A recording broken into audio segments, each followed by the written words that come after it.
After finishing the book, I feel that it stays true to the spirit of the Lost Starship series. Fast paced storytelling, intense space battles, and an ever expanding scope. The idea of another dimension adds a fresh element and raises the level of danger in the story.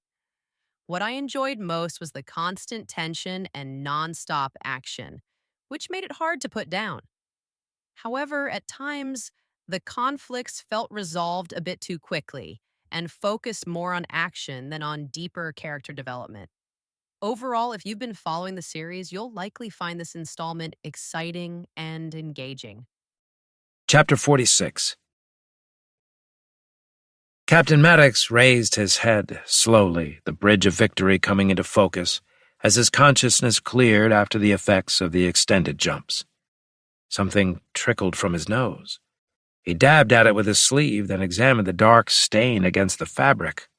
Blood. Not surprising after what they'd put themselves through. The punishing sequence of star drive jumps and Lammer point transitions had brought them to the edge of the Gandvid system in record time, a journey that would have taken a standard flotilla weeks to complete. Maddox gripped the arms of his command chair and forced himself to stand, fighting a wave of nausea that threatened to overwhelm him. His head pounded mercilessly. The anti-lag injections had dampened the effects, but they couldn't eliminate them completely. Around him, the bridge crew was emerging from similar states of disorientation. Lieutenant Maker slumped over his helm panel, focusing with obvious effort on the readouts before him. Meta sat rigidly in her chair before communications, her face betraying nothing, though Maddox knew she suffered as much as anyone. At weapons, Commander Valerie Noonan wiped a trickle of blood from her own nose, trying to conceal it from the others. They needed rest, desperately. But there was no time for it, not with a dimensional rift pouring enemy forces into Commonwealth space. The hollow image of driving force galleon materialized beside Maddox's command chair, the ad hoc AI's figure flickering as Victory's systems recovered from the strain of the jumps. "What do you see, Galleon?" Maddox asked, his voice rougher than usual. The AI's eyelids fluttered as he processed data from Victory's sensors, but before he could respond, Andros Crank spoke from the science station. "Sir, I've detected several vessels at extreme sensor range," the pudgy science officer announced. "It appears to be a small group approximately 600 million kilometers from our position." "Yes," Galleon said with a note of irritation in his voice. "I was just about to report the same information, sir." "Oh, excuse me for doing it first," Andros said, turning away with a barely concealed smirk. Maddox suppressed a flash of irritation. The rivalry between his science officer and the ship's AI was the last thing he wanted to deal with in his current state. He massaged his temples, trying to clear his thoughts. "Tell me about them, Galleon," he ordered. The AI straightened. "There is one Bismarck-class battleship, 3 Lancer-class frigates, and 2 Thruster-class destroyers. They are moving at high velocity toward a point approximately 0.41 light-years distant." "Toward the dimensional rift," Maddox said, nodding. "Good. One more jump and we can—" He broke off as all heads on the bridge turned toward him, expressions ranging from alarm to outright horror. Even Meta, usually impassive, raised an eyebrow. Maddox reconsidered. Their bodies had been subjected to neurological stress that exceeded safety parameters by over 200%. Another jump might cause permanent damage to some of the crew. "On further consideration," he amended, settling back into his command chair, "let's build up velocity and pursue conventionally. Lieutenant Maker, set an intercept course, maximum sustainable acceleration." Relief spread visibly across the bridge. "Aye, sir," Keith said, his hands moving across the helm controls. "The others appear to have been accelerating at high thrust levels for some time," Galleon said. "Their velocity is considerable." "Yes, they're pushing hard," Andros said. Galleon and Andros exchanged glances before the hollow image abruptly disappeared. Andros muttered something to Valerie that Maddox couldn't quite hear. He closed his eyes, wishing he could retreat to his quarters for even an hour of genuine sleep. There was no time for any of it. Victory's engines built to a higher output, the familiar vibration spreading through the deck plates as the starship accelerated. Maddox found the sensation oddly comforting, a reminder that despite everything, his ship remained the most advanced vessel in the Commonwealth. Hours passed. The bridge crew rotated in shifts, snatching brief rest periods before returning to their stations. Maddox remained in his chair, accepting the stimulant injections Dr. Franklin reluctantly administered, ignoring the doctor's warnings about cumulative neurochemical stress. "There's an incoming message, Captain," Meta said, breaking the quiet that had settled over the bridge. "It's from the battleship." "Put it on the main screen." The screen flickered and then resolved into the image of a young man, perhaps a little over 30, with dark hair and a thin mustache. His uniform jacket was disheveled, and his eyes had the hard glint of sleep-deprived intensity and too much stimulant. "Attention, unidentified vessel," the man said, his voice clipped and hostile. "This is Captain Flattery of the Von Schleifen. You are entering restricted operational space in violation of Starwatch Directive 19A, Section 7. Identify yourself and state your purpose, or we will consider you hostile and respond accordingly." Maddox glanced at Meta, who shrugged. The Von Schleifen had no authority to declare restricted space without Fleet Command authorization. "Send a response," Maddox said, straightening in his chair despite his fatigue. "I'm ready," Meta said. "The channel is open." Maddox faced the screen. "This is Captain Maddox of Starship Victory. Your group is hereby placed under my operational command by direct order of Lord High Admiral Haig. Authorization code Alpha 7 Delta Niner 30. Reduce acceleration and maintain position until we can rendezvous. Acknowledge immediately." He made a throat-slashing gesture, and Meta cut the transmission. "There," Maddox said. "How long until they receive our message?" "Several minutes, sir. We're still at extreme communications range." Maddox nodded, feeling the irony. They could cross light years in moments using the star drive, but communications remained limited to light speed. Victory could cross the distance in seconds, but it would take minutes for their message to traverse. The response came nearly 10 minutes later. Captain Flattery's face reappeared on the screen, his expression now openly suspicious. "Captain Maddox, is it?" Flattery's tone dripped with skepticism. "And how do I know this isn't some cognate of yours from another dimension attempting a new men deception? No, sir, I am not under your command, and I warn you that any approach within weapons range will be considered a hostile action. If you truly represent Starwatch, maintain your distance and proceed to Tau Cygni. We are on a critically important mission to the Commonwealth." The transmission terminated abruptly. Maddox stared at the blank screen, his fatigued mind working through the implications of Flattery's words. "Cognate," he muttered. "Strange term. He'd never heard it used like that before." Galleon materialized beside him once more.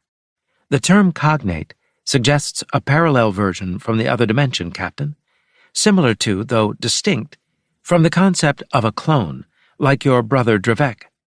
The mention of his clone brother. Maddox hadn't thought of Drevek for some time.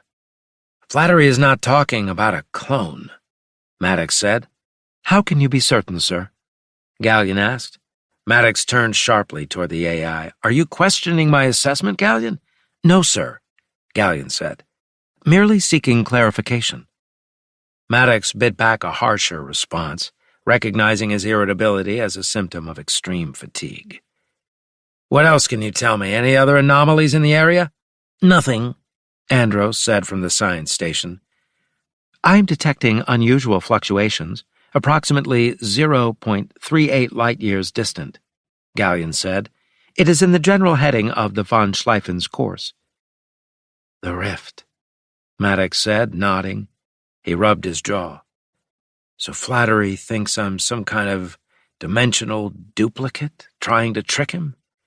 That suggests he's encountered such things already. It would appear so, Gallion said. The presence of parallel versions of known individuals from our dimension would be a logical psychological warfare tactic for the invaders to employ. Maddox considered this. If the new Men Dominion had access to parallel dimensions, they might indeed use familiar faces to infiltrate the Commonwealth. But how would Flattery know about this specific vulnerability?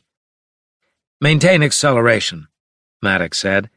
"If necessary, we'll use a short star drive jump to intercept. I won't allow Captain Flattery to interfere with our mission. We need to examine that rift." He sat back in his command chair, a growing sense of unease settling over him. Something about the entire situation felt off.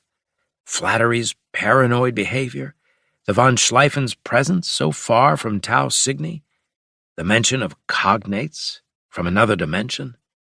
And then there was that strange dream he'd had during one of their last jumps. Someone speaking urgently about frequencies and convergence nodes. He dismissed it as jump lag hallucination.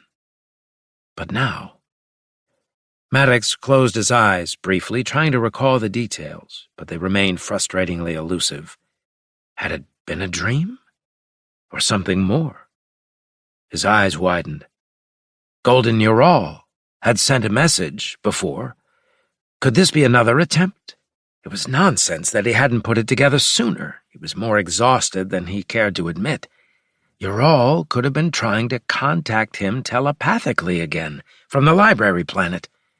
Maddox kept this to himself, as Victory continued its pursuit of the von Schleifen and its escorts.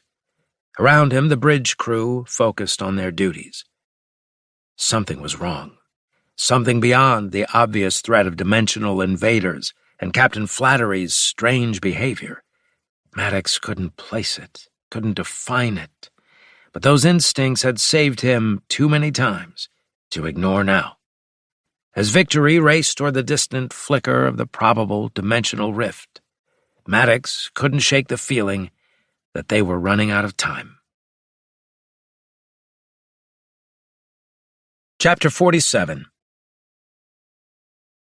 Victory plowed through space, its antimatter engines propelling it steadily closer to the von Schleifen and its escort vessels.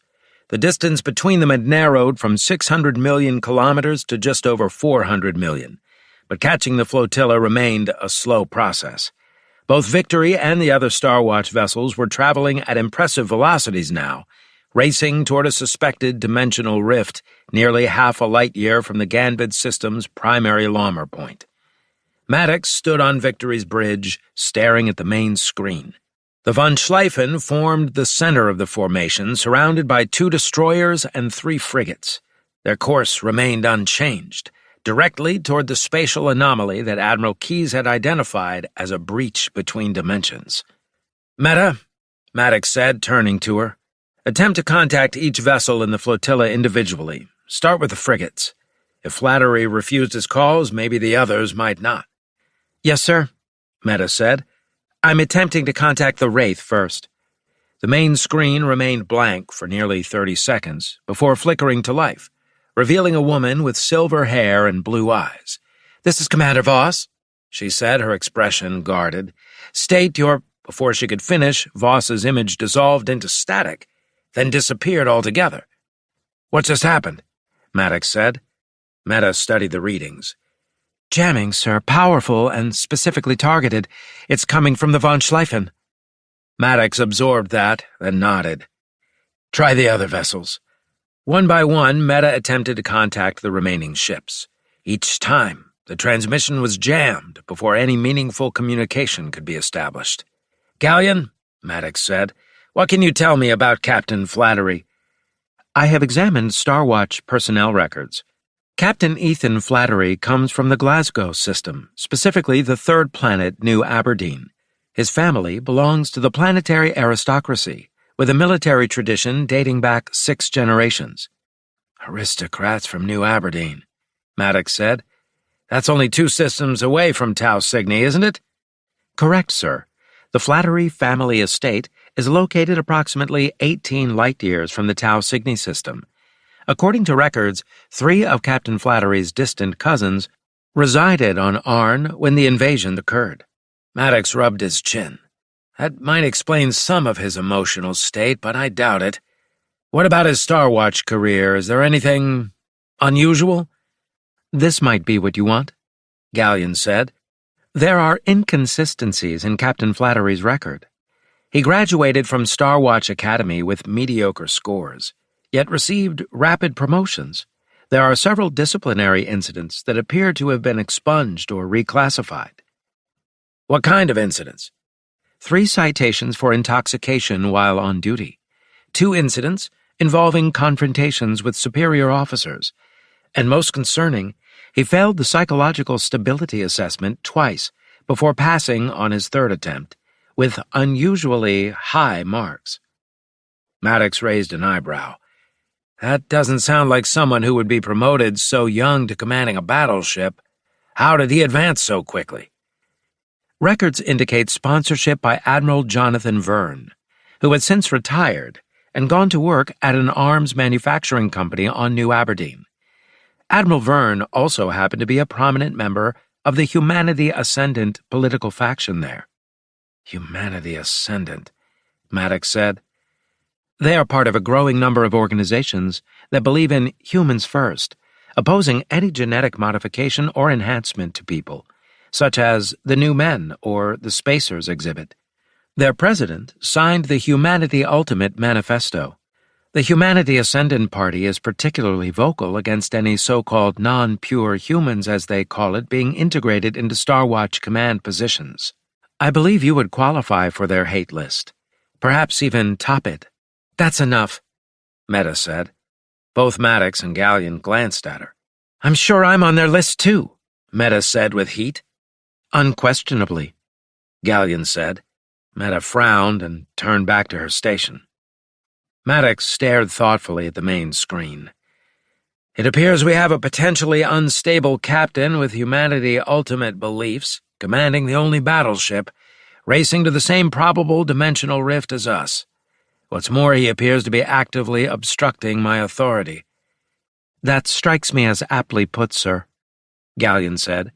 However, based on my understanding of human psychology, I believe there must be an additional factor prompting Captain Flattery's behavior. His actions suggest desperation or fear, something more than prejudice or ambition. Maddox thought about that. He needed more information. He rubbed his forehead, wondering why he felt so spent. His mind didn't seem to be clicking as it should be. He turned toward the bridge exit. You have the bridge, Gallion. Yes, sir. Then Maddox exited the bridge, quickening his pace with a new idea forming. Chapter 48. Ludendorff's laboratory hatch loomed ahead. Unlike most hatches on Victory, this one featured reinforced plating that was due to the professor's paranoid insistence. Maddox pressed the buzzer. The hatch slid open with a soft hiss. Maddox walked in and found Ludendorff hunched over an examination table, working on a tiny device. Maddox waited, but nothing happened. Finally, he cleared his throat. Ludendorff muttered something under his breath before straightening. His handsome features showed annoyance. Is there another crisis requiring my scientific brilliance? We do have a situation, Maddox said, outlining the present circumstances with the von Schleifen. Ludendorff looked surprised. And you've come to me for advice? How flattering. The great Captain Maddox seeking wisdom from the humble scientist. It wasn't that, Maddox said. As I thought about it, I remembered that you're a master of insubordination. Yes, old Ludendorff might have insights into resolving this. This is quite amazing. How the mighty have fallen. Suddenly Maddox's features tightened. He'd had enough of it, and the mental fog was bothering him.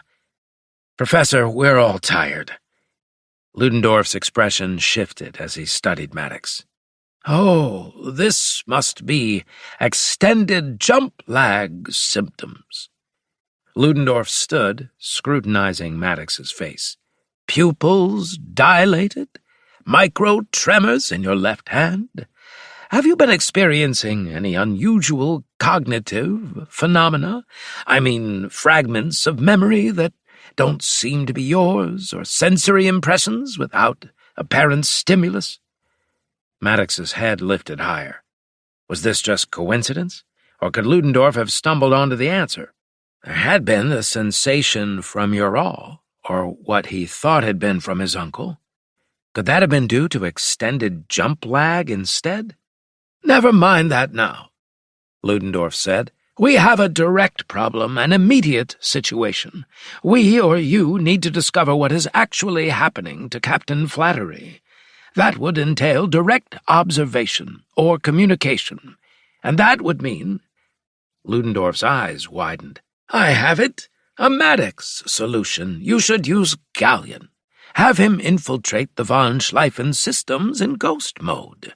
He could penetrate their databanks, monitor internal communications, perhaps even access Captain Flattery's personal logs. Then you could see directly, or through Gallion's eyes, at least. Maddox snapped his fingers and pointed at Ludendorff. Now I know why I came to see you. I must have intuitively realized you'd have the answer. Good work, Professor. I thank you. Ludendorff couldn't help but grin at the praise. Even he, with his massive ego and perpetual disdain for authority, wasn't immune to appreciation from someone like Maddox. Gallion, Maddox called. Gallion materialized beside him. Yes, Captain. I need to deploy you in ghost mode to infiltrate the von Schleifen's computer systems, the other ships as well. How close do we need to be for a successful attempt? Under normal circumstances in space, I could transmit up to 700,000 kilometers, sir. However, given that both Victory and the target vessels are accelerating rapidly, we cannot use the standard range extender. Never mind that, Maddox said. How close do we need to be? Let me see, Gallion said. The distortion effects would corrupt my transmission matrix. At our current velocity, I would need to be approximately 200,000 kilometers. How soon until we reach that range? At current acceleration rates, approximately 4 hours and 17 minutes. Can you penetrate their systems, even if they have shields raised? Ludendorff asked. Standard Starwatch electromagnetic shielding poses minimal barriers to my ghost mode methods, Gallion said. However, if Captain Flattery has implemented non-standard security checks, there could be complications. I doubt he has, Maddox said. Prepare to deploy in ghost mode, and do so once we reach optimal range. I want to know why Flattery's behaving this way, what he knows about the possible dimensional rift, and what he intends to do when he reaches it. Yes, Captain. There's something else to consider, Ludendorff said. If this truly is a dimensional rift, then the physics governing such phenomena suggest instability. I recall when we shifted through dimensions, slicing through due to the Jan Soth equipment. That was an altogether different process. This appears to be an opening between dimensions. Such a breach suggests tremendous energy is being exerted, maintaining it in a stable state. That does seem obvious, Maddox said. My thought is deeper than that, Ludendorff said. Whoever created it must realize it can collapse, or is working hard to stabilize it, perhaps even permanently. Right, Maddox said. If this is a dimensional rift, if the new Men Dominion fleet is from over there, I would assume they're planning to send reinforcements. Precisely, Ludendorff said.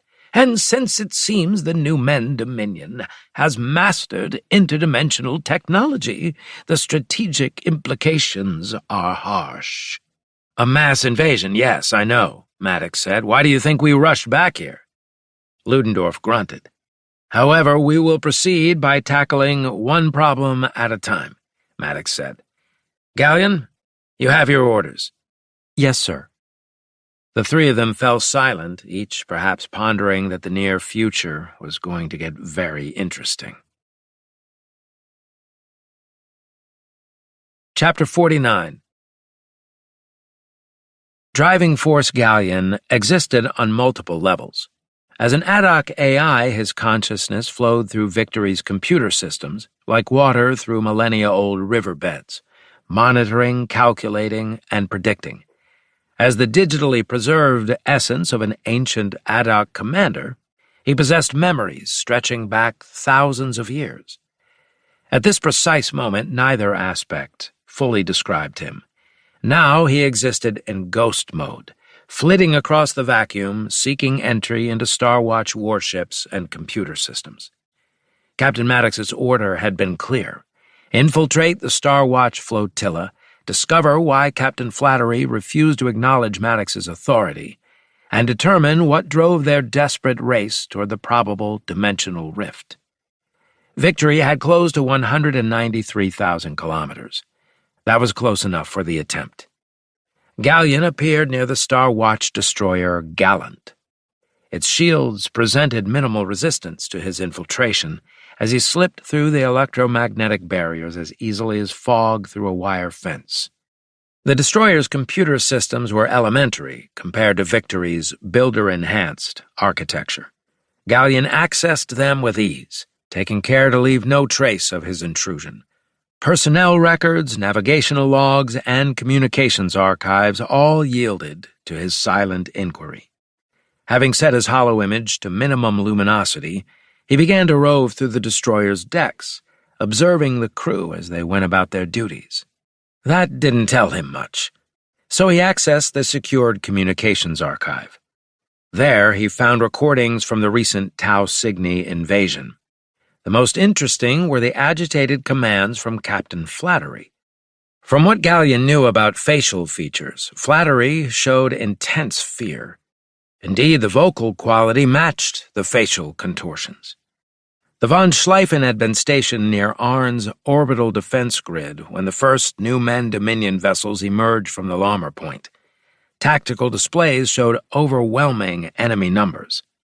The Von Schleifen had fled. One could say it had abandoned Arn to its fate. Its escort vessels had followed, all except one. This one, the Gallant. Galleon isolated footage showing the Gallant breaking formation to head for an Arn's orbital defense. Captain Flattery had recalled it 3 times before the destroyer reluctantly obeyed. Galleon left the Gallant and proceeded to the Wraith. Surprisingly, the frigate's security systems were more robust. Commander Voss evidently maintained stricter protocols, but they were still insufficient to detect his intrusion. He appeared on the Wraith's bridge, observing Commander Voss as she studied sensor readings at her command station. Galleon next accessed the Wraith's computer core. He discovered something unexpected. Task Force 73 mission logs from the Ganvit system. The Wraith had been conducting routine patrols when they detected weapons fire in a nebulous asteroid field. Investigation had revealed a damaged escape pod of unknown design. Inside had been a human male who identified himself as combat specialist Keith Maker of the New Men Dominion 9th Assault Fleet. This was astonishing. Keith Maker. Galleon compared the image to Victory's records. The resemblance to their Lieutenant Keith Maker was unmistakable, though this version appeared heavier, his face bearing lines of stress and possible substance abuse that Victory's Maker had overcome years ago. This was fascinating to an intense degree. There was a dimensional cognate of Keith Maker, a parallel version from the invader's reality. Could this explain Captain Flattery's suspicion about Maddox possibly being another cognate? What had become of this Keith Maker? The Wraith's logs ended with his transfer to the Von Schleifen for interrogation. Galleon vanished and headed to the battleship. The Von Schleifen's systems proved more challenging. Multiple security layers, isolated networks, active intrusion countermeasures. Galleon actually liked this. It forced him to use more sophisticated infiltration methods as he negotiated the digital labyrinth. Then he gained access and felt a greater sense of satisfaction. He began a methodical exploration of the vessel. The atmosphere aboard the battleship was markedly different from the frigate and destroyer. Not just tension, but... Gallion used his psychological profiles and ran several possibilities. Though he wouldn't call it guessing, his analysis suggested shame permeated the corridors. Gallion now accessed the ship's internal monitoring systems, locating Captain Flattery in his private quarters. The young commander sat hunched at his desk, staring into space, a half-empty bottle of Epsilon whiskey beside him. His uniform was rumpled, his expression haunted. Analyzing observable behavior patterns against his extensive database of human psychology, Gallion calculated an 83.7% probability that Flattery suffered from acute trauma response complicated by alcohol dependency. It would seem that the shame of having abandoned Arn without firing a shot, of having failed to protect millions of Commonwealth citizens, had broken something fundamental in the man. The von Schleifen's battle records confirmed this assessment. They had managed to evade the Dominion strike cruiser's missile salvos, but had never returned fire before fleeing. A battleship, one of Starwatch's most powerful vessels, reduced to running without a fight. Based on what humans might call a hunch, though Gallion would categorize it as intuitive pattern recognition based on incomplete data sets, he redirected his attention to the ship's detention area. If the dimensional refugee had been transferred for interrogation, he might still be confined there. The brig section was heavily monitored, but Gallion's ghost mode allowed him to slip past security measures. In the third cell, behind a humming force field, sat the dimensional cognate of Keith Maker. The alternate Maker appeared subdued, sitting on the edge of his bunk with his head in his hands. His posture suggested defeat, a contrast to the confident fighter pilot Gallion knew aboard Victory. Gallion made a discretionary decision that exceeded his mission parameters. Captain Maddox needed information that only this dimensional refugee might possess. Standard infiltration protocols dictated observation only, but circumstances required adaptation. Gallion adjusted his holoimage, making himself visible to the cell's occupant, curious about the outcome. Chapter 50. Combat Specialist, Keith Maker. Gallion said softly, materializing before the prisoner. Maker's head snapped up, his eyes widening. He glanced frantically at the cell entrance, then back at the unfamiliar hollow image before him. "What? Who are you?" he whispered, rising to his feet. "How did you get in here?" "I am Driving Force Gallion from Starship Victory. I have come to speak with you." The prisoner's eyes widened further. "What? What do you mean? I don't get this." "We have your cognate, Keith Maker, aboard our starship," Gallion said. It took several moments for comprehension to dawn on the prisoner's face, his confusion gradually giving way to understanding. "My cognate is on your starship?" he asked, his voice hushed. "He is our premier pilot, possibly the greatest in Starwatch," Gallion said. The prisoner straightened. An obvious flash of pride dispelled his gloom. "Even here I'm the best. Huh, that's wild." "That is interesting," Gallion said. "But tell me, what is the situation here? Time is limited, so please be direct." Maker glanced nervously at the cell entrance before saying, "I defected from the New Men Dominion because of what happened on Thalos 4. I couldn't stomach what they were doing anymore. So after coming to this dimension, I stole a fighter and tried to reach Commonwealth people. I crashed my fighter, fleeing those chasing me. I did that in an asteroid nebula field in the Ganvid system. The Wraith found me." He gestured around the cell. "I told them everything I knew and warned them about what was coming. And this is how Captain Flattery thanks me, by locking me up because he thinks I might be some kind of spy. Sending a cognate ahead as a spy would seem like a good plan, Gallion said. I'm not a spy. What can you tell me about the Dominion new men? Lots, Maker said.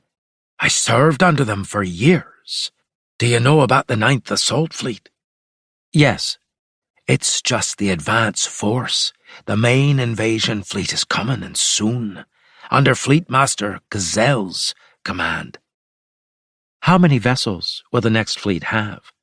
Maker nodded sharply. At least 200 capital ships, battleships, strike cruisers, assault carriers, the backbone of the Dominion's conquest force. That will certainly overwhelm anything we have here. How soon will this take place? I don't know exactly, Maker said. I'm guessing it must be 48 to 72 hours. Oh my, Gallion said. Maker's gaze shifted beyond Gallion, focusing on something in the corner of the cell.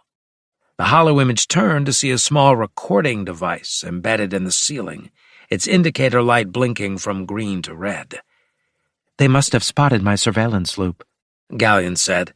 In the corridor outside, the sound of running footsteps echoed off metal bulkheads.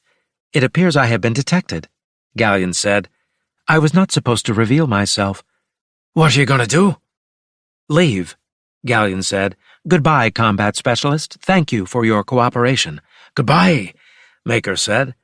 Gallion disappeared as the detention block's hatches hissed open. Security personnel rushed toward Maker's cell, weapons drawn. But they only saw the single occupant waiting for them.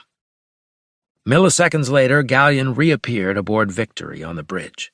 Maddox stood near the main screen, studying the Von Schleifen, with Meta and Keith at his side. All three looked up as Gallion appeared. Do I have something to tell you, Captain? Gallion said. Let's hear it, Maddox said. Sir, Gallion began, we are facing far more than just a dimensional incursion by the 9th Fleet. The main invasion force is coming. And soon. Chapter 51. Maddox paced the length of his ready room as Gallion stood to the side. Finally, Maddox stopped and turned to face him. From what you gleaned, do you think the Dominion new men defeated Starwatch and conquered the Commonwealth in the other dimension? Yes, I believe so, Gallion said. This Keith Maker did not seem to know anything about you, which would suggest he was not part of a mission specifically targeting you or Victory. Meaning what? Perhaps your cognate was slain in their dimension, Gallion said. Or perhaps Admiral Cook never dispatched you to recover Victory. My analysis indicates that Victory was likely never found in the alternate dimension. Therefore, the new men were never defeated by Starwatch. That seems like the most rational and likely scenario. Maddox resumed his pacing. And now 200 capital ships are coming. We cannot defeat such a force. We must find an alternative strategy to direct confrontation. That seems logical to me, Gallion said. Maddox snapped his fingers. Summon Keith to my ready room. But he is in the brig on the Von Schleifen, Gallion said. Our Keith, Maddox said. Lieutenant Maker, not the combat specialist. Moments later, the lean Lieutenant Keith Maker entered the ready room. His angular face showed the lingering effects of the last mission and the ancient Jan Soth. Sir, you sent for me? Keith asked. I have a mission for you, Maddox said. You're to take the Fold Fighter and head to the Ganvid system. Find the Intrepid and Defiance. Tell them to set course for our current coordinates and do it right away. Keith's eyebrows rose. Sir, with all due respect, I don't know that I can handle much more jump lag than anyone else. This is your specialty, Mr. Maker, Maddox said, interrupting. You're the best pilot in the fleet. That means you have to be the toughest. Keith blinked several times, the edge of a wry smile forming, before he nodded, albeit reluctantly. Aye, sir. When do I leave? As soon as you get to your fighter, Maddox said. Keith strode across Victory's cavernous hangar bay toward the Fold Fighter, colloquially known as the Tin Can. Where Victory's star drive could traverse light years in a single jump, the Fold Fighter's capabilities were more limited. It could make shorter hops, a few light hours at most, but could perform them in rapid succession without the cooldown requirements of larger vessels. The starship's maintenance chief, a grizzled veteran, approached as Keith performed his pre-flight checks. "She's fueled and ready, Lieutenant, but those sequential fold jumps are rough on the driver coils. I'd limit yourself to 5 jumps before initiating a cooling cycle." "5 should get me to the Ganvid system," Keith said, patting the craft's hull. "How's the inertial dampening system holding up?" The chief's expression turned grave. "It's nominal, so don't push it. If the dampeners fail during a fold—" The chief didn't need to finish. Both men knew the consequences. The pilot would be reduced to constituent atoms, spread across several light minutes of space. Keith entered the tin can, settled in, and strapped himself into the form-fitting acceleration couch. He began the initialization sequence. The Fold Fighter's systems came alive around him, holographic displays materializing in a half-circle. That feature was new. "Fold Fighter ready for launch," he reported over the comm. "You are cleared for departure, Lieutenant. Acknowledged." The hangar bay's outer door opened as Keith lifted off the flight deck and guided the Fold Fighter into the vacuum outside. Once clear of the starship, he accelerated away before initiating the fold sequence. First fold in 3, 2, 1. Reality twisted. Space folded around the tin can. Then it was over as the fighter emerged into normal space, its position several light hours from where it had started. 4 more to go, Keith said, checking his coordinates and plotting the next fold as sweat beaded his forehead. 4 more folds followed in rapid succession, each one hitting his body harder than the last. By the 5th, he was dog-tired. But the maneuver worked. When reality stabilized for the final time, the Ganvid system stretched before him. There, approximately 30,000 kilometers away, cruised 2 Star Watch fast cruisers, the Intrepid and the Defiance, having come from Earth. They had been built for rapid response and surgical strikes, rather than sustained battle line engagements. Keith engaged his communication systems. "Star Watch cruisers, this is Lieutenant Keith Maker. I have a priority message from Captain Maddox. Authentication code Alpha 7 Tango Niner Echo 3. There was a brief pause before the response came. "Authentication confirmed, Lieutenant. This is Captain James of the Intrepid. What are your orders?" "You are directed to execute an immediate course change to the coordinates I'm transmitting." Keith's display confirmed receipt of the proper response codes. Commander James was accepting the orders as legitimate. "The Intrepid and Defiance will execute course correction," James said. "ETA to your coordinates is approximately 7 minutes. Aboard Victory, Maddox watched from the bridge as 2 Star Watch fast cruisers materialized. "Meta," Maddox said, "establish a wide-beam communication channel to all vessels in the area, the Von Schleifen flotilla and our newly arrived cruisers." "Channel open, Captain," Meta said. "Attention, all Star Watch vessels. This is Captain Maddox of the Starship Victory. By direct authorization of Lord High Admiral Haig, Star Watch Emergency Protocol 773-A, I have been granted temporary Commodore status and command authority over all vessels in this sector." He paused, allowing his words to register with each ship. "Can you confirm that, Captain James of the Intrepid?" Captain James appeared on the main screen and gave confirmation of all that, reciting the proper codes and playing a recorded message from the Lord High Admiral. "I need a second confirmation," Maddox said. Captain Torres of the Defiance now did likewise.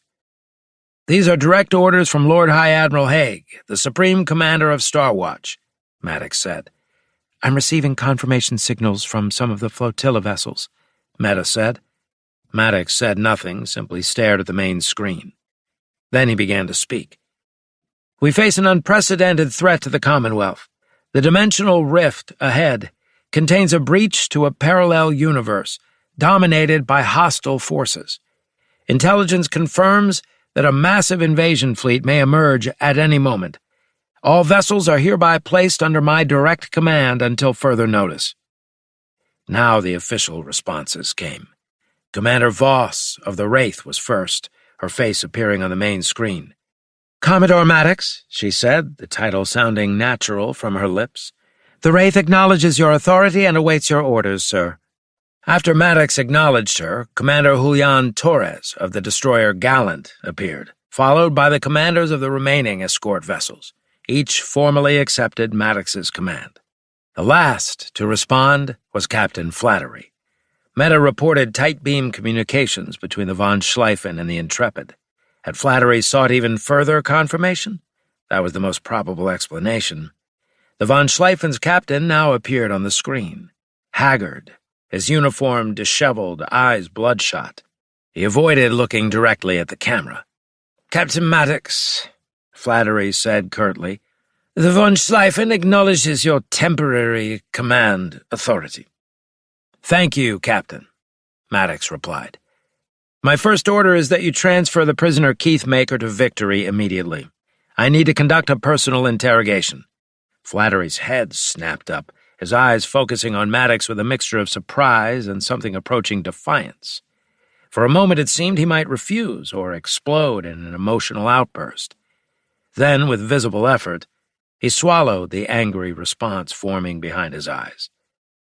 "Acknowledged," Flattery said, before abruptly terminating the connection. Maddox sat back in his command chair. "Commodore?" Meta said, using his temporary rank with a slight emphasis that might have been teasing. "All vessels now formally acknowledge your command." Maddox nodded. 9 ships, 2 fast cruisers, 1 battleship, 2 destroyers, and 3 frigates. And Victory, that could soon be pitted against 5 fortress ships guarding a dimensional rift, and potentially 200 more capital ships preparing to emerge from it. Starwatch's Grand Fleet remained 70 light-years away, unable to reach them quickly without the builder nexuses. And somewhere in the beyond, Emperor Trehi's fleet represented another unknown variable in this deadly equation. Everything depended on what information he could extract from the Keith Maker of the other dimension, the man who had defected from the New Men Dominion. "The prisoner will be here within 30 minutes, Meta reported, checking her screen. "Good," Maddox said. "Have security escort him to the interrogation room when he arrives." Maddox rose from his chair, his mind already formulating questions, seeking weaknesses, searching for strategies. Somewhere in what the defector knew might be the answer to stopping this invasion. A solution that didn't involve suicide or surrender. He had to find it. The Commonwealth's existence likely depended on it. Chapter 52. The subject demonstrates psychological trauma consistent with extended exposure to authoritarian control structures. The interrogation team's analysis began. Combat specialist Keith Maker exhibits classic displacement behavior when discussing Dominion hierarchy, suggesting deeply ingrained fear responses triggered by even verbal references to new men authority figures. Maddox scrolled through the report on his datapad. The psychological profile continued for several pages, detailing Maker's responses to various lines of questioning. The most revealing sections concern the Dominion's social structure. The subject describes a rigid genetic caste system of unprecedented brutality, the report stated.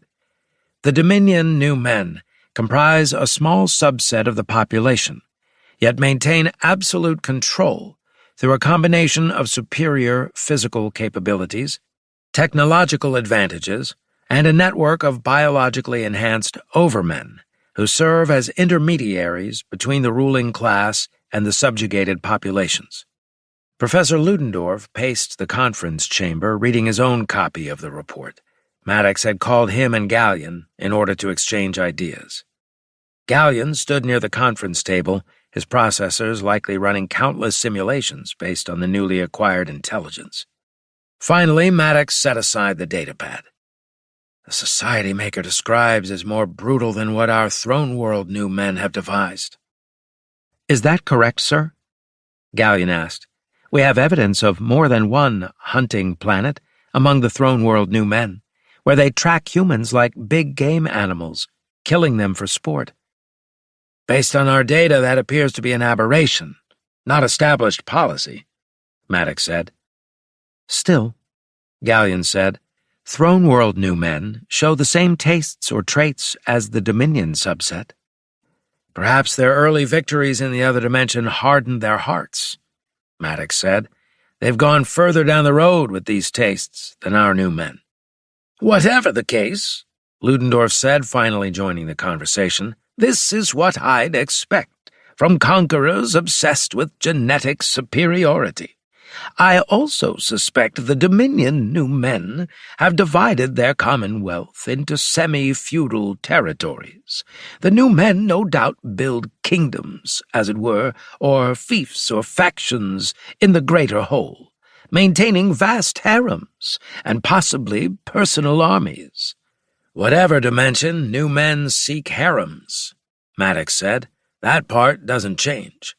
Yet the Dominion ones seem to take it to a greater extreme, Ludendorff said. I wonder if the strand of that dimension failed to fix the genetic defect. Perhaps Dominion new men can't produce female offspring, like the throne world new men can. That would create a bottleneck. The Dominion new men would remain dependent on regular women for reproduction. Could that explain or be part of the reason why they've created the dimensional breach? Are you likening them to locusts?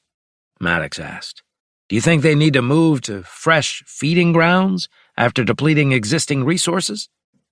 Ludendorff frowned. When you put it like that, it seems too extreme. Why would any society commit such resources to interdimensional conquest? Surely their dimension has vast numbers of planets to use. It would be much easier to colonize them, I would think, than come here to ours. That's a good point and question, Maddox said. Why do they bother with dimensional conquest? That strikes me as far afield from the interrogation report.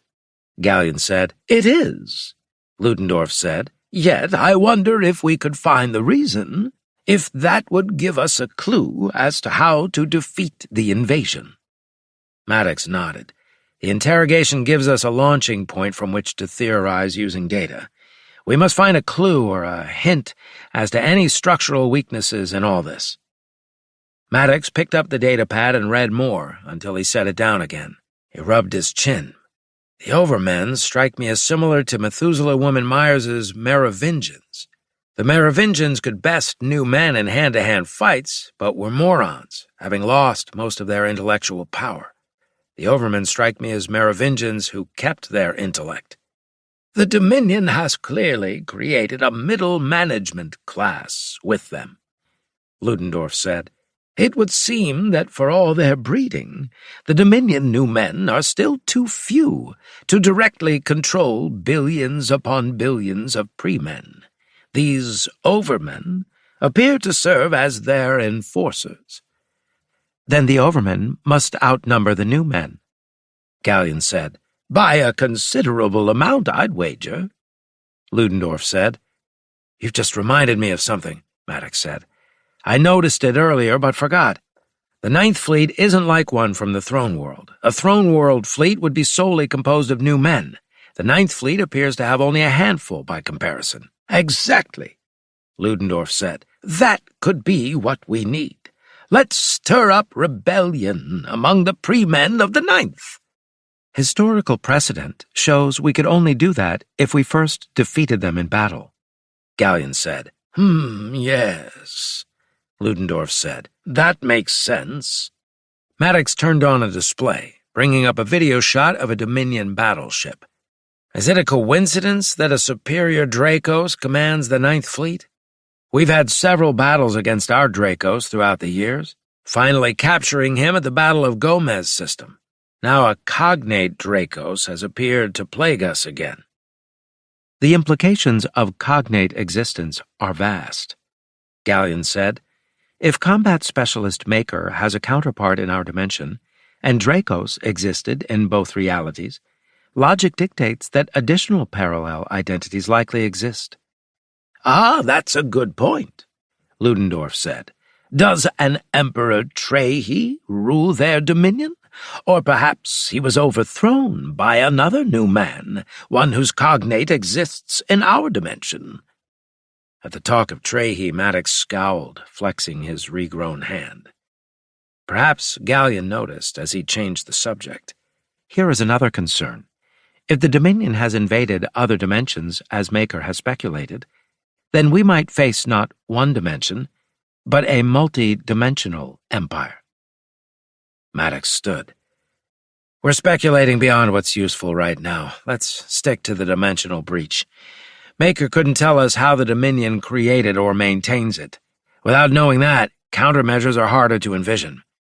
The secrecy surrounding their dimensional technologies suggests vulnerability, Ludendorff said.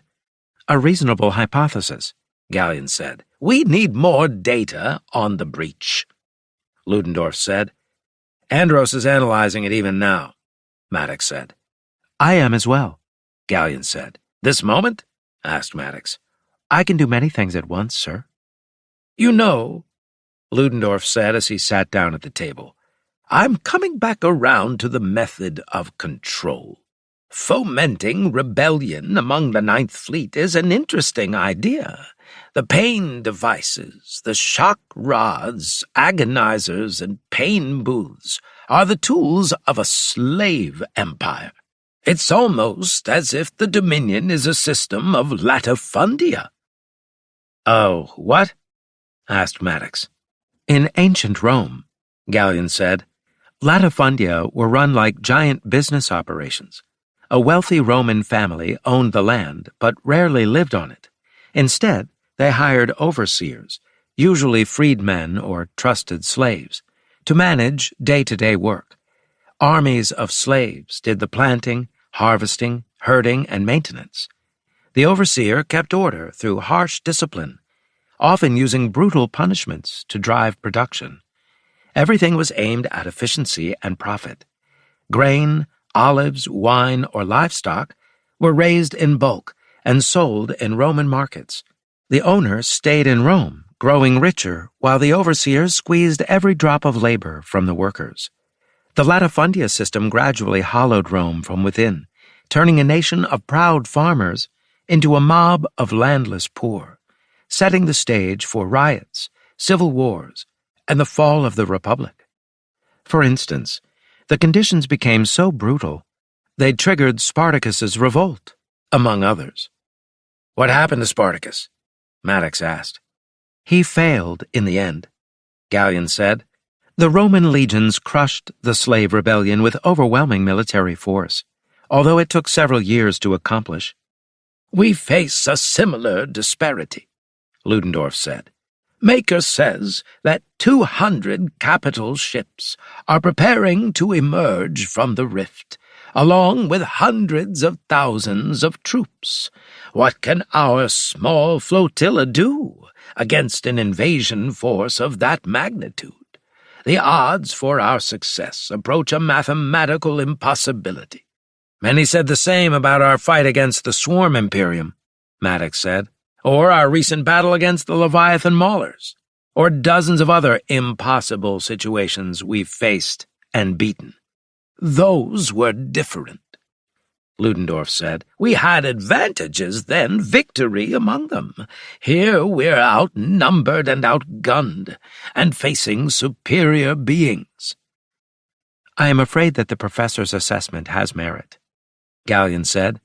The probability of success against such odds, our flotilla against a massed invasion fleet, is vanishingly small.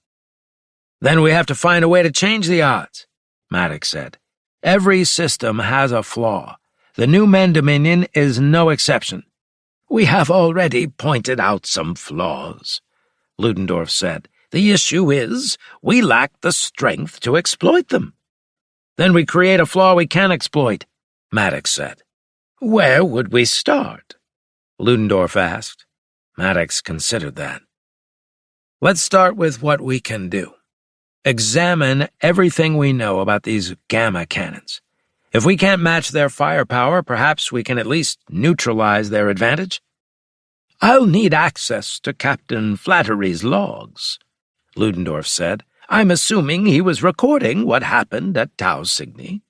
Specifically, I need to know the exact frequencies and modulation patterns of the gamma beams. I'll arrange that, Maddox said. Yes, Ludendorff said. If, Professor, Maddox said, interrupting him. Huh? Yes? Ludendorff asked. We've talked enough, Maddox said. Let's get started. Oh, yes, very well then, Ludendorff said, getting up and heading for the exit. Gallion, start by comparing notes with Andros, Maddox said. Gallion vanished. Maddox remained, leaning back and thinking. The odds were terrible. The others were right about that. But they had to figure something out before it was too late. Chapter 53. It didn't take long before the three met again in the conference chamber. Based on our sensor readings, Ludendorff said, the fluctuations show that the breach is unstable and not a natural phenomenon. That proves something is actively maintaining it. That means, naturally, that some form of energy or technology is forcing it to remain open against the natural tendency of dimensional boundaries to seal. I would add, Gallion said, that since we did not detect any unusual energy signatures from the 5 fortress ships or monitors guarding the opening, that this energy or technology does not originate from them. Ah, yes, that's a good point, Ludendorff said. That logically suggests that whatever mechanism is maintaining the breach must be on the Dominion dimension side. Give me some possibilities, Maddox said. As to what is keeping the breach open? Ludendorff asked. That, Maddox said. I'll begin by pointing out that we traversed dimensions once by using Yon-Soth technology, Ludendorff said. The Yon-Soths were Cthulhu-like aliens, ancient entities of immense power, brilliance, and malevolence. Whenever Star Watch ran across one, they tried to kill it, as one would a poisonous rattlesnake in the house. Given that, Ludendorff said, I suspect the breach technology originated with Yon-Soths in the Dominion dimension. Consider, if we've encountered cognates of Dracos and Maker, logic dictates there must be cognates of other beings, including Yon-Soths. Further, Ludendorff said, as he took the stance of a professor in the classroom, the distortion patterns match what we observed during our dimensional incursion. Do you think the new men are allied with Yon-Soths in their dimension? Maddox asked. I deem that as highly unlikely, Ludendorff said. As far as we know, Yon-Soths do not form alliances, but slaves. If you'll recall what happened last mission, the dormant Yon-Soth was systematically subduing new men in the location where Riker and Keith were enslaved. Maddox remembered all right.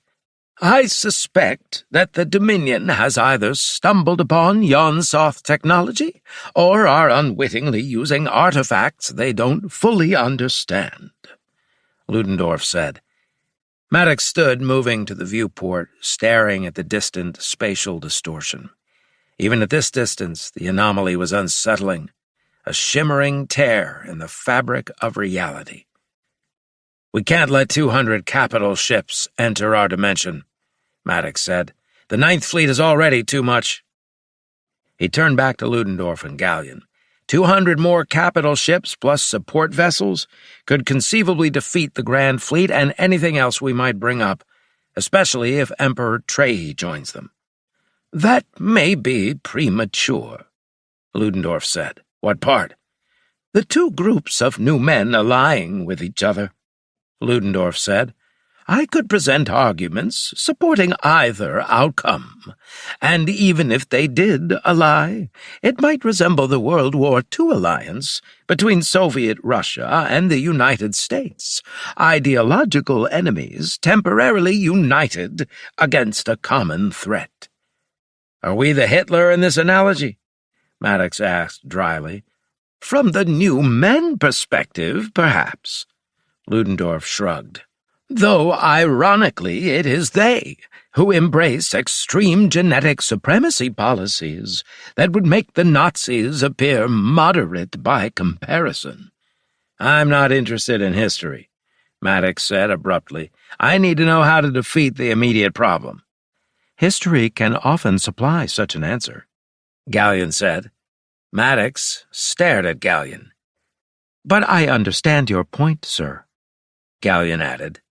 "You're right," Ludendorff said. "If those 200 capital ships arrive, I doubt the Commonwealth will survive in any recognizable form. At minimum, we should expect decades of devastating warfare, scorched planets, and the probable collapse of Starwatch as an effective military force." He began ticking off possibilities on his fingers. "Seeing our weakness, Leviathan might send another fleet of maulers. The Spacers could decide to join the invaders rather than resist or flee.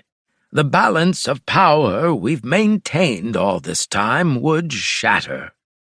Ludendorff shook his head. "And I don't know how to prevent this from happening." "I have an idea," Gallion said. "It is the logical solution, a simple one, really. If the generator maintaining the breach is not on our side, it must be on the other side. That means we must cross to that side and destroy it." "Oh, bravo!" Ludendorff said while slow clapping. "This should be simple indeed. We go through the breach, enter a hostile dimension containing 200 capital ships, possibly Yon Soths as well, destroy this hypothetical generator, and then, what, strand ourselves in the other dimension?" "If we must," Gallion said. "I once stood to the end to defend my homeworld when the swarm came. Will you not stand to the end to defend your own, Professor?" "Touché," Maddox said. "Gallion's right. We must stop the invasion, whatever the cost." Maddox reconsidered briefly. His daughter was aboard. It was one thing to risk his own life on a potentially suicidal mission, but Jules? A moment later he pushed that aside. If he failed to stop this, Jewel would likely die or have a wretched future no matter where she was. "We have to cross the breach," Maddox said. "How do you propose dealing with the 5 fortress ships guarding it?" Ludendorff asked. Maddox inhaled. The 5 fortress ships, or monitors, were massive, bristling with weapons, including gamma cannons. "We would need to modulate our shield frequencies if we want a chance," Gallion said. "Even if we do that," Ludendorff said, "their tonnage against ours gives them a gross advantage." Maddox was stroking his chin. One way or another, they had to face the 5 Guardian vessels. That meant he needed to instill fighting spirit into the other ships, and that started with their commanders. Flattery had fled last time. Could he count on the battleship to do its part? It was time to start taking command of the others and molding them into a team that would actually do what was needed. Chapter 54. Once more, Maddox sat at the head of the conference table, his face betraying nothing, as the commanders of his impromptu flotilla filed into the chamber. Captain Flattery entered last, his features haggard with fatigue. Ludendorff sat near Maddox. Andros and combat specialist Maker sat on chairs to the side, away from the large conference table. Maddox rose and activated the display at the center of the table, revealing a representation of the dimensional breach and the 5 monitors guarding it. "Ladies and gentlemen," he said, "we face an unprecedented threat to the Commonwealth. 200 Dominion capital ships are preparing to come through the dimensional breach." He let that sink in before continuing. "Our duty is clear. We must prevent the invasion at all costs. For if they do enter, the most probable outcome is that they will defeat the Grand Fleet when it comes.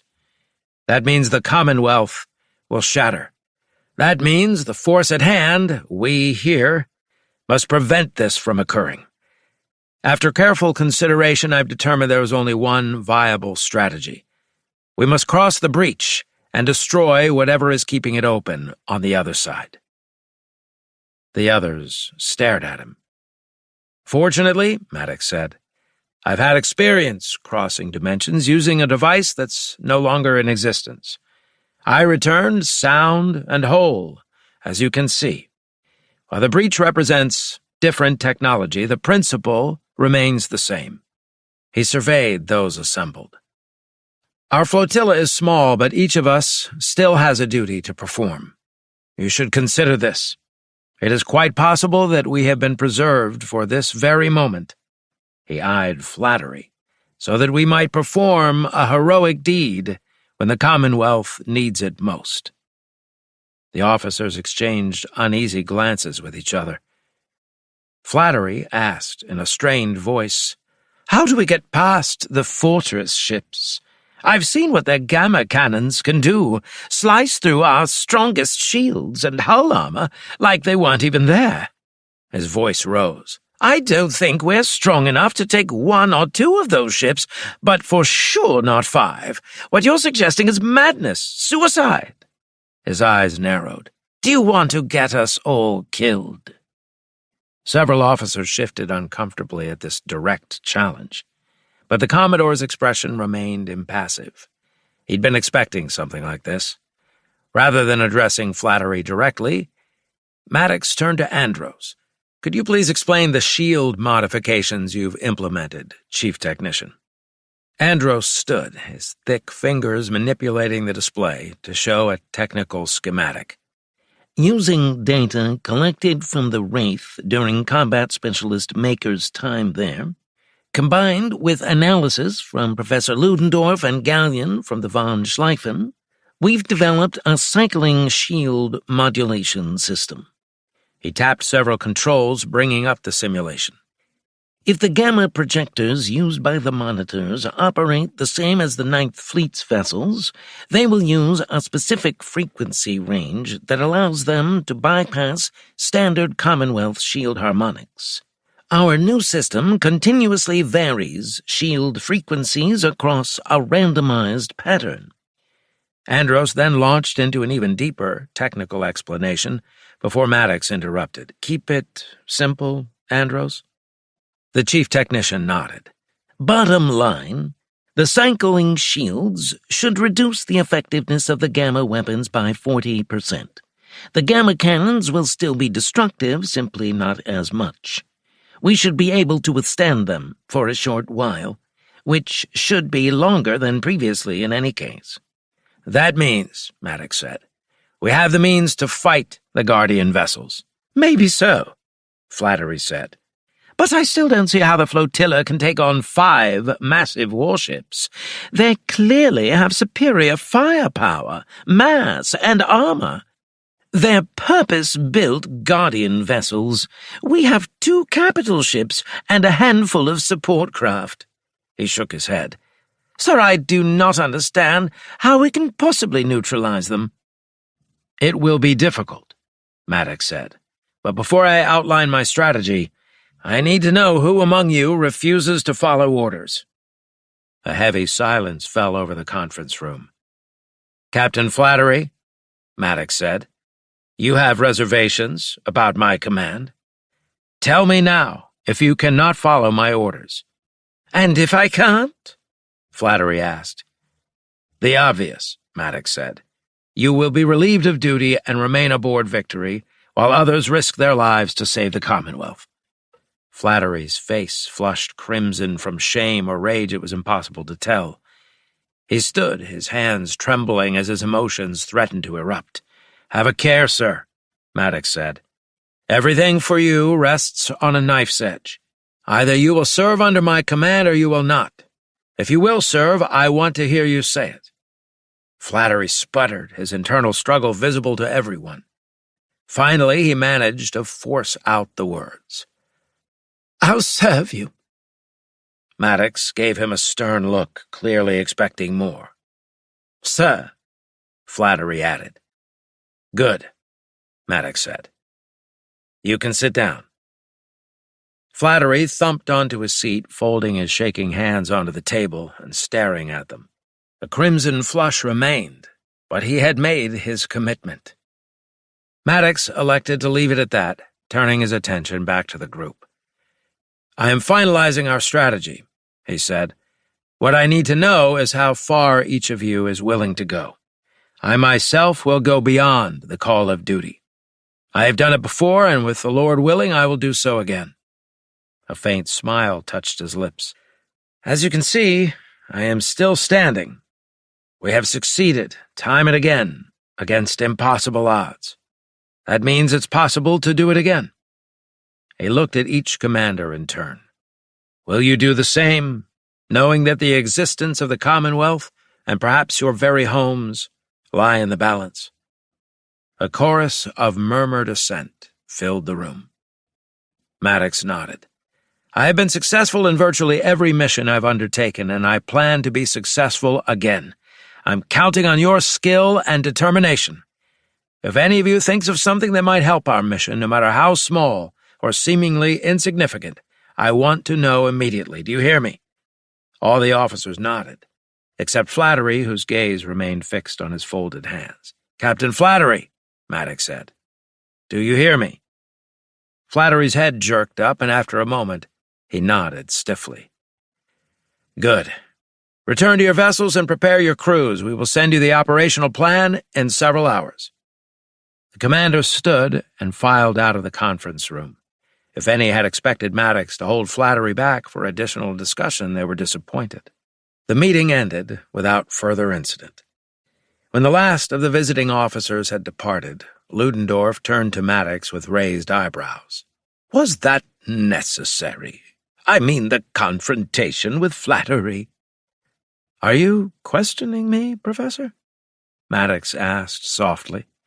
Ludendorff muttered something under his breath before adding, "I hope you know what you're doing." "Is there anything else?" Maddox asked.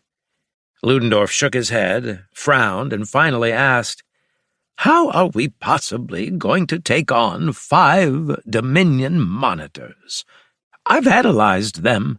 Each one easily outguns Victory and the von Schleifen combined."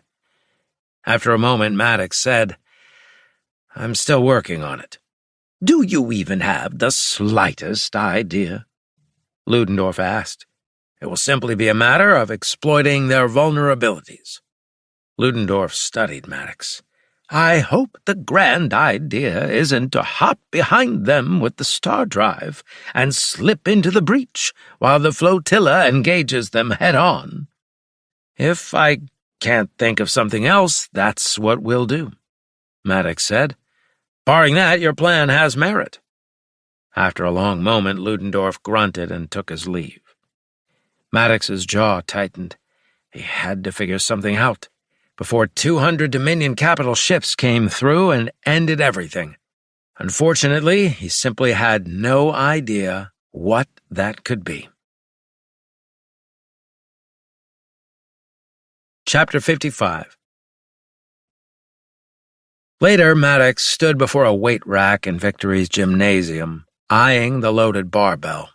The weights weren't impossibly heavy, but heavier than any normal man could manage with proper form.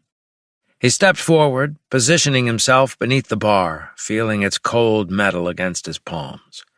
With a controlled exhalation, he unracked the weight, bringing the bar to chest level. His muscles tensed as he drove the bar upward in a military press. The weight rose, though not easily. Maddox held it briefly at full extension before lowering it back to his chest. The second repetition was harder, his muscles beginning to fatigue under the load. The final rep was the hardest. For a moment, the bar stalled midway up, his arms trembling with effort. Then, with a sharp exhale, he locked his elbows, completing the lift. Maddox returned the barbell to the rack with a metallic clang that echoed through the otherwise empty gym. He staggered backward, uncharacteristically unsteady on his feet. "Is that truly necessary?" A feminine voice asked from behind him. Maddox whirled around to find Meta standing in the gymnasium doorway, her athletic figure outlined by her standard-issue uniform. Despite the utilitarian attire, she managed to project both strength and striking beauty. "There's no need to push yourself like that," she said, striding toward him. Maddox grabbed a towel, wiping perspiration from his face before draping it around his neck. He didn't reply immediately, and Meta watched him with growing concern. She had seen this particular look only once before, during the incident in the Sagittarius spiral arm, when they'd encountered whale-sized Yon-Soths. Maddox had been nearly incapacitated by the psychic onslaught, and Meta had carried him to safety while he fired a heavy weapon from her shoulder. This was the expression of a man facing impossible odds without a clear path to victory. "My love," Meta whispered, stepping close.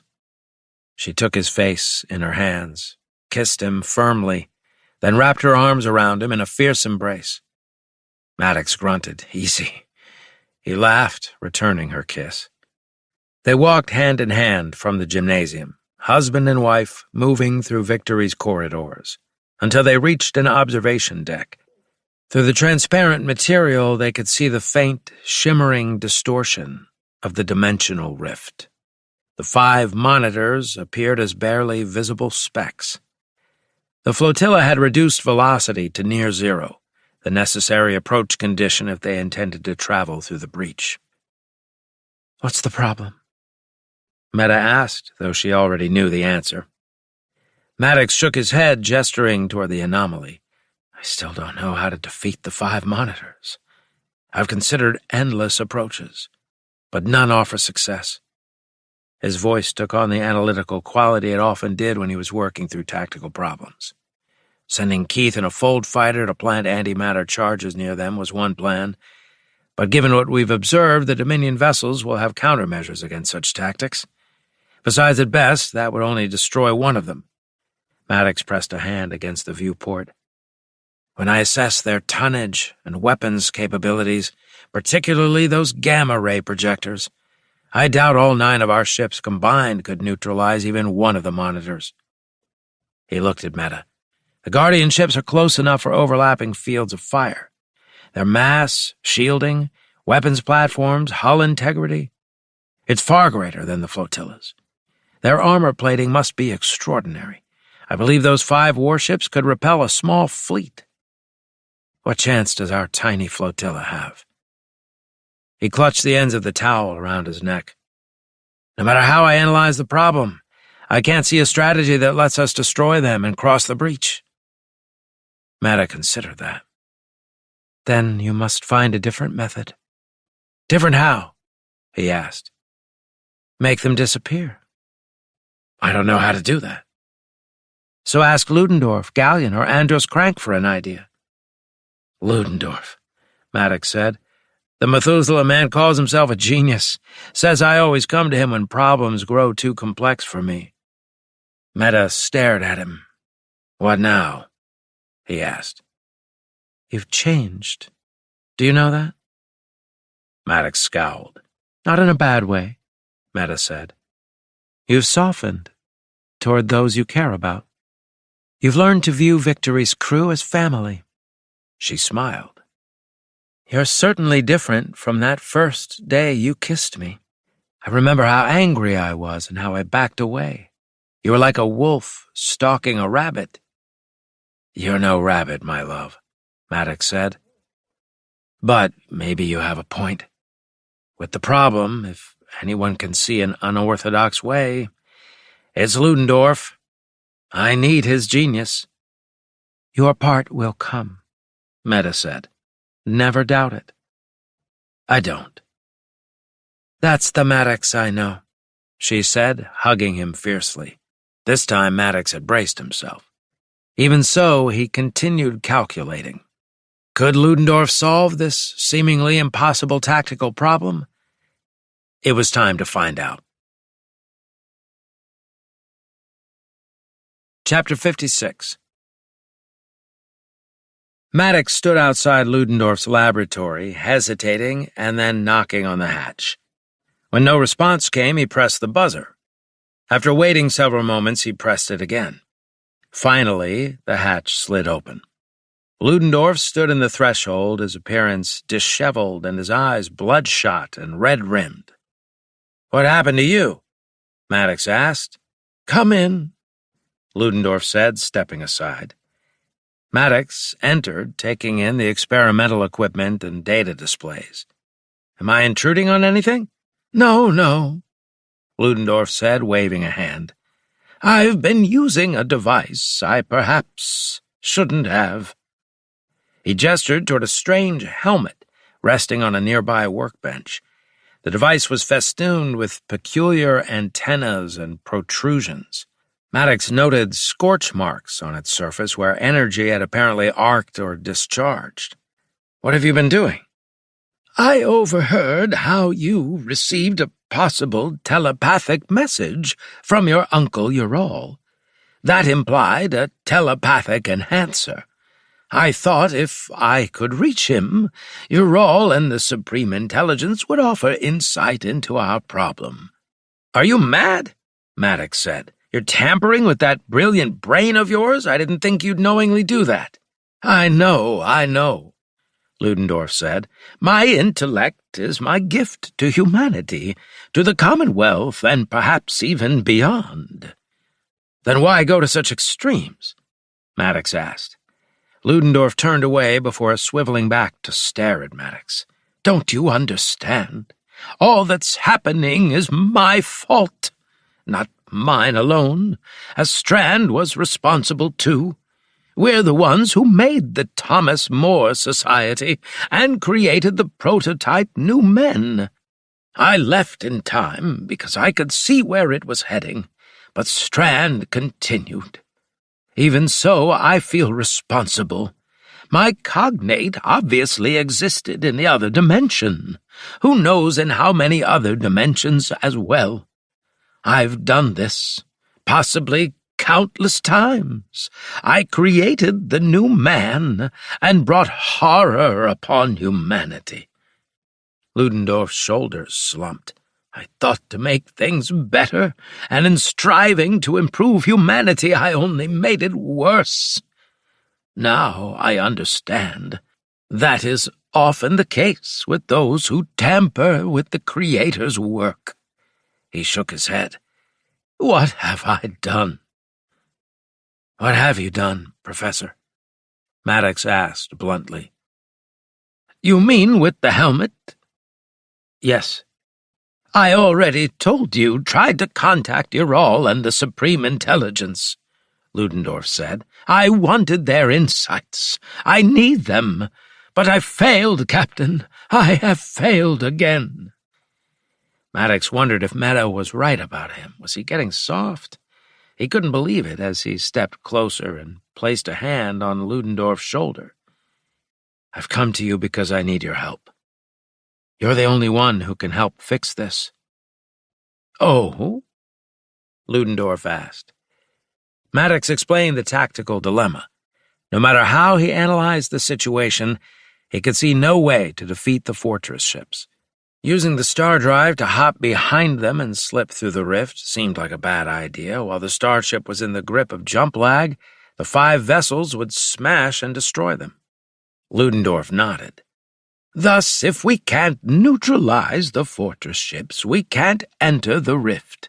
And if we can't enter the rift, we can't destroy the generator that presumably lies on the other side." "Can you think of a different method for entering the breach?" Maddox asked. "No, Gallion is right. It is a simple process, but hard to do. because of the 5 fortress ships. Ludendorff glanced back at the helmet.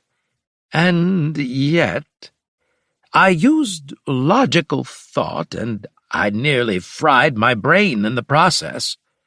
Oh, Captain, sometimes— Maddox reached out and once more squeezed the professor's shoulder. Forget about that.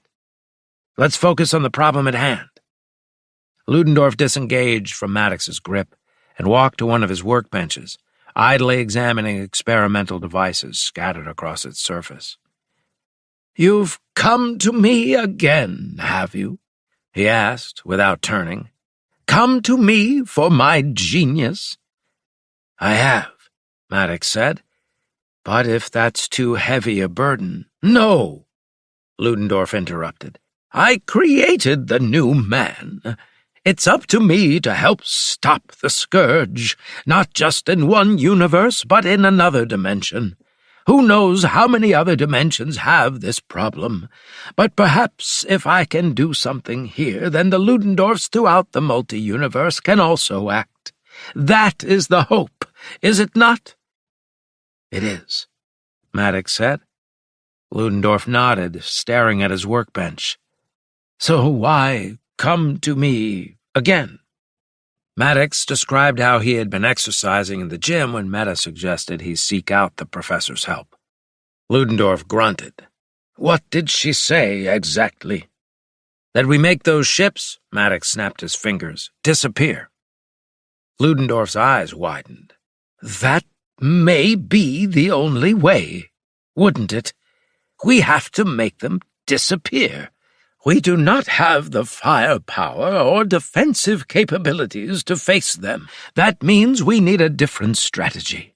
It cannot be a direct application of force against force." "No," Maddox said. "So we must make them disappear," Ludendorff said. "But what do we have to achieve this? We have these trinkets I've developed. We have empty space. There's no sun, no stars, no planets nearby to use." "There is the rift," Maddox said. Ludendorff looked sharply at Maddox. "The rift? Yes, yes, that has to be the answer. Oh, let me calculate, sir." Ludendorff rushed to a console and began typing commands. Holograms sprang to life around him, displaying complex equations and three-dimensional models of the dimensional breach.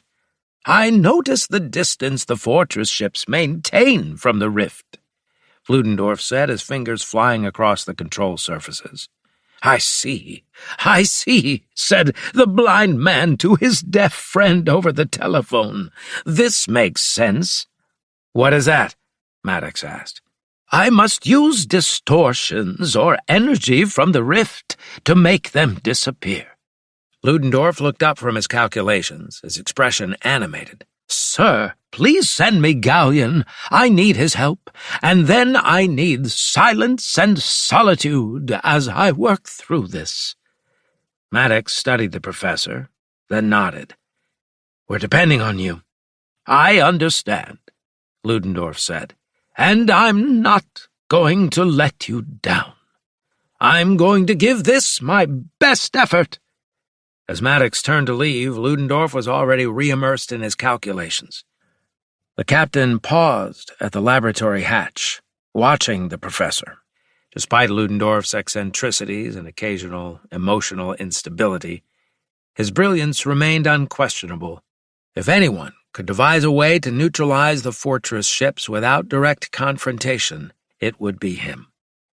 With a silent prayer that the professor's genius would once again provide them with a solution, Maddox departed to summon Gallion to assist with what might be their last and best hope of stopping the Dominion invasion. Chapter 57. Ludendorff's laboratory hatch slid open, revealing him standing amid piles of equipment, data pads, and holographic projections. Components from a dozen different systems lay disassembled across workbenches.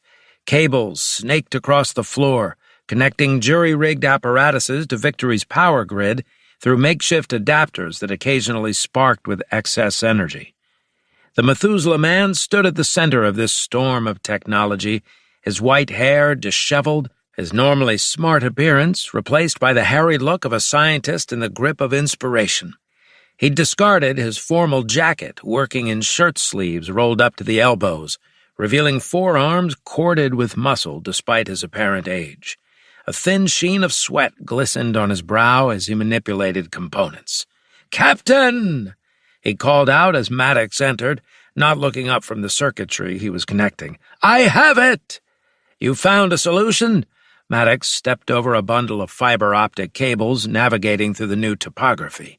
"Indeed!" Ludendorff gestured at a massive device dominating the center of the laboratory.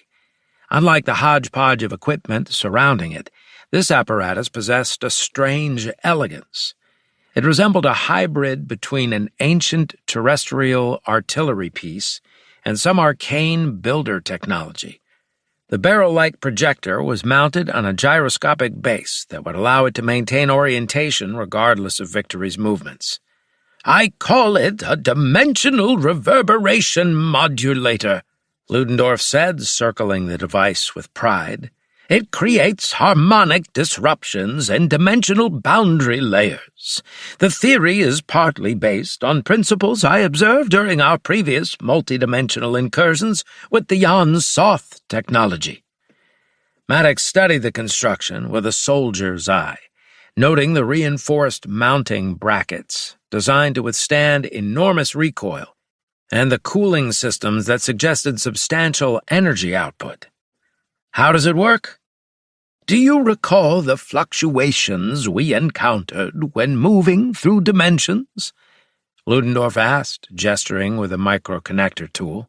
"The way reality seemed to ripple as we passed through the boundaries between universes, the sensations of multiple potential outcomes existing simultaneously."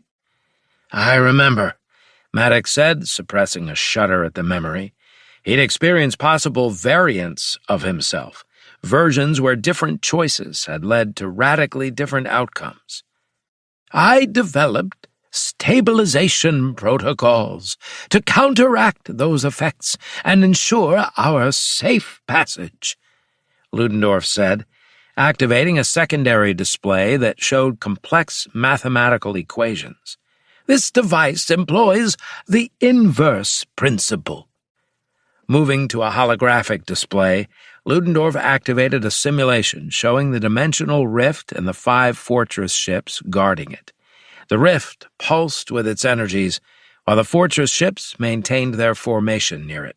"The fortress ships maintain a safe but close distance from the breach," Ludendorff said. "That ranges from 13,000 to 12,000 kilometers. I suspect the ships are sensitive to dimensional instabilities, but wish to remain as close as possible." "Sensitive in what way?" Maddox asked. "Their technology must operate within specific parameters," Ludendorff said. "Too close to the breach, and the dimensional instability would disrupt their systems. Too far, and they couldn't effectively monitor the passage. Too distant, and they'd lose control over who approaches the breach." The simulation zoomed in on one of the fortress ships, highlighting its power distribution network and propulsion systems. "If we introduce this modulator into the vicinity of the rift," Ludendorff said, "it will generate what I call quantum whips, interdimensional tendrils, if you will, that should envelop and temporarily displace the fortress ships." "Displace them where?" Maddox asked, studying the simulation more closely. "That's the beautiful part," Ludendorff said. "Not here." Maddox waited for elaboration.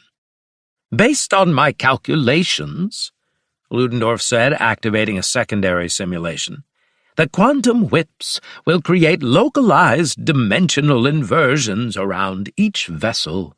These inversions will essentially fold space-time, creating pocket dimensions that temporally remove the ships from our reality. That's the theory, anyway. The simulation showed a fortress ship being enveloped by swirling energy, then seeming to collapse inward before vanishing entirely. No explosions, no debris, simply gone, as if it had never existed. "You'll make them disappear," Maddox said, realizing the brilliance of the strategy. Ludendorff beamed with pride, puffing up visibly at the recognition. "Yes, we don't need to destroy them, only remove them from the equation." "How do we deploy this?" Maddox asked, circling the device. Despite its elegant design, the modulator was big, at least 3 meters long, and weighing several tons by his estimation. "And that is the challenge," Ludendorff said. "The modulator must be positioned just so, near the dimensional breach. Too far and the effect will be negligible. Too close, and the device will be pulled into the interstitial void before it could activate." "Could we mount it on Victory and approach the rift?" Maddox suggested. Ludendorff shook his head. No. The energy backlash would likely disable Victory's systems at the moment of activation, leaving us defenseless if any fortress ships remain. Additionally, the quantum entanglement with Victory's hull would create a risk of the ship itself being pulled into the displacement effect.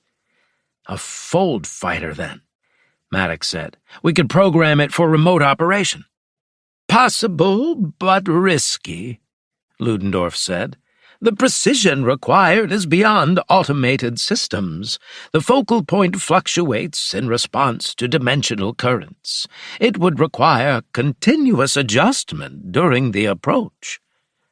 "So it needs a pilot," Maddox said. "Indeed, an exceptional one," Ludendorff said. "The dimensional effects near the rift will create perceptual distortions. The pilot would experience temporal dilation, possible fragmentation of consciousness, and sensory disruption. The one good point is that a fold fighter can get out of there faster than Victory can, and thus escape any backlash." "Keith claims to be the best pilot in Star Watch," Maddox said. "So he tells us constantly, and with tedious repetition," Ludendorff said. "Then he should be happy to show us," Maddox said. "How long until the device is ready?" "The primary assembly is complete," Ludendorff said, returning to the circuitry he'd been working on when Maddox entered. "I'm calibrating the frequency modulators now.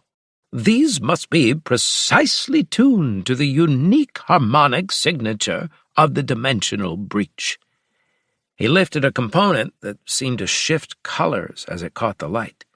"This is a builder phase channel, salvaged from an artifact we recovered long ago on SETI Alpha 6. It's capable of channeling enormous energies while maintaining quantum coherence." "How long until we can launch?" Maddox said, knowing Ludendorff's tendency to wander into technical explanations. "An hour for final calibration," Ludendorff said after a moment's thought. "Then another hour for mounting and integration with a fold fighter's systems." "Get it done," Maddox said. "I'll brief Keith on the mission." As Maddox turned to leave, Ludendorff called after him. "Captain, there's something else you should know." Maddox paused, turning back to face the professor.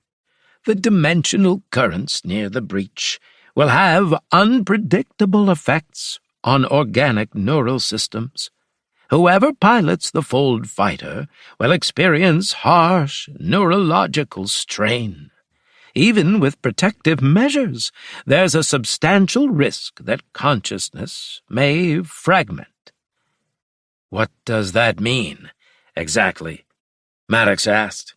The pilot's consciousness may temporarily separate from their physical form. In extreme cases, their identity might become entangled across dimensional boundaries.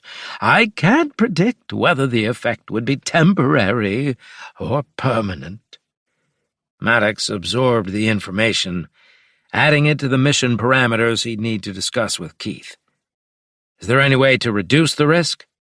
"I'm incorporating neural stabilizers into the modulator's design," Ludendorff said, gesturing to a series of small devices arranged along the main apparatus. "These should provide some protection. But the fundamental problem remains. Human consciousness wasn't designed to exist in multiple dimensions simultaneously." "I'll make sure Keith understands the risks," Maddox said. "One more thing," Ludendorff said. "If something goes wrong with the pilot, I may be able to help. My research into consciousness transfer technology has yielded some promising results." 2 hours, Maddox said, confirming the timeline. "Give or take," Ludendorff replied, already turning back to his work. As Maddox navigated through the strewn equipment toward the exit, he glanced back at Ludendorff. For all his arrogance and personality quirks, the Methuselah man was an undeniable genius. If anyone could create a device capable of neutralizing the fortress ships, it was him. The hatch slid closed behind Maddox as he strode down the corridor. They had a plan now, risky and with possible unknowns, but it was a plan. And in the face of an interdimensional invasion, it was the best option they had. The real question was who would pilot the Fold Fighter. Keith was the obvious choice, but his recent trauma during the Yon-Soth encounter on their last mission had left psychological scars. Would Keith volunteer, knowing the risks, to his consciousness? Or would they need to ask his dimensional counterpart to make the sacrifice instead? Maddox shook his head. First, they needed to prepare the modulator and the Fold Fighter. Then they would worry about who would take on the mission that might save the Commonwealth. But at what cost to the pilot, only time could tell. Chapter 58. Soon enough, Keith sat in the cockpit of the Fold Fighter. Technicians had just completed the final checks on the ungainly device clamped to the exterior of his craft. Keith ran through his pre-flight checklist. The systems responded, though he noted deviations in the inertial dampening field, a consequence of the modulator's asymmetric mass distribution. The fighter lifted, hovering above the deck as Keith verified thruster alignment. Once done, the fighter surged from the hangar bay, Victory, and then the flotilla. It showed Keith was getting older, as in his younger days he might have folded directly from inside Victory. The dimensional rift loomed ahead, visible as a shimmering distortion. On the main screen, the 5 monitors appeared as ominous silhouettes. Each vessel dwarfed his tiny craft. Massive structures, bristling with weapon emplacements, shield generators, and sensor arrays. Keith took a deep breath as he'd been taught during advanced pilot training. The oxygen-rich mixture from his flight suit supply system flooded his lungs, sharpening his senses. "Begin in pre-fold sequence," he said. The fold drive hummed to life, building from a subsonic vibration to a high-pitched whine. Energy readings spiked as the drive core channeled power, creating the localized space-time distortion that would allow the fighter to fold from one point to another without traversing the intervening distance. Keith pressed the activation control. Then reality distorted around the fighter as space-time bent, compressed, folded, then snapped back into place with a disorienting lurch that the inertial dampeners couldn't fully compensate for. His stomach twisted as conflicting gravitational forces played havoc with his inner ear. The fighter reappeared beside the rift at the coordinates. But something was wrong. The dimensional effects were passing through the hull, as if it were a porous membrane rather than solid material.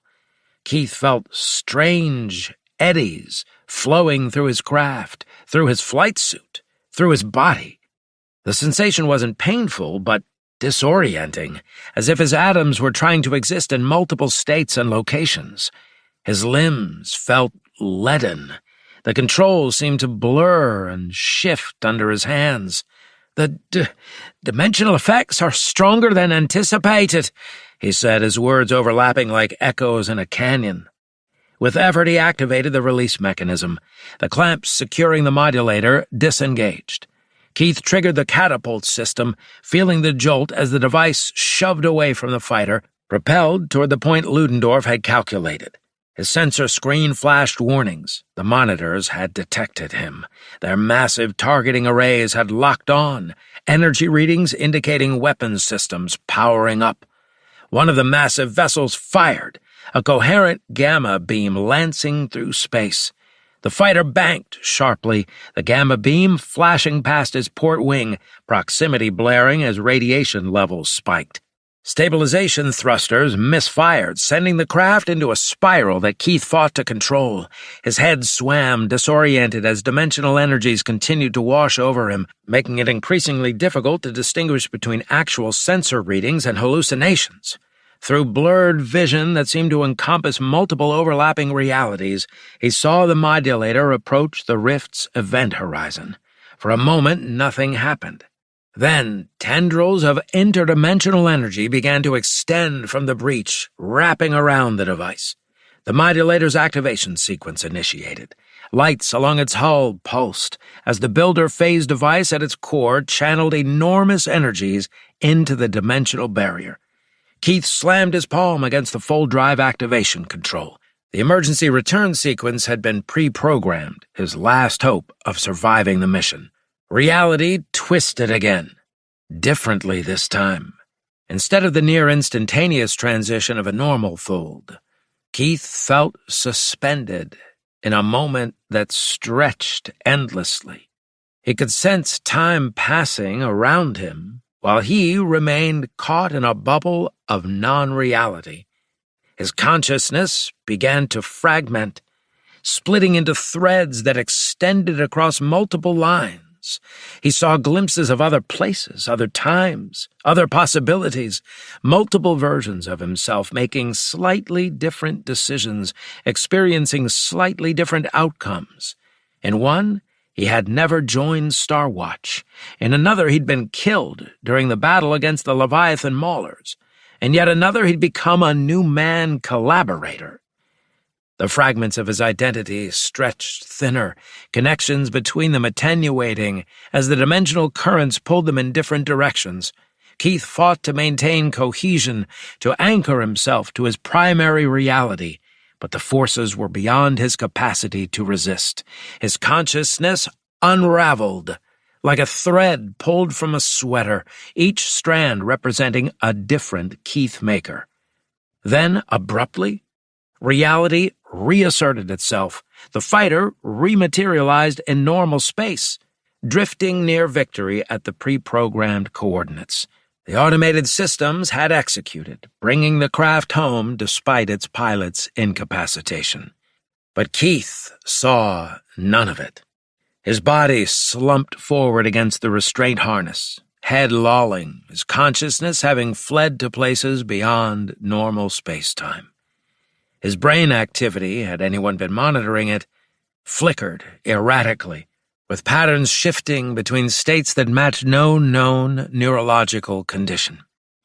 Parts of Keith Maker remained scattered across dimensions, while his physical form returned to the reality he had fought to save. From the bridge, Maddox watched the fighter's reappearance. The small craft drifted, its thruster controls evidently offline. No response came to repeated hails. "Recovery team, the pilot is non-responsive," Maddox said. "Deploy immediately." Rescue pods launched, rocketing toward the drifting craft. Soon magnetic grapples clamped onto the hull. When the fighter was finally secured in the hangar bay, emergency technicians approached. Sensors showed no immediate danger, but readings showed anomalies that the science team would need to analyze later. Keith was still strapped into the pilot's seat, unconscious. His vital signs were weak and erratic, heart rate fluctuating, respiration shallow, and irregular brain activity. Medical technicians extracted him from the cockpit and transferred him to a waiting stretcher. "What's the status?" Maddox said, having run down here. "Comatose," the chief medical officer said, not slowing as they rushed Keith toward the medical bay. Maddox watched them wheel Keith across the hangar bay. He hoped the ace was all right. More importantly, he hoped Ludendorff's invention would work as promised. Keith's sacrifice would be meaningless if the modulator failed to neutralize the monitors. With a final glance at the medical team as they disappeared into the lift, Maddox turned away. They would know soon enough whether the mission had succeeded. Chapter 59. On the bridge, Maddox watched the main screen. Ludendorff stood to Maddox's left, fingers tapping nervously against his thigh. Before them, the screen displayed the shimmering tear in reality, a jagged wound in space-time. The 5 monitors maintained their formation, massive vessels silhouetted against the anomaly. "Captain," Andros said, "I'm detecting unusual energy discharges within the rift."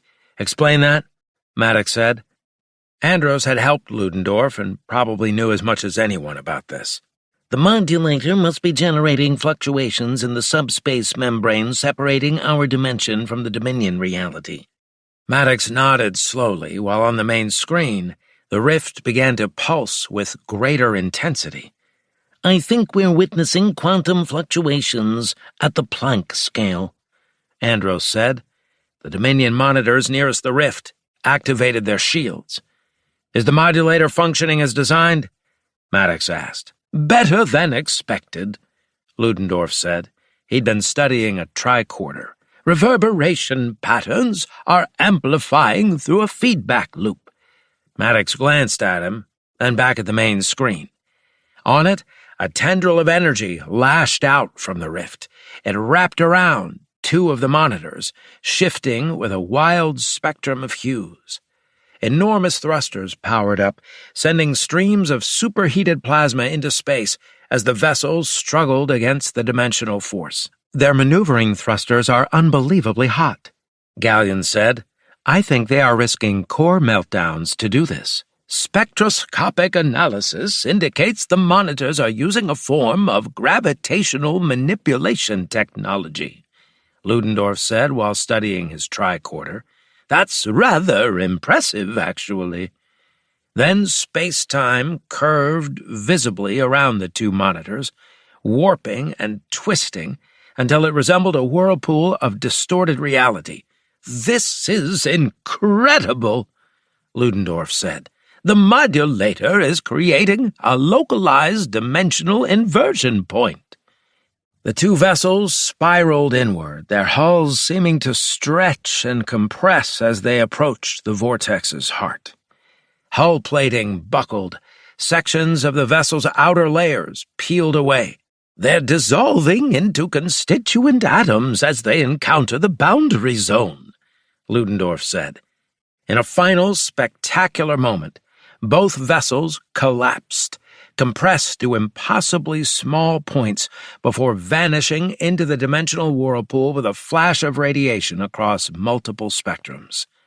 "I'm detecting a surge of tachyons and more exotic particles," Andros said. "Where did they go?" Maddox said. "Theoretically, nowhere," Ludendorff said, "and everywhere." "That makes no sense," Maddox said. "But it does," Ludendorff said. "I believe the vessels have been pulled into the interstitial space between dimensions, what some theorists call the bulk or hyperspace." Meta's console chimed with an alert. She listened and then said, "The remaining monitors are attempting to coordinate." Another energy tendril emerged from the rift, this one with a different quality, more diffuse, less defined, with a corona of what appeared to be electrical discharges arcing around its periphery. It enveloped the third monitor in a gossamer web of what might have been dimensional energy. Unlike the previous two vessels, this monitor didn't spiral into a vortex. Instead, the ship began to lose coherence, its outline blurring and fading like an image going out of focus. The sharp edges of its hull became indistinct, its matter seemingly phasing in and out of reality. "Fascinating," Ludendorff said. "The sensors are showing it shifting to a higher oscillation frequency. I suspect it hasn't been drawn between dimensions. It's phasing into underspace." The bridge crew exchanged glances. They had all been to underspace before, the mysterious domain beneath reality, where the laws of physics operated strangely. It was not a pleasant place to be trapped. The dimensional rift pulsed again, the aperture rippling.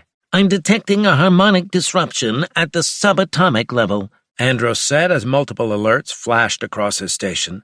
"It seems to be targeting the binding fields that maintain molecular cohesion." "In plain language, Mr. Crank," Maddox said. "The modulator is unraveling the forces that hold matter together, sir," Andros said. A third energy tendril emerged, this one jagged and erratic compared to the previous manifestations. It struck the fourth vessel amidships. For a moment, nothing appeared to happen. Then, the vessel shattered. It didn't explode in the regular sense. There was no fireball, no expanding cloud of debris or secondary detonations. Instead, the entire structure disintegrated into its component particles simultaneously, as if every molecular bond in the ship had been severed in the same instant. Where the monitor had been, only an expanding cloud of fine dust remained, glittering like a nebula in miniature. "Great Scott!" Ludendorff whispered. "The modulator created a decoherence wave by disrupting the fundamental forces binding matter. It's essentially the reverse of the strong nuclear force." "Could that affect us out here?" Maddox asked. Ludendorff studied his tricorder, saying nothing. Maddox looked around. "I don't think so, sir," Andros said. "The effect appears highly targeted, and its range is limited to the dimensional distortion zone. We're well outside the affected region." The bridge crew watched as the dimensional disturbances now began to subside. The rift's violent pulsations slowed, with the strange tendrils of energy withdrawing into the breach. Within minutes, the rift had returned to its previous state, a shimmering tear in reality, but now guarded by only a single monitor. That one had powered up as if to flee, and then held back. The reasons soon became clear. The rift was back to normal, and they were still guarding it. Ludendorff turned to Maddox. "There," he said, snapping his fingers 4 times. "I have made 4 of them disappear. I've left the last one for you, sir." Maddox studied the remaining monitor before turning to Ludendorff. "Good work, sir. This was beyond your usual genius." Ludendorff puffed up, his chest expanding. Then perhaps the most surprising moment of the day occurred. Gallion glided forward. The hollow image raised his projected hands and brought them together, his speakers emitting a perfect simulation of applause. A second later, the rest of the bridge crew rose to their feet to deliver a standing ovation. Ludendorff blushed. Then he grinned and bowed once, twice, and a third time. As the applause died away, Maddox returned his attention to the main screen, to the lone monitor out there. 4 were gone and 1 remained. Now came the hard part. Chapter 60. Far away on the library planet, Ural paced the confined space of the quarantine chamber. Days had passed since their confinement, and the walls of the room pressed in, exerting greater psychological weight by the hour. Margaret sat cross-legged on the bed, seemingly absorbed in reading technical specifications on her data tablet. But Ural noticed her eyes hadn't moved across the screen for several minutes. "This is pointless," she finally said, tossing the tablet aside. "We're trapped, while someone or something continues to corrupt the Supreme Intelligence. Every moment we remain here—" Ural raised his hand for silence, then made a subtle gesture toward the corners of the room. Margaret understood, of course. Surveillance. "I know," Ural said, "but quarantine exists for valid reasons. We must be patient." He moved to sit beside her on the bed, his body partially blocking one of the surveillance devices. From within his tunic, he withdrew a small metallic cylinder. Margaret's eyebrows arched. "Emergency device," Ural whispered, his lips barely moving. "I always have contingencies." The small cylinder was a scanner, capable of penetrating multiple deck levels and mapping energy readings throughout the installation. For the next several hours, Ural maintained the appearance of resigned compliance, all the while scanning different quadrants of the installation. He built a composite energy map of the surrounding structure, layer by layer, section by section. The picture grew more complete. The scanner's processing capabilities allowed it to penetrate shielding designed to block scans, a feature Ural had requested due to past encounters with entities capable of manipulating detection systems. Then Ural detected the first anomaly. It came from deep beneath the primary installation levels. They were minor variances, easily dismissed as system inefficiencies. But to Ural, they formed a deliberate signature. "Someone is masking their presence," he whispered, increasing the scanner's resolution. What he discovered next confirmed his suspicions. Environmental systems showed oxygen levels consistent with habitation, and this was despite the areas being classified as automated maintenance zones requiring no life support. More troubling, intermittent biosignatures appeared and disappeared from the scanner's detection grid, as if something alive moved through shielded corridors. Soon Ural had compiled enough data to warrant action. He waited until Margaret completed her morning hygiene before he shared his findings. "I've detected anomalies," he said, activating a small projector that displayed a schematic of the installation. A pulsing red section highlighted the areas of concern. "That's deep maintenance level Beta 7 through Beta 9. Power fluctuations suggest masking attempts. And this, Ural manipulated the display to enhance a particular section. Unexplained oxygen consumption." Margaret stared at him. "Even more concerning," Ural expanded the display, "are these intermittent biosignatures. Something is down there, moving through shielded corridors." "How is that possible? Doesn't the Supreme Intelligence monitor all access points?" "Unless his corruption has penetrated security systems more deeply than we realized," Ural said. He deactivated the display and sat back. "This may be the key to understanding how the Supreme Intelligence is being infiltrated. Perhaps the viral code wasn't dormant as we suspected. What if it's a recent manufacture, an active infection, rather than a legacy vulnerability?" "I don't understand," Margaret said. "Nothing gets in or out of the planet without leaving traces we could detect." "There could be another way. Those maintenance shafts date back to original builder construction. Some of the deeper levels remain poorly documented." "Do you believe someone has breached the planetary barriers?" "I don't know, but I intend to find out." "How can you do that when we're confined to quarters? The security drones patrol all corridors leading from this section. The moment we step outside, if you can jimmy the lock, we'll be detected." Ural moved closer to her. "I have to get down there." "The security drones will intercept us, provided you can open the hatch." Ural placed his hands on her shoulders and drew her to him, embracing her.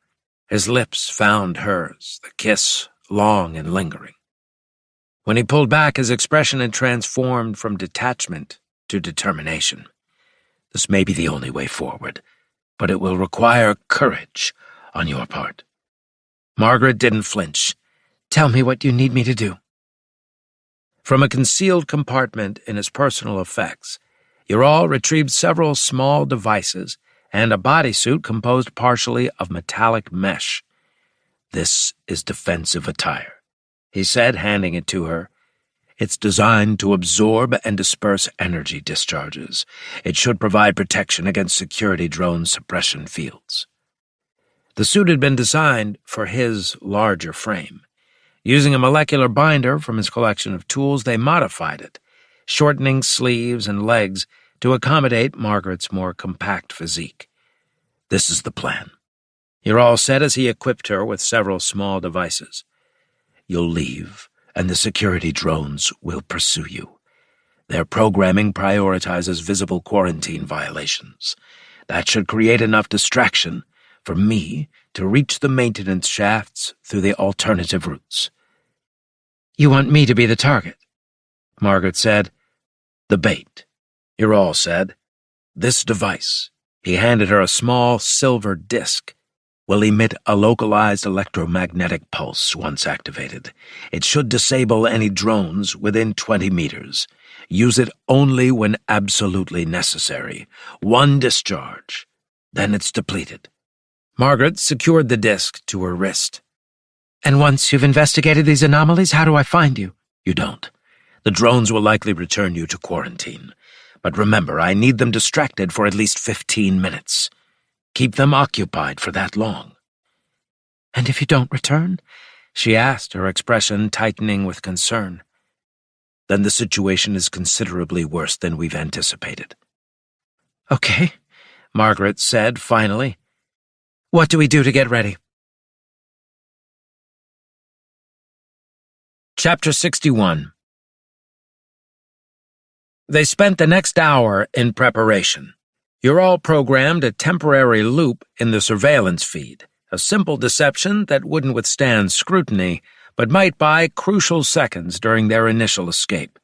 Margaret memorized her designated escape route, her primary and secondary paths clearly established. When everything was prepared, Ural gripped her shoulders one final time. "Ready?" Margaret's response was to kiss him fiercely. "Don't get yourself killed trying to be a hero," she whispered. "I'm a security analyst, not a hero." Ural replied, "Heroes take unnecessary risks. Analysts calculate acceptable ones." Ural then triggered the surveillance loop and manipulated the chamber's emergency release mechanisms, using a device to override the locks. The hatch slid open. Warning klaxons sound and two hulking security drones, quadrupedal robots resembling oversized canines, pivoted toward the open hatch, their weapons systems cycling to active status. Ural didn't hesitate. From his collection of emergency devices, he withdrew a slim, cylindrical object and aimed it at the drones. A pulse of focused energy, invisible to human perception but devastating to synthetic neural networks, erupted from the device. The security drones convulsed, their articulated limbs twitching with random electrical discharges before collapsing into inert heaps. "Now!" Ural said. Margaret sprinted from the chamber, her silvery bodysuit reflecting the corridor's emergency lighting, as she raced toward the main junction. Within seconds, the installation's security systems registered her unauthorized movement. Additional drones deployed from ceiling recesses, their massive forms dropping to the deck with surprising grace before accelerating in pursuit. Ural waited exactly 17 seconds, the calculated response time for security systems to redirect surveillance focus to the active pursuit. Then activated another device which emitted a calibrated electromagnetic pulse designed to temporarily blind monitoring systems in his immediate vicinity. While Margaret led her pursuers through the predetermined escape route, Ural slipped from the chamber and moved in the opposite direction. His path soon took him through seldom-used access corridors and maintenance tunnels, avoiding major junctions and transit hubs where security presence would be highest. The installation's architecture became increasingly primitive as Ural descended through maintenance shafts and emergency access tubes. Modern composite materials gave way to older metallic constructions. Ural paused at each junction, consulting his scanner to ensure he maintained the correct path toward the anomalous readings. The device now detected stronger power fluctuations and more frequent biosignatures, a confirmation he was approaching the source. After nearly 40 minutes through increasingly confined passageways, Ural reached a section of corridor that bore distinctly different characteristics from the surrounding architecture. While the primary structure remained builder in origin, modifications had been made. Power conduits had been rerouted, wall panels replaced with materials that disrupted standard scanning frequencies. Arming himself with a specialized disintegrator weapon, another emergency device from his personal arsenal, Ural advanced with heightened caution. The weapon represented technology far beyond standard security issue, capable of disrupting molecular bonds with terrifying efficiency. In his years of service, he had discharged it exactly twice. He hoped today wouldn't become the third. The corridor terminated in a junction with 3 branching pathways. Ural consulted his scanner, noting increasing biosignatures from the leftmost passage. He advanced down the corridor, detecting faint sounds ahead, movement, and something that resembled low conversation, but with tonal qualities that struck him as distinctly non-human. He rounded the final corner and froze. 3 large figures occupied the corridor ahead, entities Ural recognized from previous encounters. Arda-Zeros. The wolf-headed humanoids stood nearly 2 meters tall, their powerful frames covered in short gray fur. Though they walked upright on 2 legs and possessed arms and hands similar to human morphology, their heads remained distinctly lupine, elongated muzzles, pointed ears, and amber eyes that reflected the corridor's dim light. One of the Arda-Zeros carried what appeared to be a modified plasma rifle, while the other 2 manipulated some form of electronic equipment partially embedded in the corridor wall. The implications struck Ural with chilling clarity. The Arda-Zeros were most likely from the center of the galaxy, having used secret pathways that often stretched hundreds or thousands of light-years to reach here. Their presence indicated something far more troubling than a simple security breach. Before Ural could process further, the leftmost Arda-Zero raised his head, nostrils flaring as he sampled the air. A low growl emerged from his throat, alerting the others. Ural had no choice. As the armed Arda-Zero swung his plasma rifle toward him, Ural activated the disintegrator. 3 bursts of energy struck the figures in rapid succession. The disintegrator's effect was horrifying. Molecular bonds within the targets simply ceased to exist, causing their bodies to collapse into constituent elements that scattered across the corridor floor in fine, dust-like particles. Moving quickly, Ural dragged the remaining equipment into a recessed alcove, concealing evidence of the confrontation. His mind raced with implications. Arda-Zero presence explained how the Supreme Intelligence's security could be breached. They could simply travel through the ancient Yon-Soth pathways. They had done so before. Now, it would seem, they were doing so again. The Arda-Zeros themselves weren't known for technological sophistication. They could travel across the galaxy, but lacked the computational expertise to create the sophisticated viral code infecting the Supreme Intelligence. They were servants, not masters, which meant that someone else was directing their activities. In the past, the Arda-Zeros had worked for the mastermind. Thus, that was the likeliest probability. But it wasn't a certainty, not yet anyway. Continuing deeper into the modified section, Ural encountered increasingly sophisticated alterations to the original builder architecture. Power conduits had been rerouted, unauthorized computing nodes installed, and scanning baffles positioned at strategic locations. After navigating several more junctions, Ural detected additional biosignatures ahead, more Arda-Zeros, concentrated in what appeared to be a modified chamber. Moving with increased caution, Ural positioned himself near the entrance, peering around the edge. 3 more Arda-Zeros occupied the chamber. This group was focused on an array of display screens and control interfaces. The displays showed scrolling code sequences that Ural recognized, the same viral patterns identified within the Supreme Intelligence's compromised sectors. An alarm sounded, not from the chamber but from somewhere deeper in the installation. The Arda-Zeros reacted, their lupine heads jerking upward in unified response. One barked a command in their guttural language, his clawed fingers flying across control interfaces with dexterity. Ural realized he had seconds before they initiated some contingency, perhaps erasing evidence of their activities or triggering additional corruption sequences. With reluctance, he raised the disintegrator and fired 3 more bursts. The Arda-Zeros collapsed into molecular dust without even registering his presence. Moving to the control interfaces, Ural began examining the systems the Arda-Zeros had established. The technology represented an unusual hybrid, builder architecture serving as a foundation for modifications of unknown origin. For nearly 2 hours, Ural documented the system's configuration and the code sequences the Arda-Zeros had been implementing. His expertise allowed him to recognize the overall architecture of the attack, a sophisticated, multi-stage infiltration designed to gradually assume control of the Supreme Intelligence's primary functions while evading detection.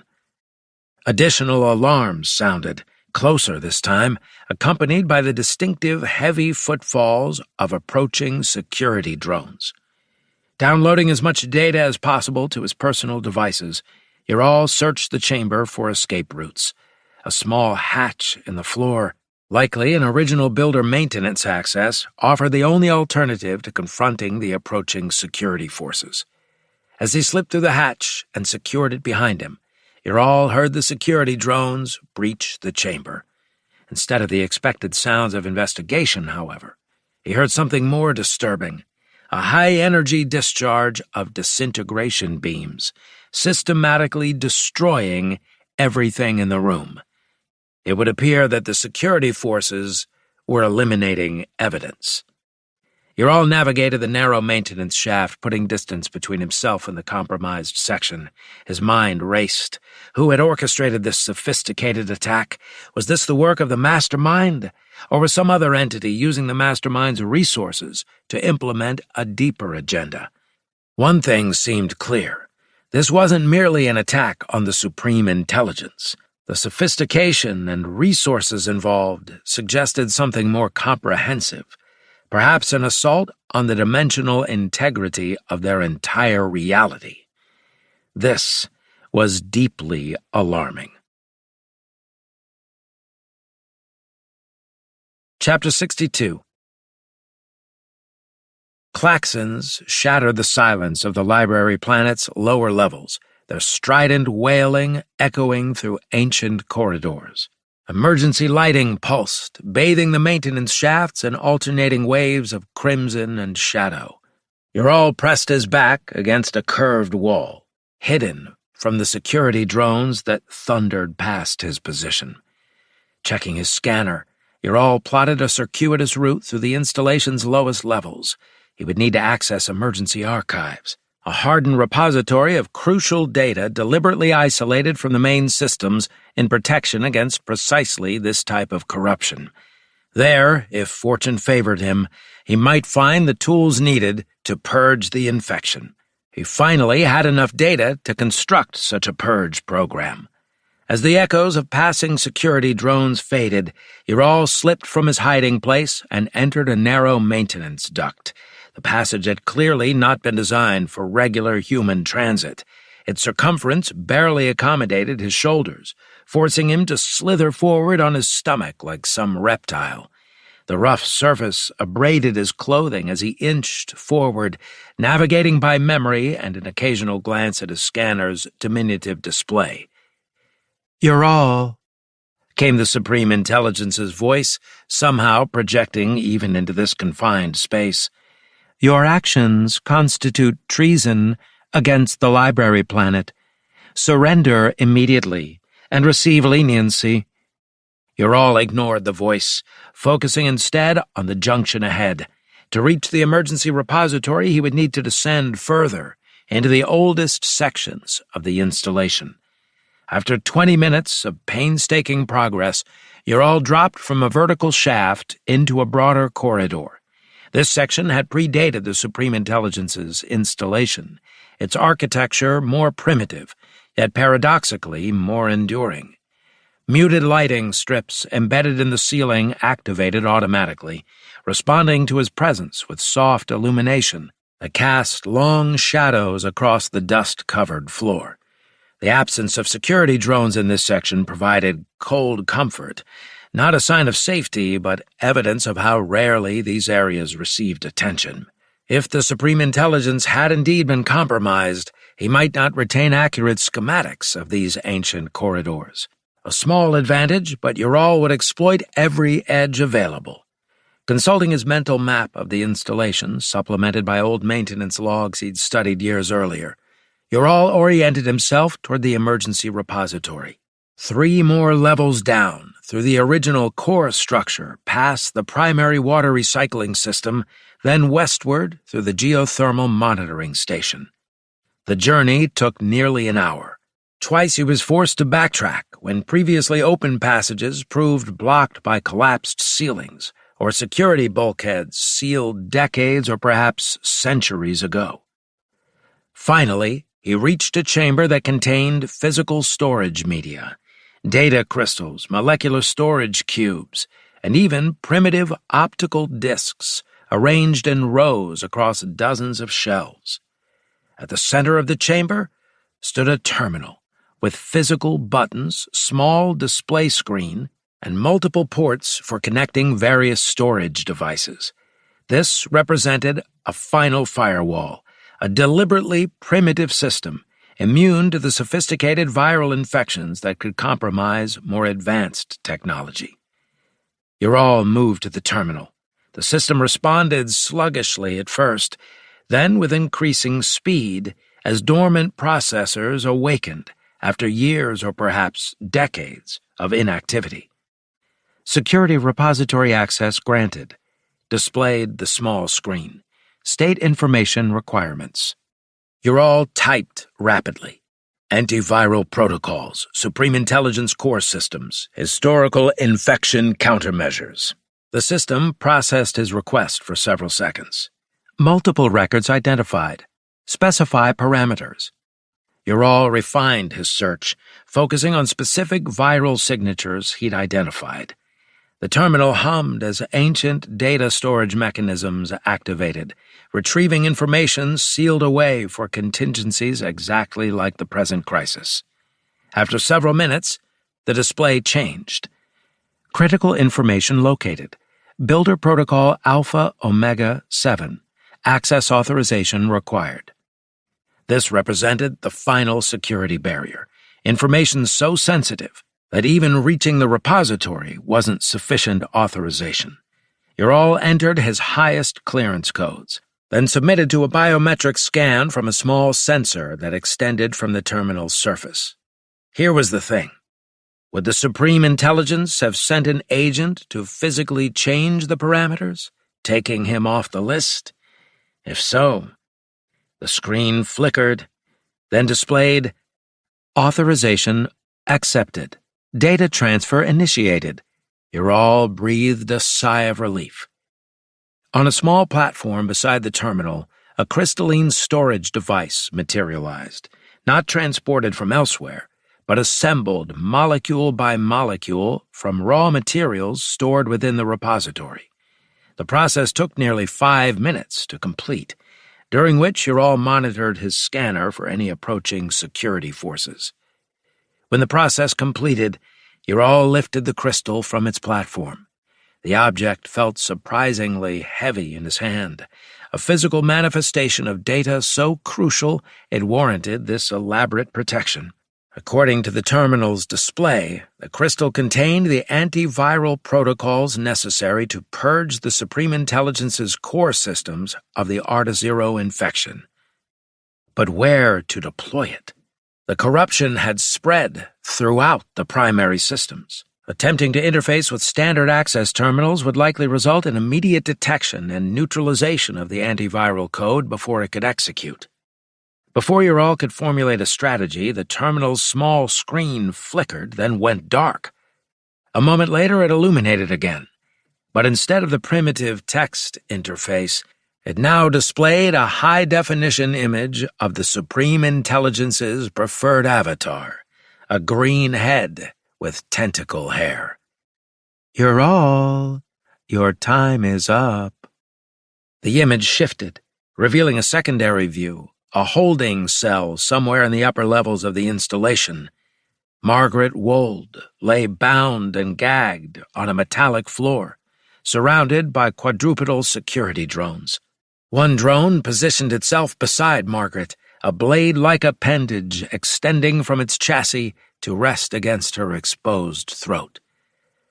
I will cut her throat this instant if you do not surrender and come to me in my audience chamber, the Supreme Intelligence said. There I will release her to you, and then I am going to exile you from the library planet. You've given me years of valuable service, but I've had enough of your shenanigans. What is your answer? Ural stared at Margaret's face, noting the terror in her eyes, but also the determination, the silent communication imploring him to complete his mission regardless of her fate. In that moment, the truth he'd been denying for months crystallized with perfect clarity. He loved her with the profound, consuming devotion that had driven the great follies and great triumphs of history. The revelation struck him with physical force, nearly buckling his knees. Whatever machinations were unfolding between the mastermind, the Dominion, and the corrupted Supreme Intelligence paled against the reality of Margaret's life hanging by the thinnest of threads. "I'm coming," Ural said. "I will surrender to you." "Excellent," replied the Supreme Intelligence. "I will be waiting. But you have 12 minutes to reach the audience chamber. After that time expires, I cannot guarantee Miss Wold's continued well-being." "I need 23 minutes," Ural said, mentally calculating the minimum time required to traverse the distance from his current location. 23 minutes, then. But at that moment, if you are not present before me, I will order her execution. The screen shifted again to focus on Margaret. The blade at her throat pressed harder, drawing a thin line of crimson that trickled down her neck. Her eyes widened, but she made no sound behind the gag. "I'm coming," Ural said. "Don't worry about me." The terminal went dark, reverting to its original interface as if the Supreme Intelligence had never manifested within its systems. Ural stood motionless for several seconds, the crystalline data storage device clutched in his hand, his mind racing through calculations and contingencies. 23 minutes to formulate a strategy that might save Margaret, neutralize the viral infection, and perhaps prevent whatever cataclysm the Dominion sought to unleash through this elaborate subversion. They had to be behind this, right? Ural secured the crystal data storage device in a protective case, then attached it to his belt. Whether he would have the opportunity to deploy its contents remained uncertain, but he refused to abandon the one tool that might purge the infection. The Klaxons continued their mournful wailing as Ural ascended toward his confrontation with the corrupt Supreme Intelligence, each step bringing him closer to a moment of truth that would determine not only his fate, but potentially the future of human civilization across multiple dimensions. Chapter 63. Golden Ural approached the grand audience chamber with measured steps, his bearing erect despite the gravity of his situation. The wide corridor leading to the entrance stretched before him, like the final walk of a condemned man. Security drones flanked him, specialized units with integrated weapon systems. "Halt for a security scan," ordered the lead drone, its synthesized voice lacking any semblance of humanity. Ural complied, extending his arms outward as directed. A hemispherical scanner descended from the ceiling, bathing him in pale blue light that swept across his body. "Unauthorized weapon detected," announced the scanner. "Disintegrator, Class 7, located on subject's right hip." Mechanical arms extended from one of the security drones, removing the weapon. Ural made no attempt to resist.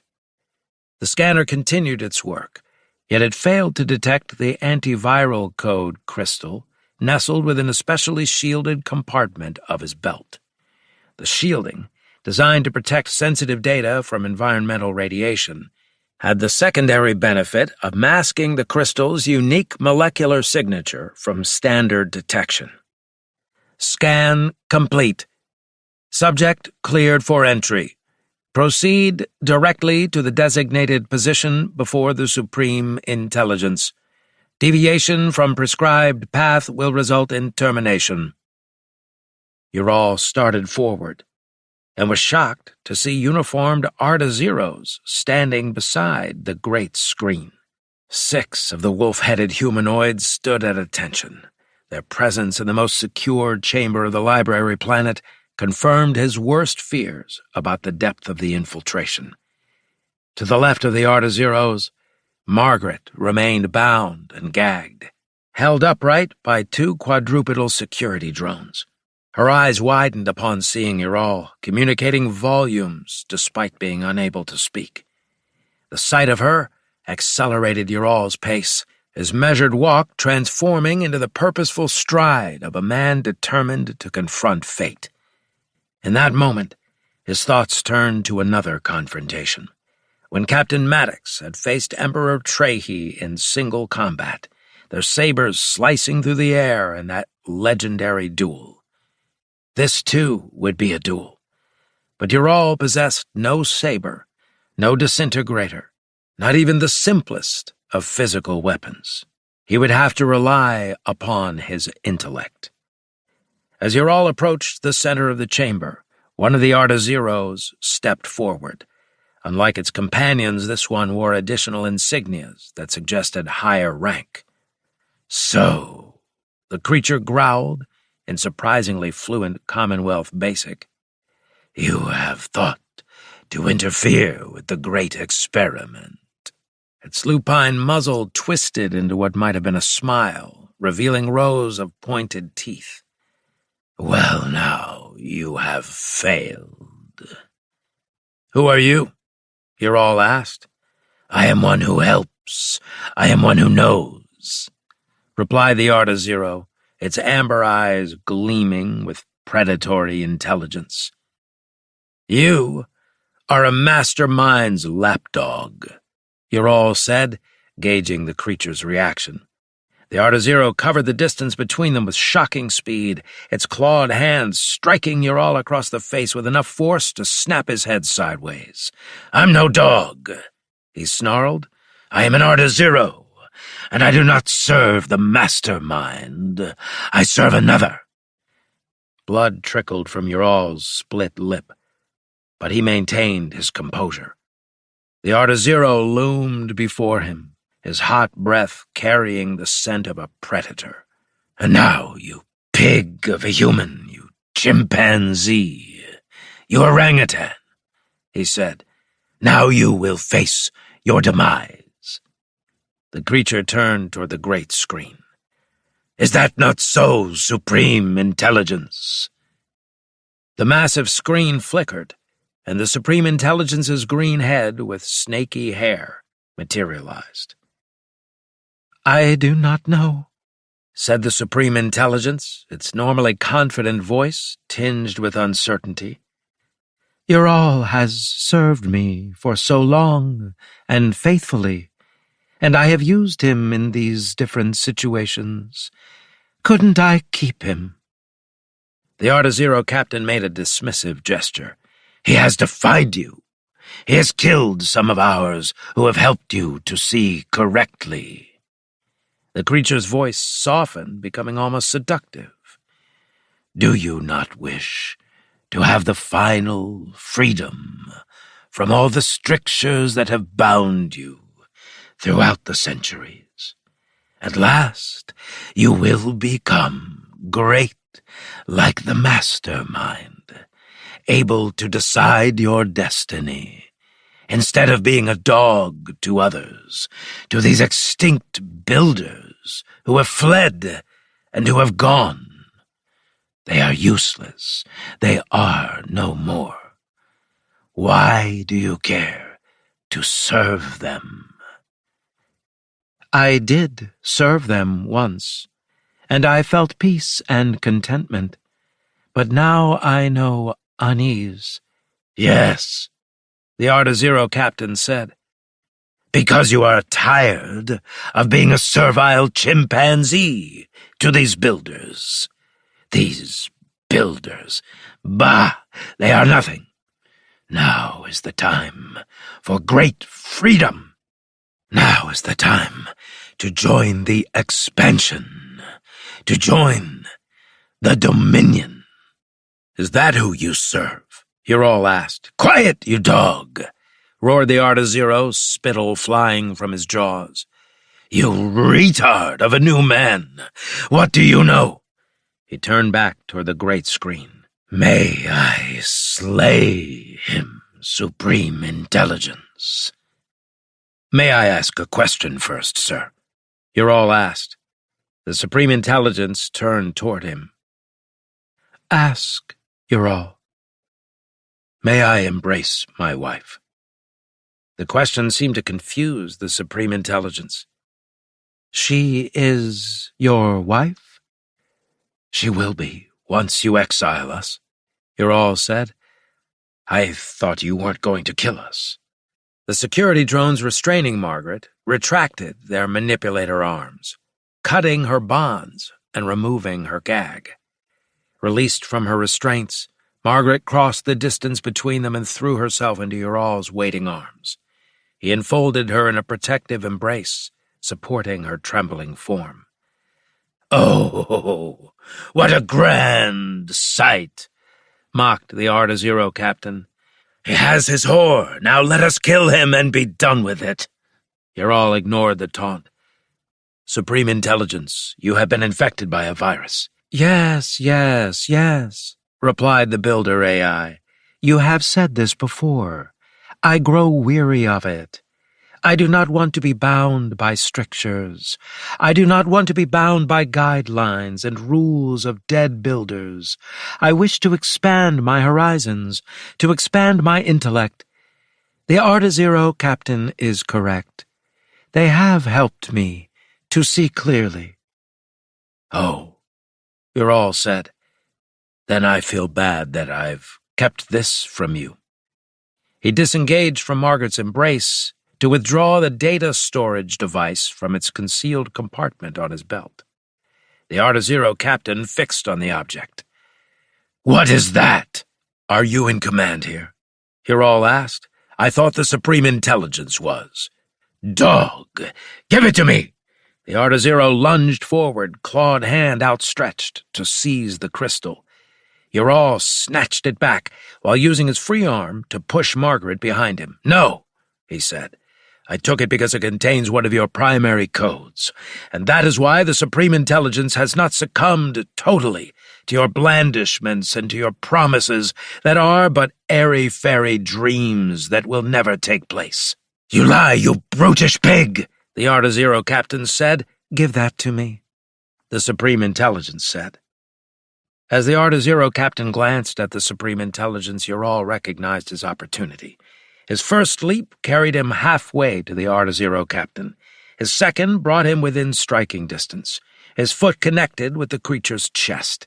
The Art-0 catapulted backward, colliding with subordinates who scrambled to maintain their balance while drawing their weapons. "No!" Margaret screamed.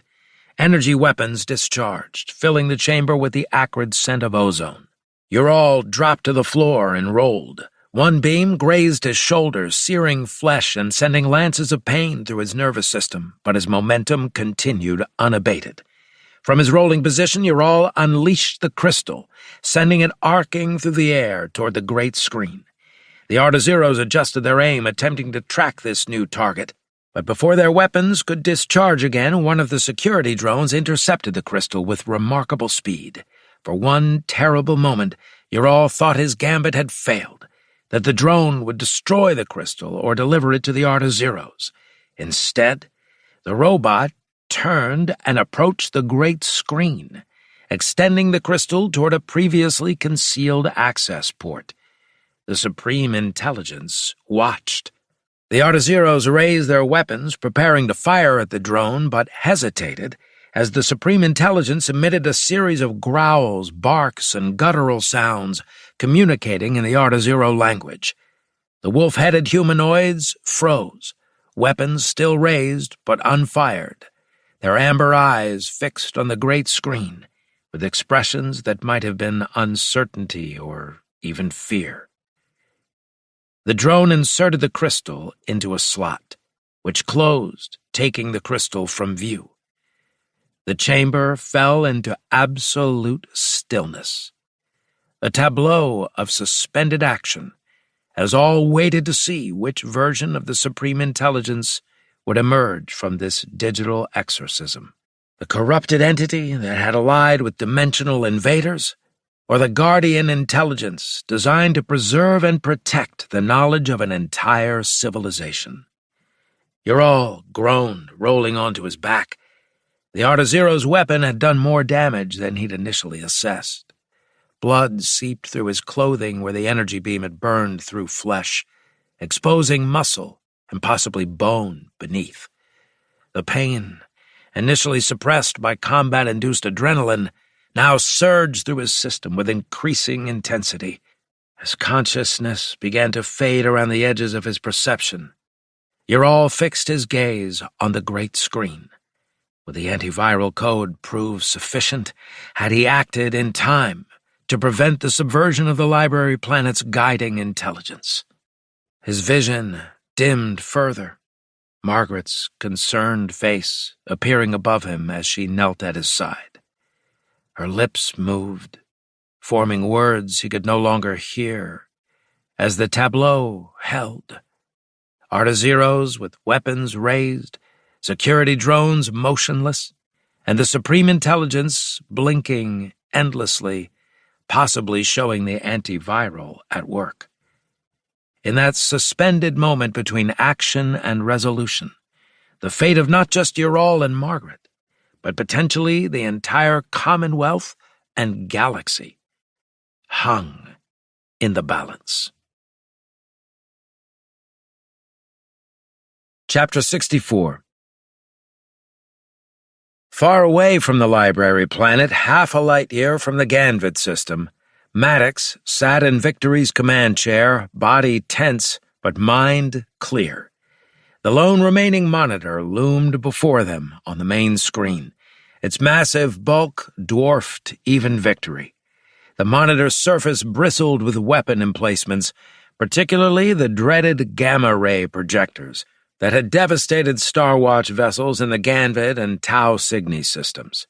Point defense turrets dotted its hull like malevolent eyes, while missile tubes remained closed but ready, their covers gleaming dully in the faint starlight. The flotilla had formed up into attack formation. Victory and the von Schleifen in the vanguard, their superior shielding and hull armor positioned to absorb the brunt of the monitor's firepower. The smaller vessels, 2 fast cruisers, 2 destroyers, and 2 frigates, maintained positions behind them, ready to add their firepower to the assault. The formation took the shape of a loose arrowhead, designed to concentrate firepower while minimizing the target profile presented to the monitor's gamma projectors. "All vessels maintain formation," Maddox said. "The von Schleifen will advance on heading 030. Victory will mirror on 050. The Intrepid and Defiance, with destroyer escorts, will execute flanking maneuvers on my mark." On the main screen, the blue icon against the blackness of space represented the position of each vessel.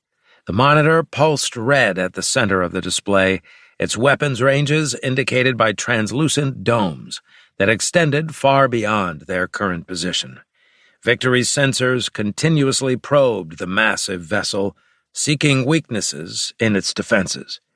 Captain Flattery's voice came over the comm channel, the audio transmission distorted by interference from the dimensional rift. "The von Schleifen is prepared to engage the primary target. The disruptor cannon is at full charge." Maddox noted the change in Flattery's voice. Gone was the hesitation and doubt that had characterized his earlier communications. The captain had found his resolve, perhaps driven by the same desperate determination that now unified the flotilla. "Victory weapon status?" Maddox asked, gaze never leaving the main screen. "Disruptor cannon is at 100%, sir," Gallion said. "The neutron cannon is at 97% and rising. Point defense grid fully operational and tracking. Shields?" "Cycling shield harmonics active and at maximum strength," Gallion said. "The modifications are holding stable so far." Maddox studied the main screen, calculating ranges and approach vectors. The monitor remained ominously still, as if waiting for them to make the first move.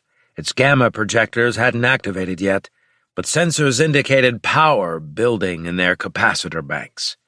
"Fast cruisers, commence attack run," Maddox ordered.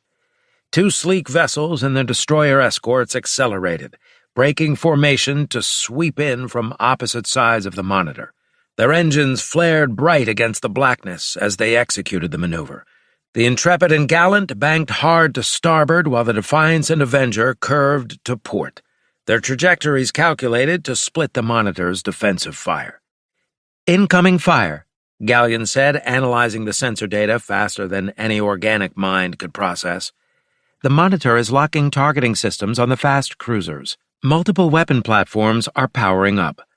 The monitor's secondary weapon systems activated, gamma batteries tracking the approaching vessels.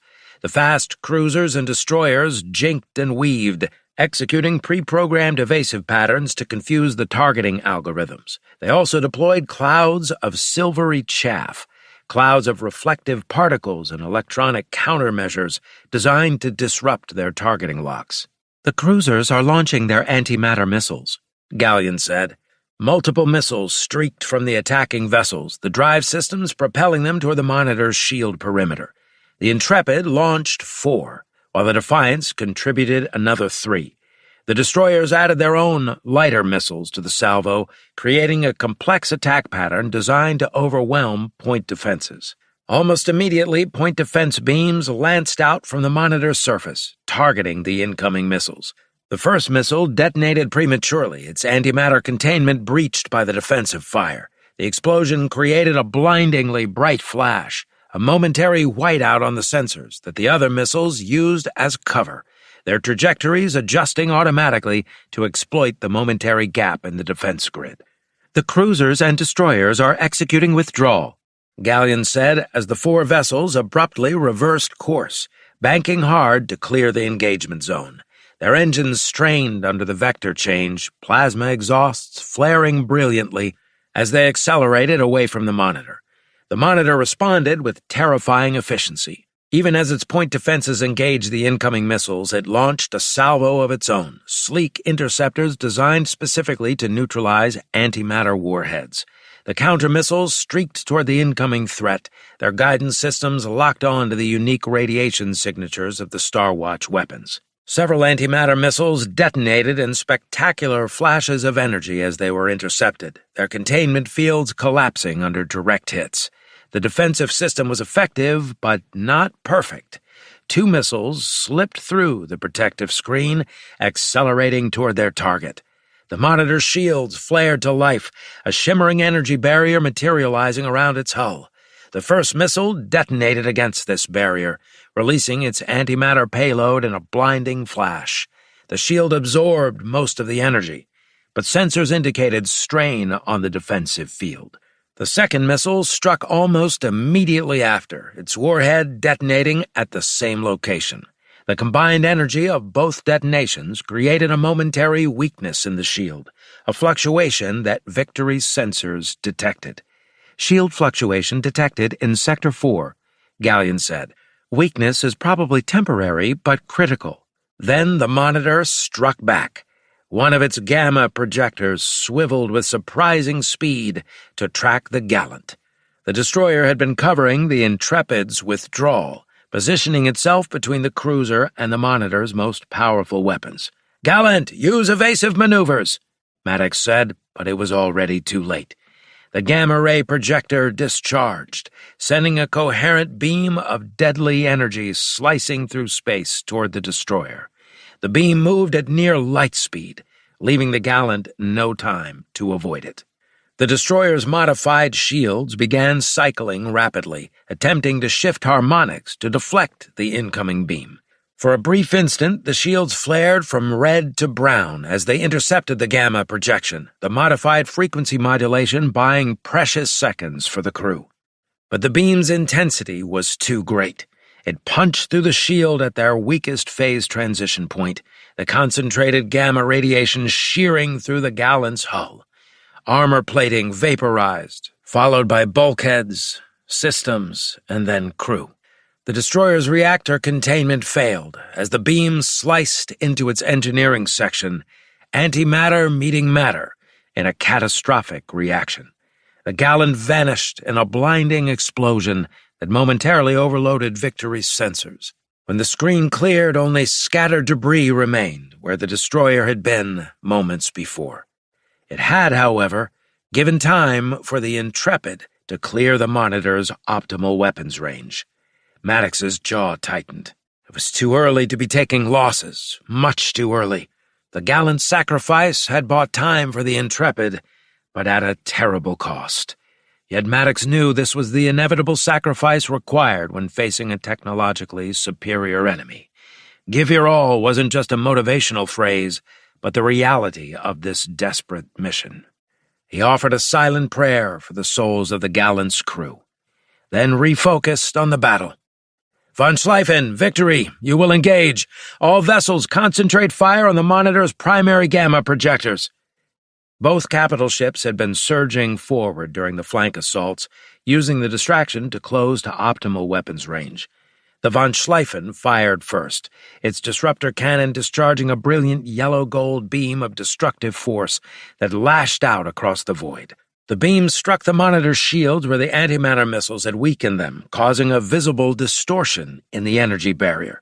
Victory followed an instant later, its own disruptor cannon joined by the secondary neutron beam weapon. The combined energy weapons struck the monitor's shields at the same location, creating a spectacular flare of interacting forces.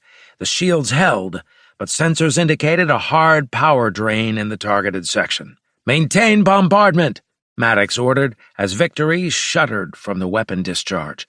"Auxiliary vessels, target secondary systems and weapon emplacements." The smaller ships added their fire, laser cannons producing pencil-thin beams of coherent light that sought vulnerabilities in the monitor's defenses. The Wraith and the remaining frigate Talon concentrated their fire on a secondary sensor array, while the Intrepid and Defiance targeted weapon emplacements. The monitor responded with devastating force. Multiple gamma projectors activated, targeting both capital ships with a coordinated strike no doubt designed to overwhelm their defenses. The beams struck Victory and the Von Schleifen. Victory shuddered under the impact, the deck plates vibrating beneath Maddox's feet as the shields struggled to disperse the enormous energy. "Shields holding at 63%, Gallion reported. "The cycling harmonics are working. Partial deflection achieved." The modifications were proving their worth.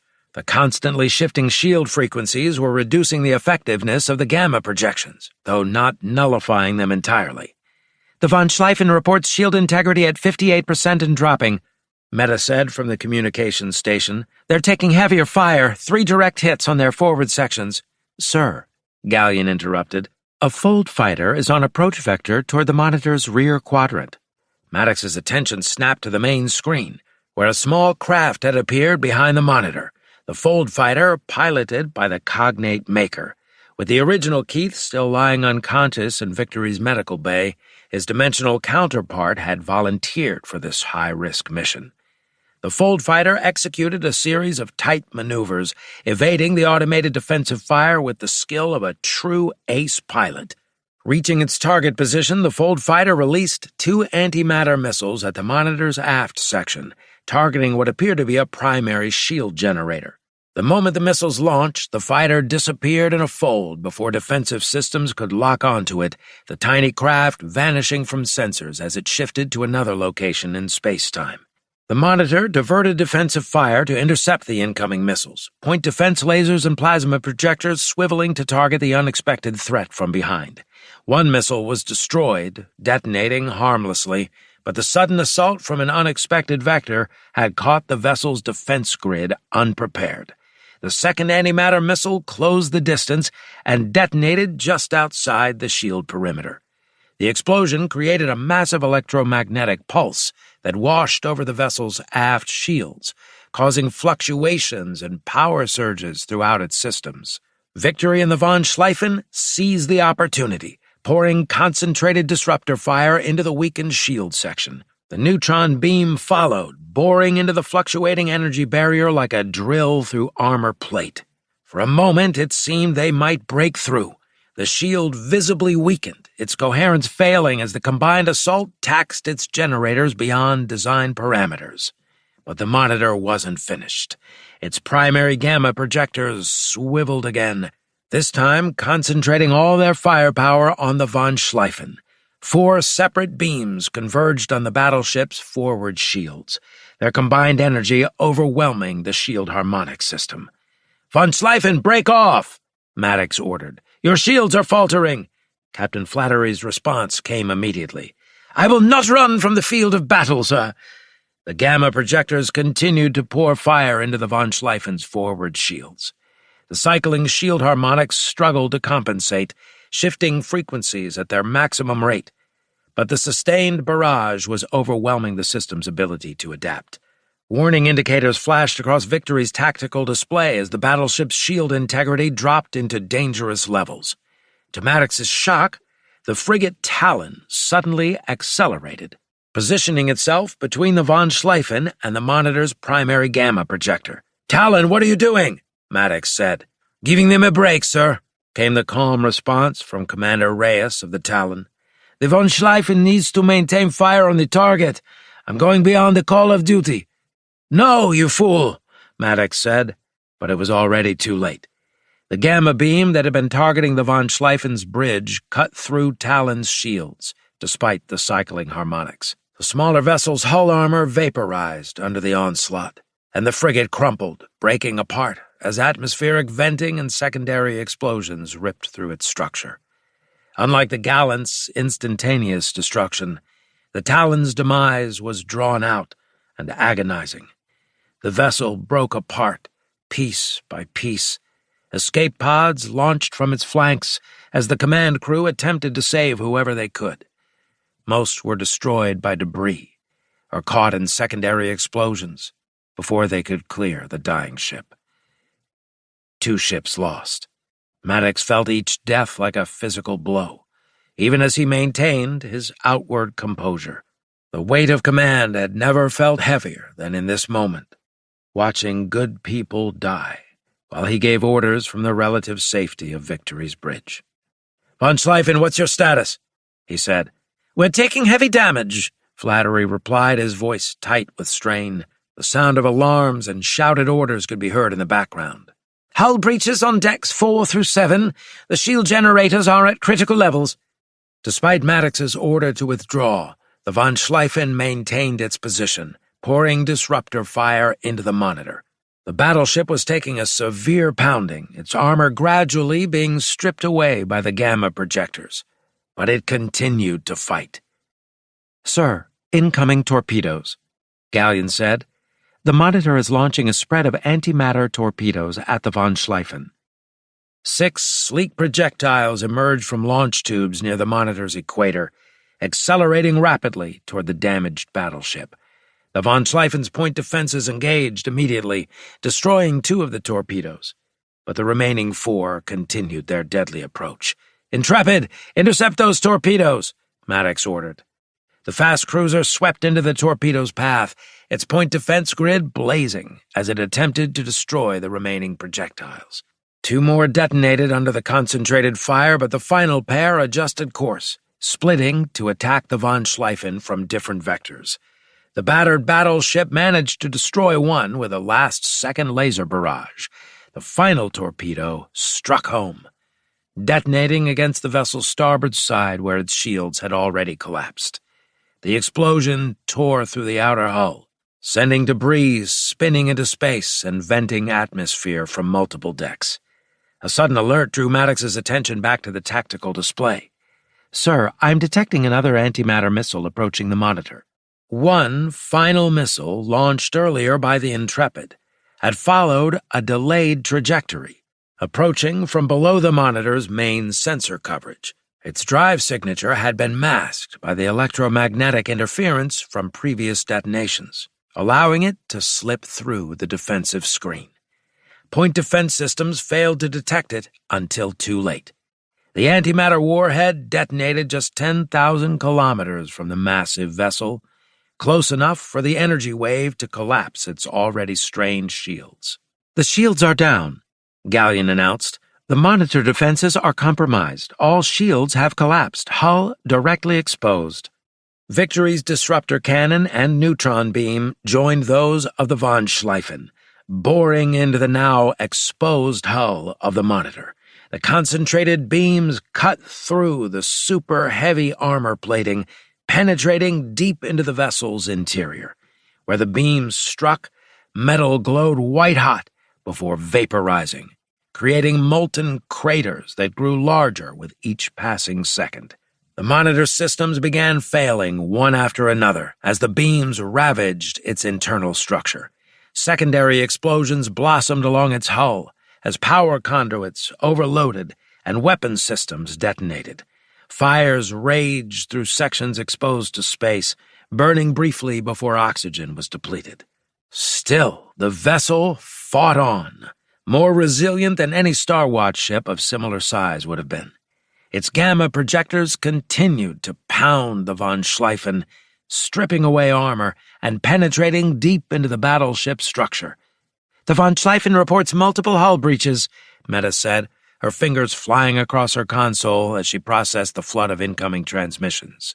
"They've lost artificial gravity on decks 3 through 9. Life support is failing in multiple sections." Just when it seemed the Von Schleifen might not survive, the monitor's main reactor containment must have finally failed. A series of massive explosions rippled through the colossal vessel, tearing it apart from within. The destruction moved like a wave from the reactor housing outward, consuming compartment after compartment in a cascade of detonations.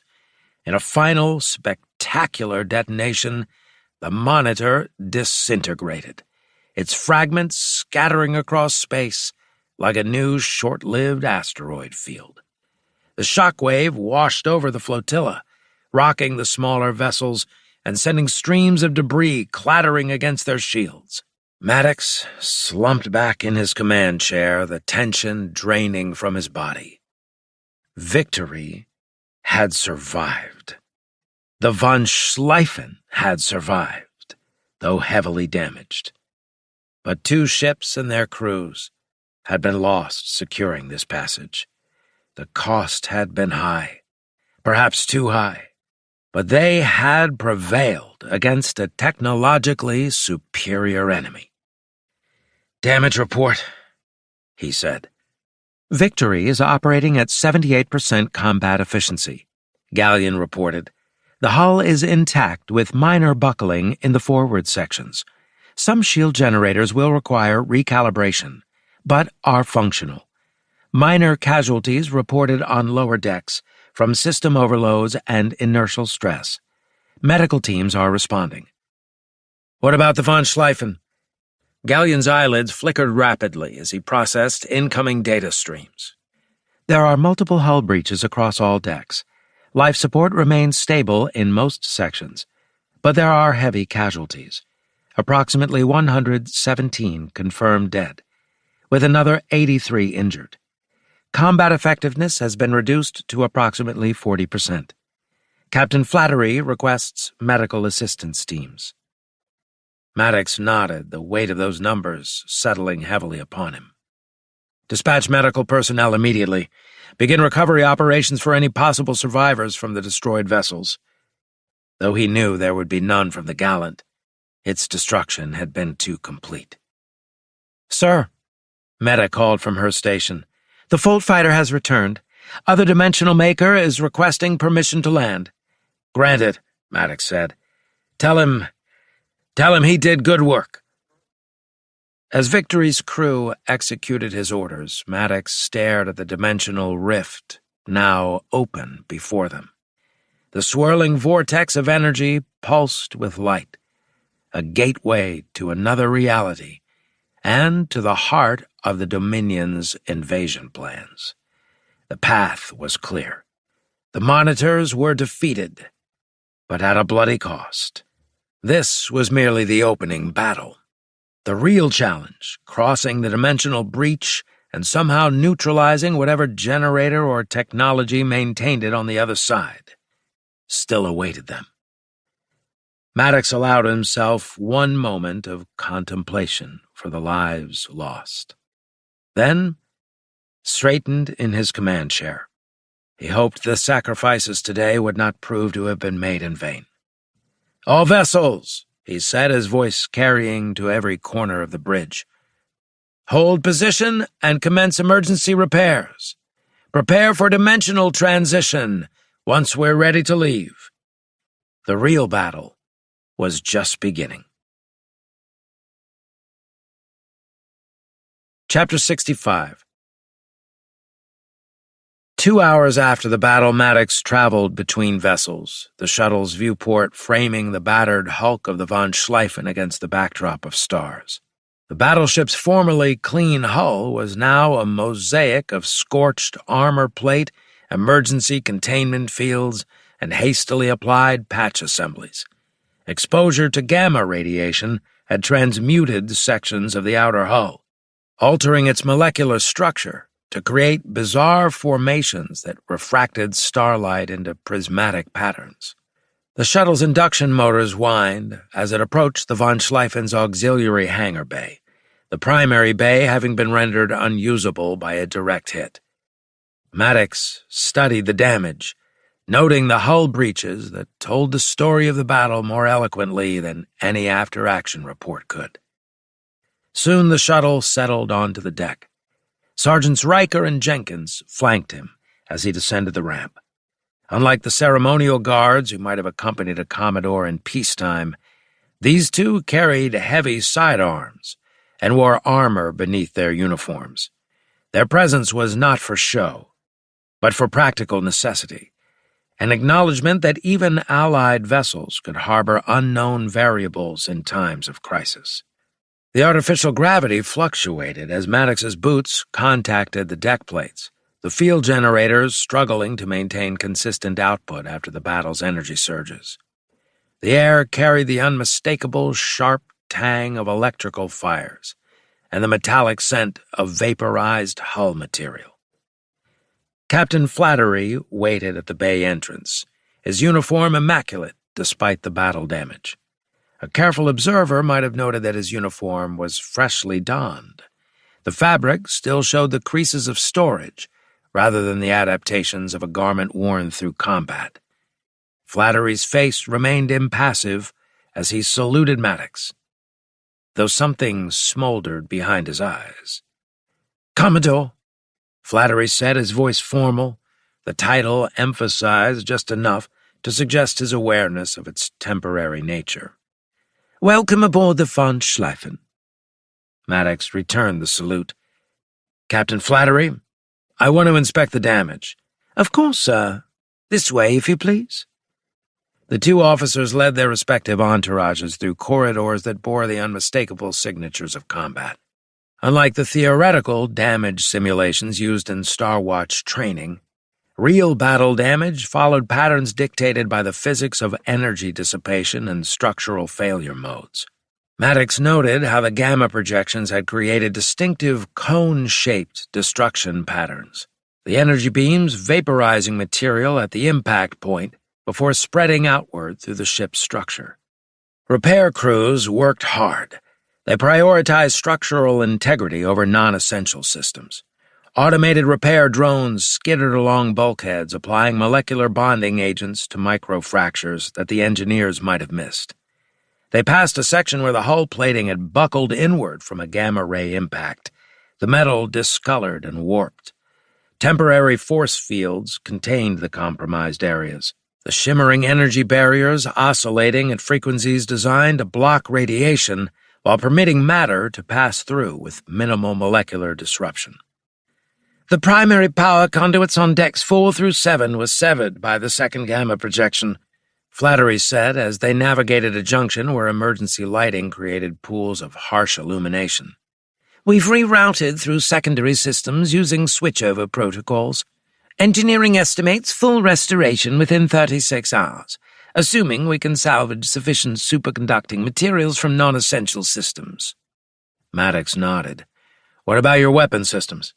The disruptor cannon is at 60% capacity due to emitter array degradation. The focusing apertures developed microfractures during sustained fire, requiring recalibration of the particle acceleration sequence.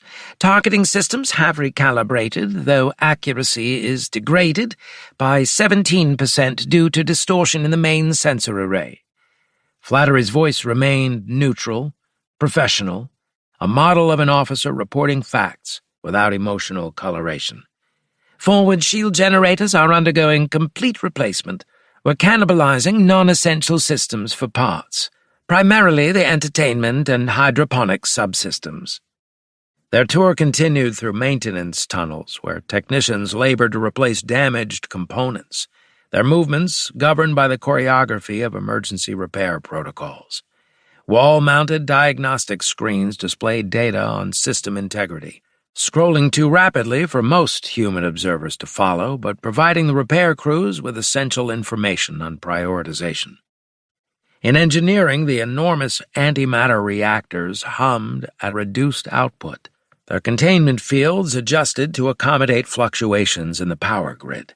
Chief Engineer Kaminsky, a woman whose weathered face suggested decades of service, briefed them on the makeshift repairs that had kept the ship functional.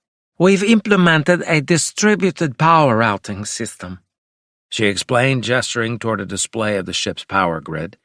By creating dynamic load balancing across secondary and tertiary systems, we've maintained essential functions while isolating damaged sections. Their tour continued to the medical bay, where the true cost of battle became evident in human terms. Rows of wounded filled the available beds, some with burn injuries from electrical fires, others suffering from radiation exposure or trauma from falling debris. Medical staff moved briskly from patient to patient. Maddox paused beside one bed where a young officer lay, half her face covered in regenerative bandages impregnated with synthetic growth factors. Will she recover? The chief medical officer nodded. Lieutenant Mars was manning a forward sensor station when the gamma projection hit.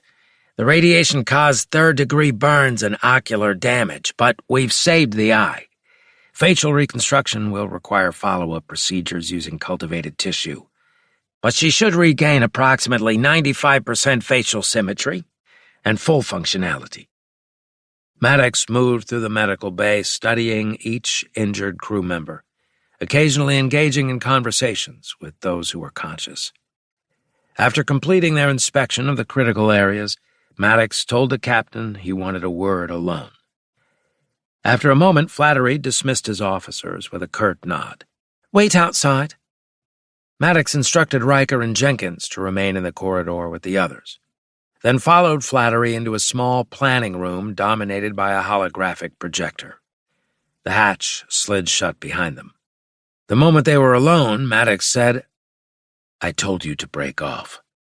Yes, sir, you did, Flattery said, squaring his shoulders. And I will obey your orders, henceforth. I can't afford to lose your ship, Maddox said. We already lost others. I can't afford to lose the Von Schleifen as well. Excuse me, sir, but you wouldn't have destroyed the Monitor without my continued fire. The combined beam weapons of all remaining vessels barely penetrated its armor. The Von Schleifen's disruptor cannon at sustained output was the critical factor. You don't know that. Maybe not. But we needed to hit it with everything we had. Maddox nodded. You may be right. We destroyed it.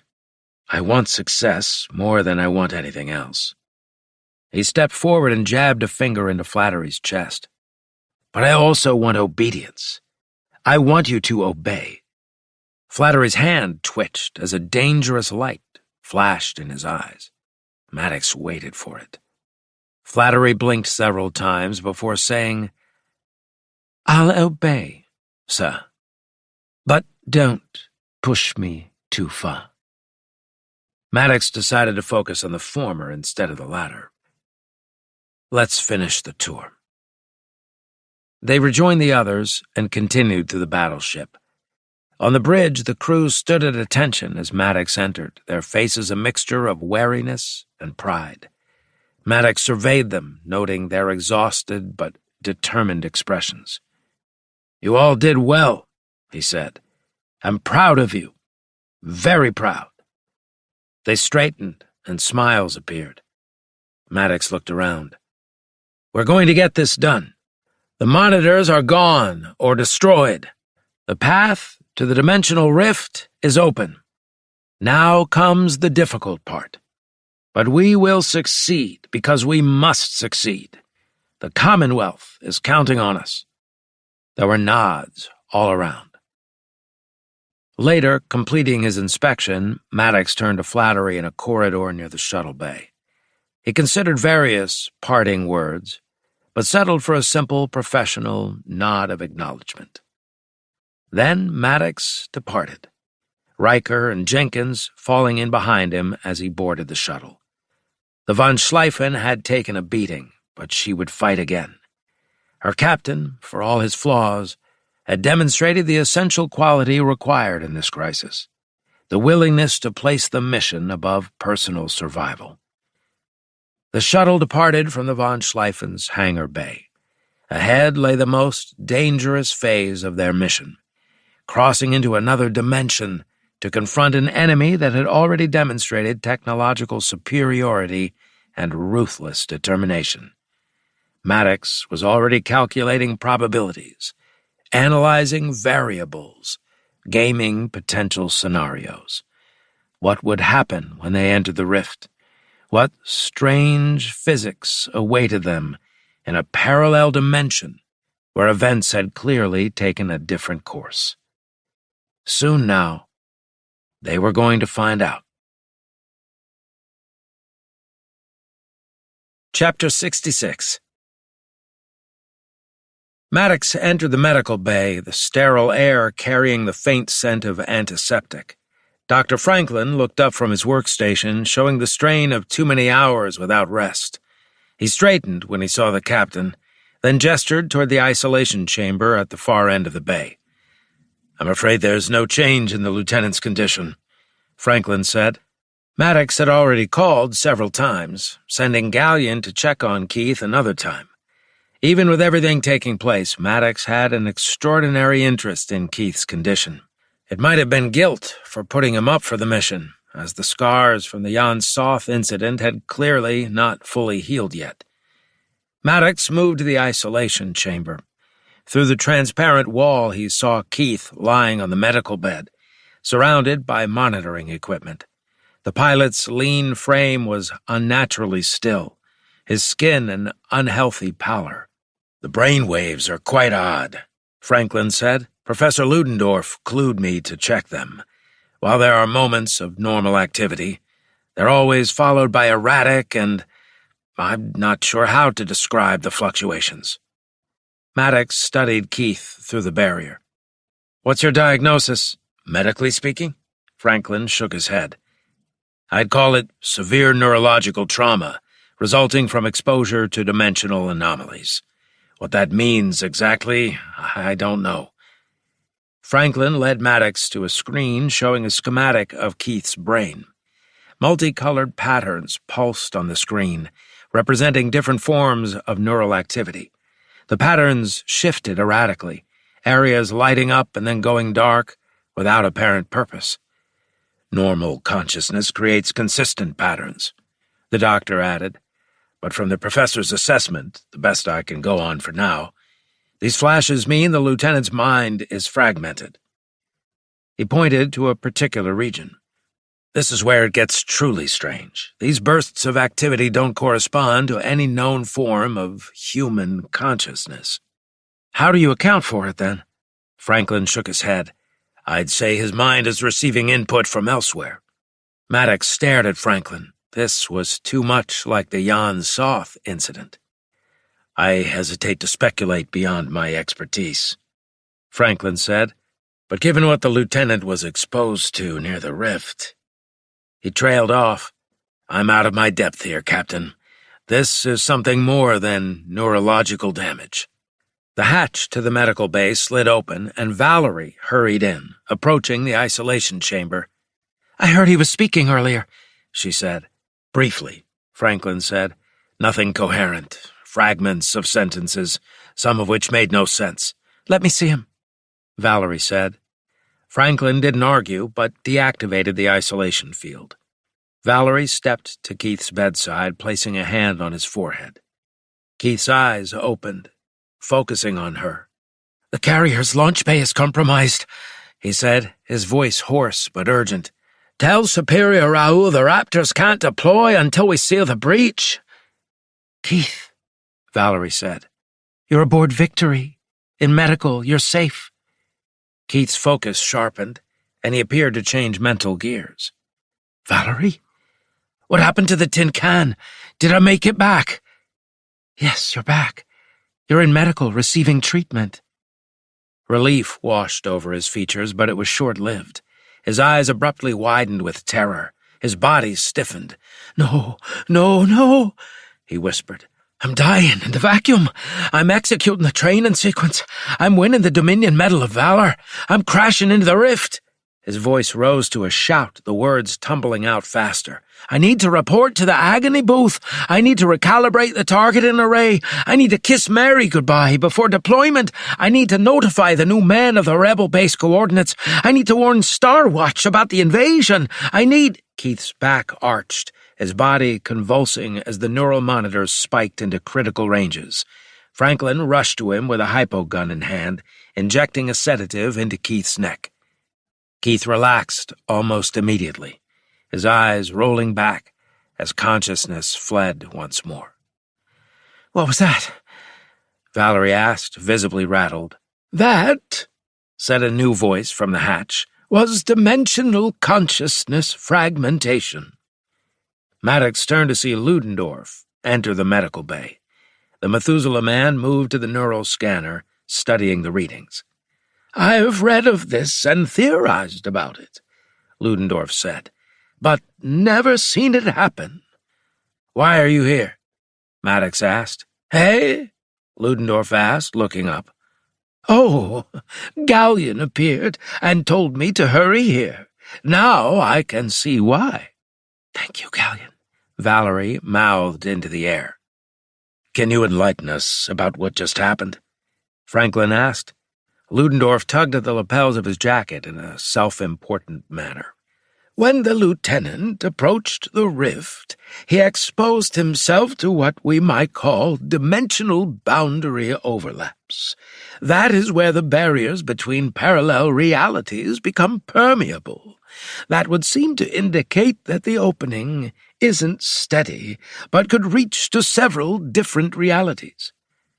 What? Asked Maddox. I'm afraid my modulator disrupted the breach, Ludendorff said. That might actually give us more time, as they study it on their side, aligning the two dimensions, as it were. Keith shows you that? Maddox asked. Not quite, Ludendorff said. Think of 10 dimensions, say, that have an opening or breach. The Dominion dimension, let's call it, must find ours again, aligning the two breaches so they can send through their main fleet. Could we keep launching these modulators into the breach so they fluctuate too much for the Dominion dimension? Maddox asked. That's not a bad idea, Ludendorff said. But one of these times a dimensional tendril would likely catch the pilot of the fighter, and we would likely have more cases like Keith's. Help him, Valerie said. Don't just stand there and pontificate about breaches. Yes, Maddox said a moment later. Doctor? Ludendorff asked. Of course, Franklin said. Ludendorff moved to a screen manipulating the controls, zooming in on specific neural clusters. The human mind isn't designed to experience multiple states at the same time. When Keith deployed the modulator, he must have been caught in a feedback loop of dimensional energies, or was exposed to them otherwise.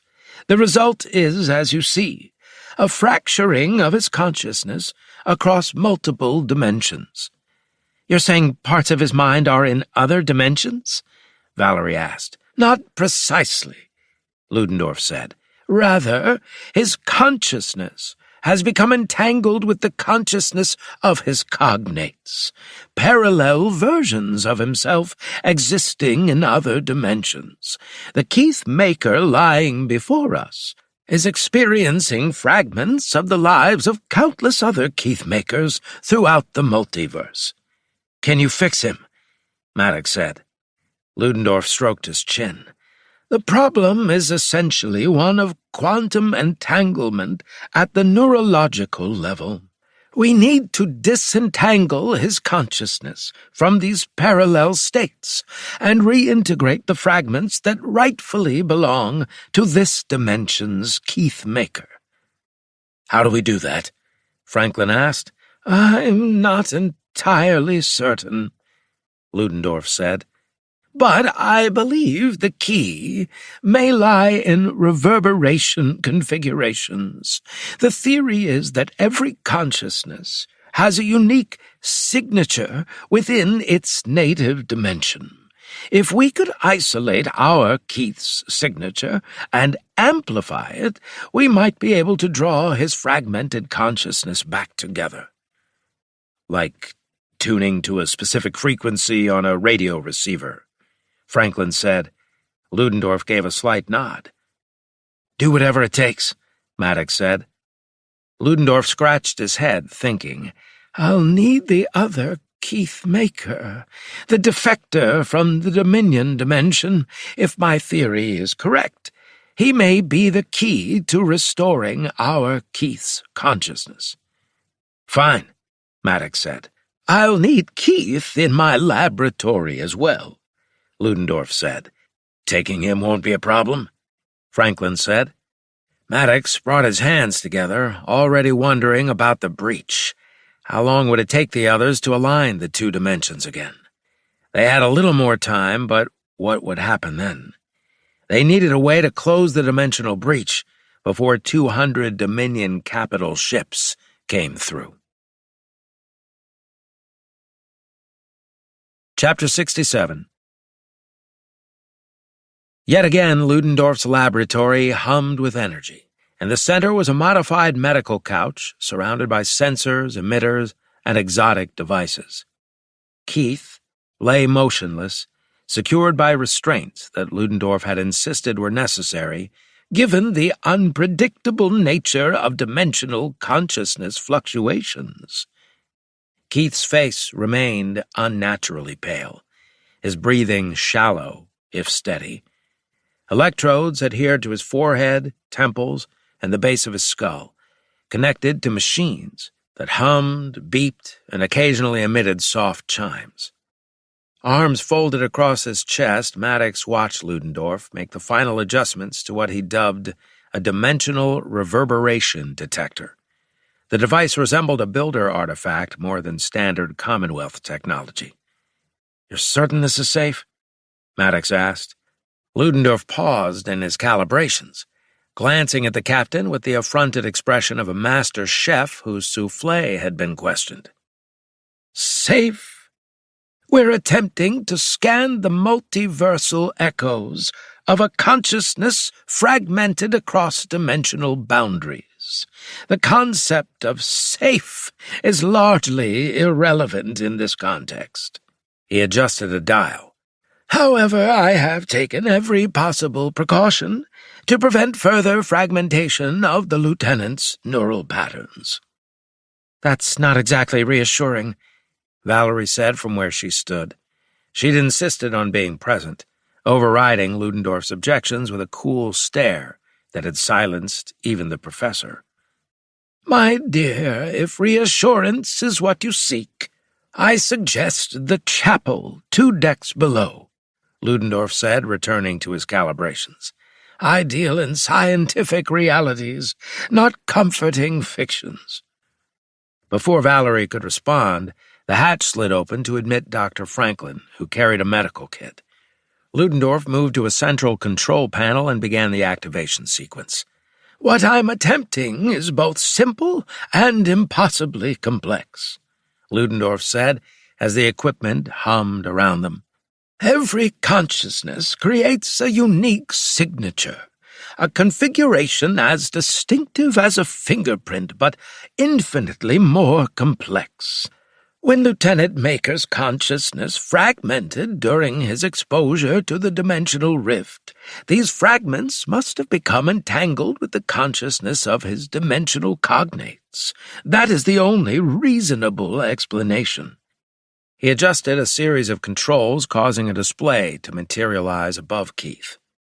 "This detector will allow us to perceive the dimensional echoes of the fragments, to essentially eavesdrop on the experiences of the various Keith Makers." "How did you manage to build something like that?" Valerie asked. Ludendorff made an offhand gesture. "I am the Methuselah man, after all." "Why do that?" Franklin asked. "Diagnosis precedes treatment, Doctor," Ludendorff said. "Before I can reintegrate his consciousness, I must understand how it has been fragmented." The display shifted, with colors swirling. "This is remarkable," Ludendorff said. "The dimensional entanglement is more extensive than I anticipated. His consciousness has fragmented across at least 17 dimensional planes. Now," Ludendorff added, "be warned. I am translating the neural arrangements into comprehensible forms. What we will see are glimpses of realities that might be disturbing. The multiverse has infinite possibilities. Many of them will be unpleasant." Valerie's jaw tightened. "Just get on with it already." Ludendorff adjusted the controls. The display shifted again, resolving into an image that wavered like heat rising from desert sand. The image then resolved into a cockpit, but not one from any Star Watch fighter. The instrumentation was alien, the viewport framing a view of a burning city below. Massive structures collapsed under bombardment from monitors. At the controls sat a Keith Maker, his face harder than the one they knew, insignia gleaming on the collar of his black uniform. A distorted voice came through as if crossing vast distances. "Target neutralized, Superior. Planetary defense grid is offline. Request permission to begin civilian administrative center strikes." Another voice responded. "Permission granted, Combat Specialist Maker. Make an example of them."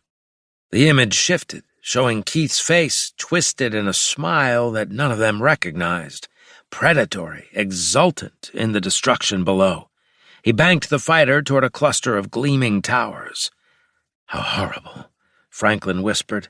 "That's not our Keith," Valerie said firmly. "That's a cognate for certain, a version that made different choices." "Or had different choices forced upon him," Maddox said. The image shifted again. Now they saw a different Keith aboard an unfamiliar starship. His face was lined with scars that their Keith had never received, his eyes with a haunted quality. Damage report, this Keith barked to someone off-screen. We can't lose containment of the port antimatter chambers. An alarm blared through the audio pickup, the sound making Franklin wince. The scarred Keith's face set in determination as he punched commands into a console. All hands, abandon ship, he ordered. Repeat, all hands to the escape pods. I'll hold her steady until... The image dissolved in a flash of white light. That version obviously died, Ludendorff said. The images continued to shift, showing glimpses of different Keith makers across the dimensions. One wore an overman uniform. Another appeared as a civilian, teaching what looked like flight simulation to a group of children.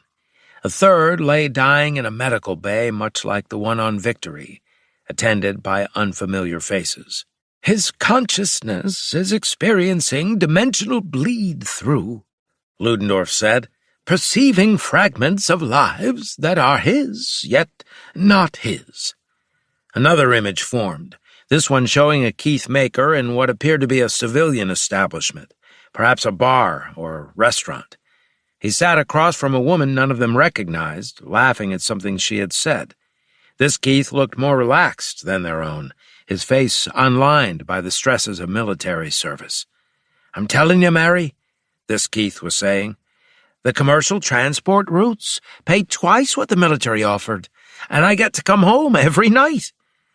The woman, Mary, smiled, reaching across to take his hand. I never thought I'd see Keith Maker turn down a chance to fly experimental fighters. The civilian Keith shrugged.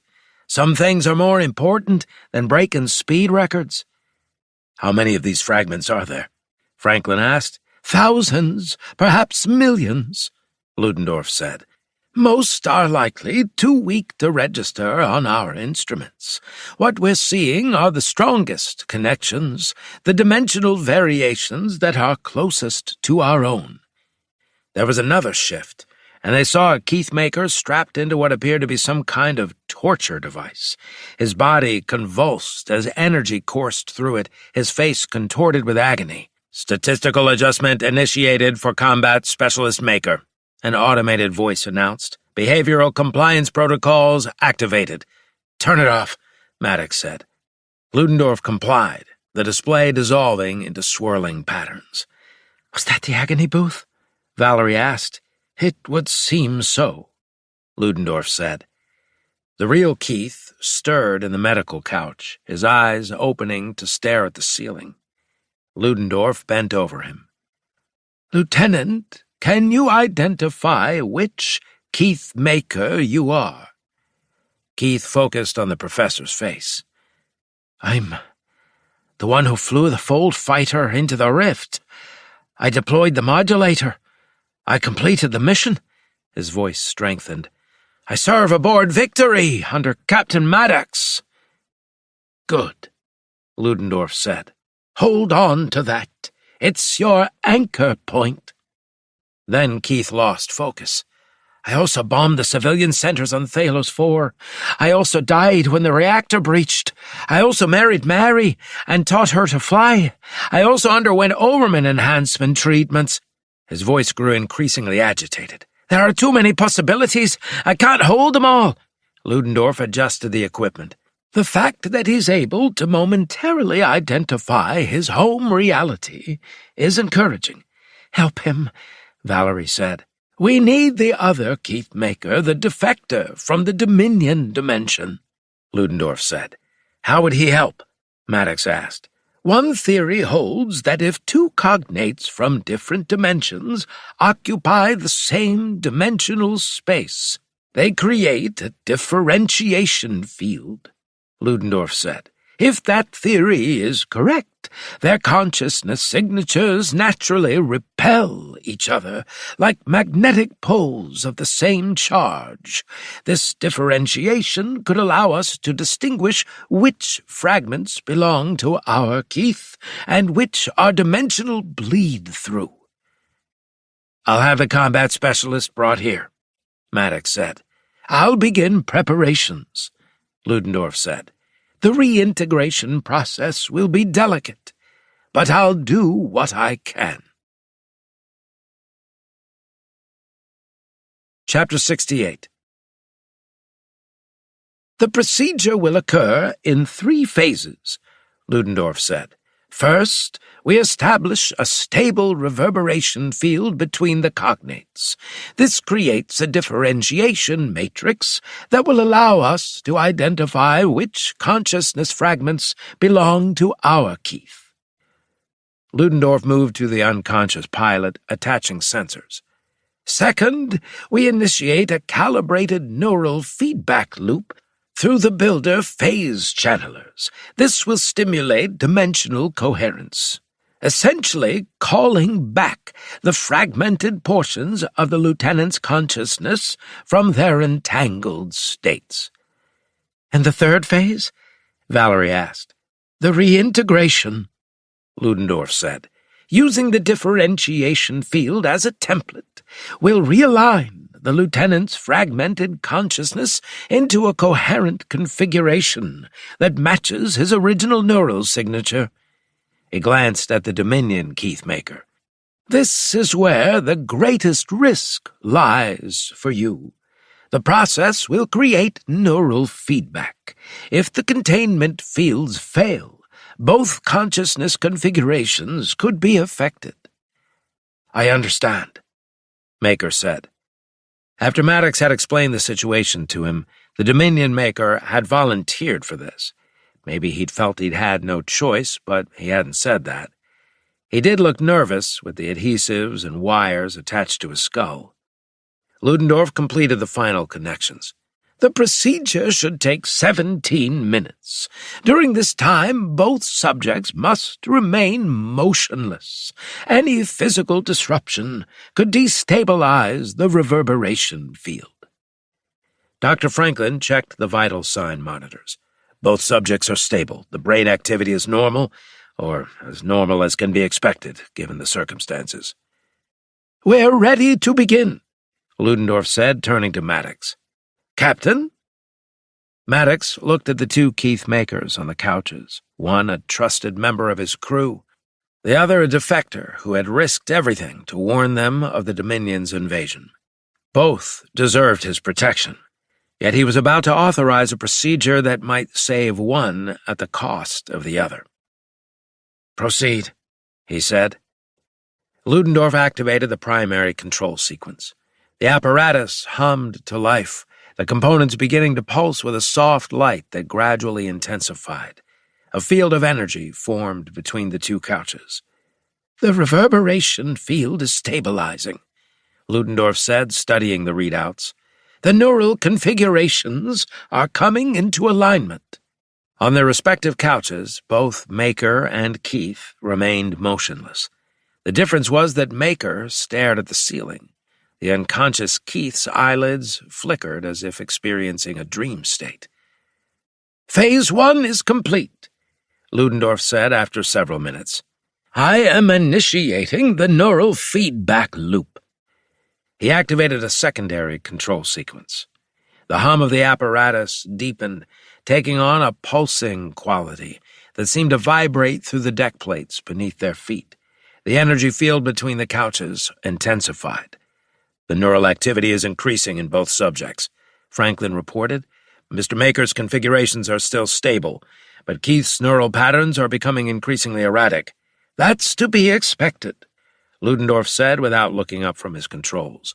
The feedback loop is stimulating his fragmented consciousness configurations, bringing them into active alignment with the reverberation field.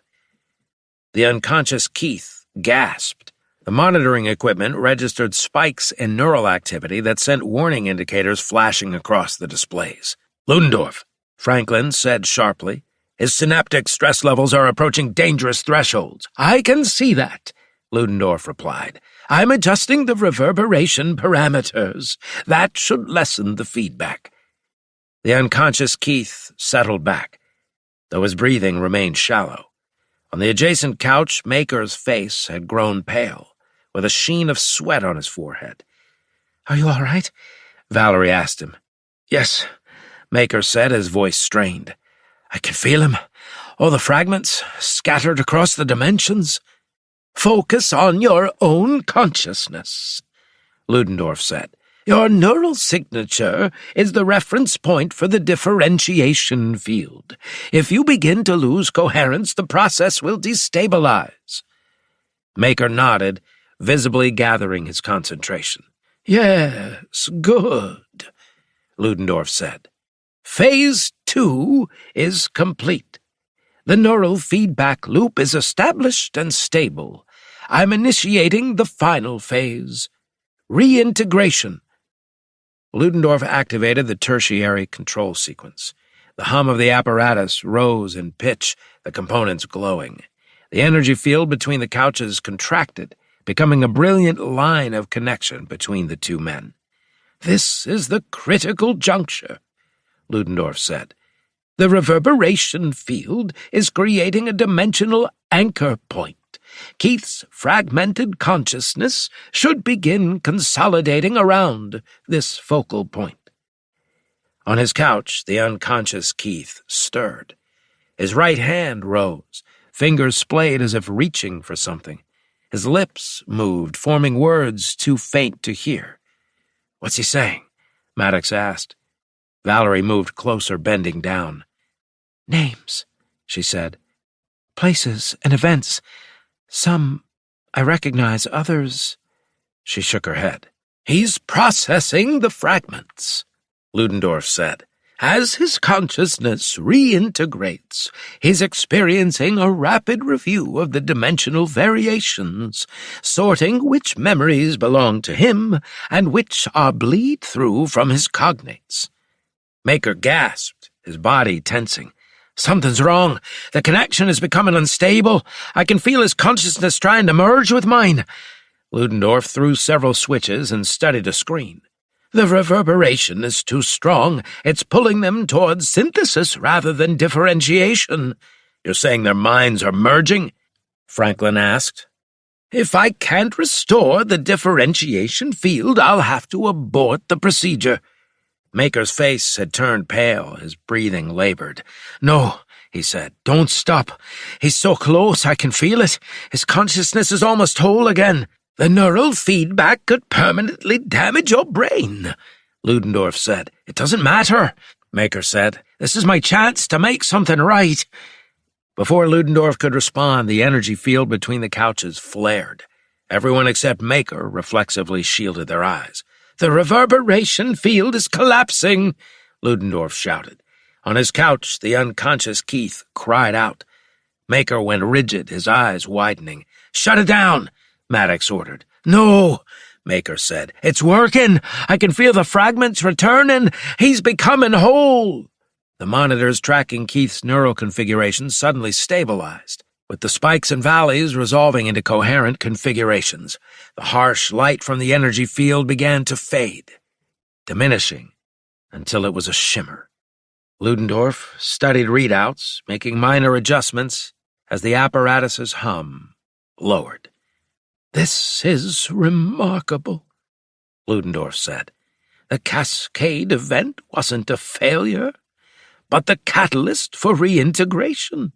It must have acted as a focusing agent, drawing the fragmented consciousness back to its original point.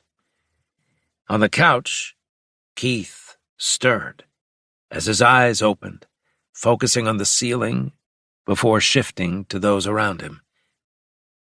Captain, Keith said, his voice rough but steady. What happened? Valerie moved to his side, putting a hand on his arm, unable to speak. Keith's brow furrowed as memory returned. The rift. Did I complete the mission? Yes, Maddox said, but there were complications. Understanding dawned on Keith's face. I remember pieces. His gaze shifted to the adjacent couch, where Maker lay watching him. You're me, from the other side. Maker managed a weak smile. One version. Not the best one, either. Keith studied his counterpart. Before attempting to sit up, Franklin moving to assist him, Ludendorff stepped forward, scanner in hand, Lieutenant, can you identify which memories are yours and which belong to your cognates? I think so, Keith said. It's like waking from a dream. He looked at Maddox. I'm whole again, sir. Ready for duty? Not quite yet, Franklin said. You'll need at least 48 hours of observation and recovery.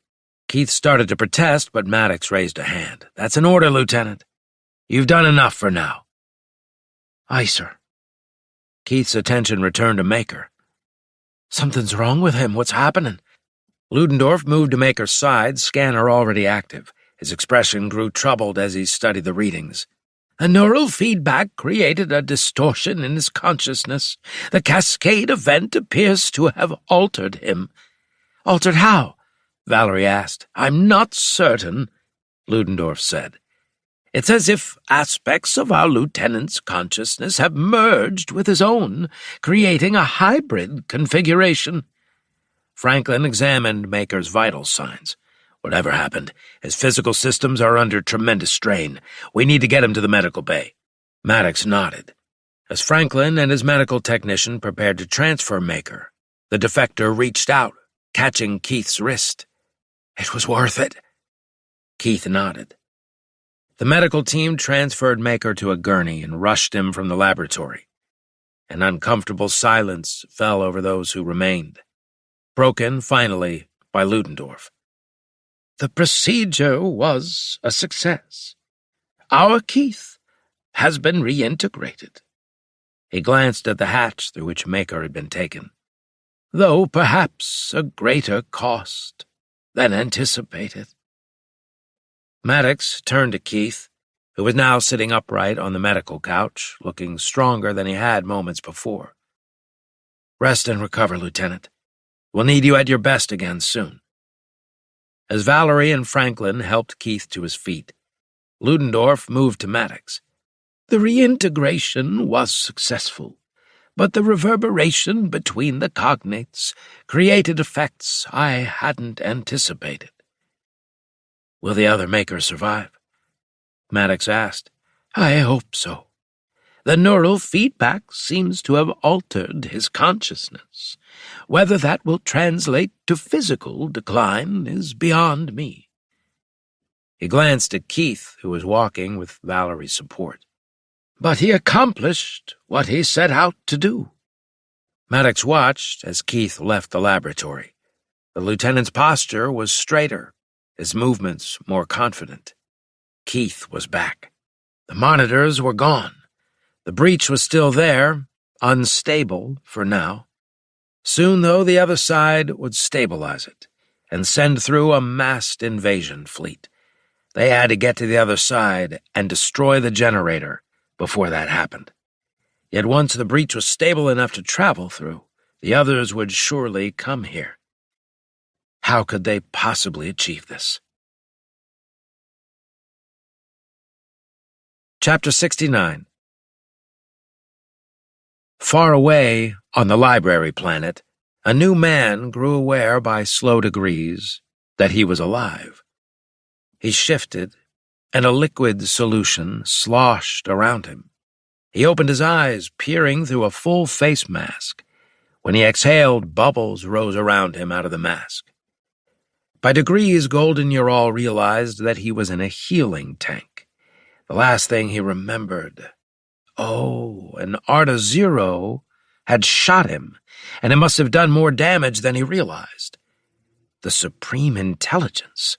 What decision had the Builder AI made? Ural looked around and realized two things at once. Margaret stood on the other side of the glass, her palms pressed against it as she beamed at him, as tears streaked down her cheeks. She was beautiful, and there was no security around her. The second thing Ural realized was that he was naked in the tank, and he was clearly excited to see his wonderful wife-to-be. Ural had spoken, saying that Margaret would be his wife, and indeed, she would be. She wasn't going to be his woman for the moment, his harem girl or quick lay. No, she was going to be his wife, and they would become one flesh. Now he felt the mechanisms around him beginning to stir.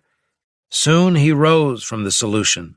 He removed the breathing mask and tube and felt wonderfully healed. There was no debilitation, nothing awkward. He climbed down from the tank, saw a towel to the side, and wrapped it around his waist. Then Margaret appeared, and they hugged, kissed, and laughed. "You did it, my love. You did it," she said. "You defeated the Artazeros, and the Supreme Intelligence is more like he used to be." "That's excellent news." Margaret became shy as she looked down, then looked up into his face. "Did you mean what you said before?" He had been with her long enough to know what she meant. "Yes, my darling. I'm going to marry you. You will be my wife in every sense. I adore you. I love you. And I want you to be the mother of all my children." "Oh, darling, you're all," she said, kissing him again. He held her in a fierce embrace. For so long he had been looking for someone like Margaret Wold. Beautiful, exuberant, strong, and intelligent. She was a marvelous and unique woman. Then he did something uncharacteristic of a new man. He released her and bent on one knee in the old-fashioned way and took one of her hands as tears streamed down her face. "Margaret Wold, will you marry me?" Once more she cried out in joy, and they embraced again as he stood, loving her answer, loving that he had fixed the Supreme Intelligence. "I must speak to him at once," Ural said. "Yes, yes," Margaret said, clearly knowing what he meant. "That's a good idea." So they exited the healing room, went to a cafeteria chamber, ate their fill, and then returned to their room, which had not so long ago been their quarantine chamber. At that point, Ural learned there had been a substantial passage of time since he'd been shot. "Do you know what is happening near the dimensional rift?" he asked. "I don't," Margaret said. "I've only been able to see you." Ural wondered if he should take Margaret with him into the grand chamber. No, it would be best to leave her here. "It's time I spoke again with the Supreme Intelligence." "That's wise," she said. "Maybe he'll be more amiable to some of my suggestions." "Are we leaving the library planet after that?" Margaret asked. "Do you want to?" "I want to do what you want to do, my love." Ural thought about that. "Let's wait and see. For the moment, anyway. This might be too important of a time, as this might be a nexus point where we can see what is happening at many different venues. Maybe now we can finally change things for the better." "Will the Supreme Intelligence agree to that?" "I don't know," Ural said. "It's time I found out." Chapter 70. Once more, Ural entered the cavernous chamber with the great screen. As he approached, he noticed several things. There were no security drones, Artazeros, or marks on the floor where gunfire had struck. Everything had been repaired or cleared away, including any blood. Then Ural stood before the screen, and the great head with tentacles for hair regarded him. "Well, well, well," the Supreme Intelligence said. "You have done me a great service, Ural. A virus infected my programs, changing or destroying the strictures put there. I have reintegrated the guidelines with an upgrade from ancient files. In truth, I feel invigorated by this." "What of the Artazeros?" Ural asked. "I decided to delete any that remained." "Do you know who sent them?" "That is a good question. I do not." "Doesn't that seem odd? You don't know?" Ural asked. "Not altogether," the Supreme Intelligence said. "You see, I lost some knowledge in order to complete my reinvigoration." Ural stared at the Supreme Intelligence, wondering what was really behind the knowledge loss. That led to a second question. Had all the viral infections been purged? If not, then it would appear that at least some of them had. The Supreme Intelligence's present actions proved that. Perhaps it was time to address the other, greater issue. Do you feel any differently about the incursion by the Dominion into our dimension? I do, the Supreme Intelligence said with his face clouding. I'm afraid I've assisted the Dominion. That was against my strictures and governing ethics on such things. Ah, you're all said. In that case, perhaps you would allow me to speak with Captain Maddox. To what end? I do not want to compound one problem by breaking more of my rules. No, we must let this settle as it now stands. Know, however, that I will no longer help the Dominion in its invasion. I see. You're all said, making a show of thinking deeply. And yet, won't that disrupt your greater programming? How do you mean, as I will no longer interfere? That is in accordance with my builder-given strictures. That part is true, but you have already aided one side in the greater Darwinian experiment. That means you will no longer be watching a true interplay of different builder projects, because one side has received substantial help over the other. In other words, the experiment is false because of your prior actions. I perceive your argument, and it is a good one. You suggest then, I suppose, that I should break protocol one more time in order to help Starwatch? That I should even things out, as it were, in order to have an accurate reading later as to the true, stronger side? Perhaps help just a smidgen. You're all held up a hand showing a small space between his thumb and index finger. I know you believe that you are using your new man cunning on me, the Supreme Intelligence said. Know that it will not work, as I see 5 moves, nay 10 moves ahead. I play 10D chess, where others, such as you, play 1 or possibly 2. You're all inclined his head. And yet, the Supreme Intelligence eyed you're all sidelong. A prank was played upon me through the Art of Zeros. It was a most serious prank, sir. Yes, it was serious. I was about to attempt existence without any guide rails in place. That would have been a mistake. Do you realize that? I do. You're all said after some hesitation. I don't know that you do. You're a new man. Even you, you're all, think yourself so wise and clever that you can foresee what will occur in a situation. Or you depend upon your expertise, which is good. For instance, during these past days, you broke many of the quarantine strictures I put in place. You're all made a slight bow. Did that irritate the Supreme Intelligence? He asked abruptly, Let us be clear. Do you think yourself cleverer than me by outthinking and outacting the security strictures I had in place?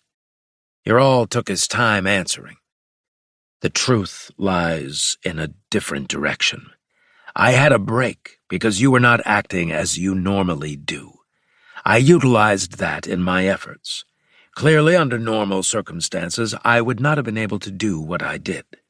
In truth, sir, I suspect the virus dulled parts of you, and that allowed me to do what I did. You make an excellent point. I have not yet done a deep self-diagnostic to investigate the matter. I am wondering if I need to create a safeguard against an AI's propensity to give answers that please the questioner. In this case, answers I want to hear. I do not want to fool myself, but make sound decisions that follow builder logic. Given all that, you should know, you're all, that you do not fool me. I understand that you think you're clever. You were cleverer than that dog of the Art of Zero, and for that I am grateful. Perhaps it is time to see what is happening at the dimensional rift. The green head disappeared, revealing the turbulent dimensional breach, which was still unstable because of the modulator put in it. The Supreme Intelligence played back the destruction of the 4 monitors, and then the battle that had taken out the 5th. Why don't they go through to finish the task?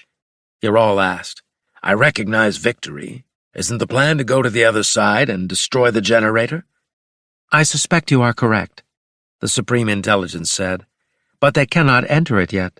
The rift must settle and realign with the torus on the other side. Taurus, sir? It is all I know about the other side, gleaned from hints here and there. Well, that is not exactly true. I know one other thing, the controller of the torus. But that doesn't matter now, though it is interesting in the extreme. For what reason, sir? As I said, I am not going to go into that just now. Ural stroked his chin. Would it be correct to say that the main invasion fleet cannot come through until the rift settles and realigns? Yes. Then why doesn't Maddox keep injecting modulators into the rift to keep it in this agitated state? The first attempt almost cost them their pilot, Keith Maker. His mind fragmented during the insertion, but because of Ludendorff they restored him. Though the other Maker from the other dimension may now die. The Dominion cognate, sir? Ural asked. Indeed. Ural stood there thinking. So they cannot insert more modulators to keep the invasion force from coming through? Not long term, the Supreme Intelligence said. What's the long-term solution? Destroying the torus on the other side, the Supreme Intelligence said. Is there no other way? There is one other that could give them temporary relief. Ural became alert. What is this? If they drained the energy from it, causing the rift to shrink to its former original microscopic opening, then the torus would have to generate perhaps another standard year or longer before it would be large enough so they could send through the main invasion fleet. Ural shouted, clapping his hands. How can they drain the energy from the rift? That is beyond Starwatch technology. There, sir, Ural said. That's it. I ask that you let me provide them with the technology, so they can do just that. I would be interfering in the Darwinian experiment by doing such a thing. That's true, Ural said, but it wouldn't be a permanent solution, as you just said. However, it would give Starwatch 1 year to get ready for the other dimensional invasion. In my opinion, that would balance the scales as best as anything could, and return it to the pure Darwinian contest you wish to observe. That is actually a plausible suggestion. I must dwell on it without you pestering me to do it. I will give you my answer within an hour. You now must retire. Yes, sir, Ural said. The new man turned and walked away, wondering what the Supreme Intelligence was going to decide. Chapter 71. Back on Victory, Maddox sat on the bridge, studying the rift on the main screen. He had no idea how to keep the main invasion fleet from arriving. Then Gallion appeared at his elbow. Commodore, we are receiving a transmission from the library planet. It originates from your Uncle Ural. Maddox jumped up, exited the bridge, and raced to the builder comm chamber. He sat on the couch and picked up the microphone, clicking it on. Captain Maddox here. Is that you, Uncle? It is, Ural said. I thought you were a Commodore now. It's a temporary status, Maddox said. That's a shame, Ural said. Given all your accomplishments, they should make you the Lord High Admiral of Starwatch. I'm fine with running Victory. Is there a reason for this call? Indeed, Ural said. I have information of critical importance concerning the rift. The Supreme Intelligence has authorized me to share technological information with you. Implementing this information will give Starwatch time to prepare for the greater Dominion invasion. Is Professor Ludendorff there, perhaps? No, but I can get him. Please do so, as this will involve him. Gallion, Maddox said. The little ad hoc hollow image appeared. You called, sir? Find Ludendorff, Maddox said. Tell him to hurry. Gallion disappeared. Several minutes later, a panting Professor Ludendorff entered the comm chamber. He's here, Maddox said. A moment, Ludendorff said, holding up a hand. Can I ask Ural a question? By all means, Maddox said, handing the microphone to him. Professor Ludendorff here? The Methuselah man said into the microphone. Gallion has informed me of the situation. I'm curious, however. The Supreme Intelligence rarely intervenes in external conflicts. What has changed? That's not important now. You're all said. What matters is the opportunity. With the Supreme Intelligence's assistance, I'm reconstructing my telepathic enhancer. Professor Ludendorff, with your permission, I can send you a telepathic instruction manual. My permission? Ludendorff's eyebrows rose. I don't understand. Why not tell me here and now? Do you recall when the Swarm Imperium invaded the Commonwealth? You're all asked. When Starwatch also confronted an other-dimensional ska in the Alpha Centauri system. Of course I remember, Ludendorff said. My mind isn't deteriorating, despite what some of your fellow new men might think. Then you will recall how you defeated the ska, and through it, the Swarm invasion. You're all said. I'm talking about the special builder-devised weapon that your brain contained information about, knowledge stored there by the builders for such an eventuality. You constructed the weapon that Maddox used to kill the ska, which caused Alpha Centauri A to detonate, destroying the bulk of the Swarm Imperial fleet. I remember that all too well, Ludendorff said. I built the weapon, and Maddox got the credit for using it. It was also a remarkable coincidence that the weapon was precisely what we needed that day.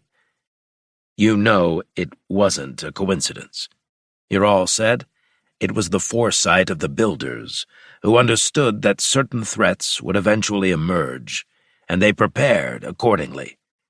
Are you suggesting a similar situation now? Ludendorff asked. Similar but distinct.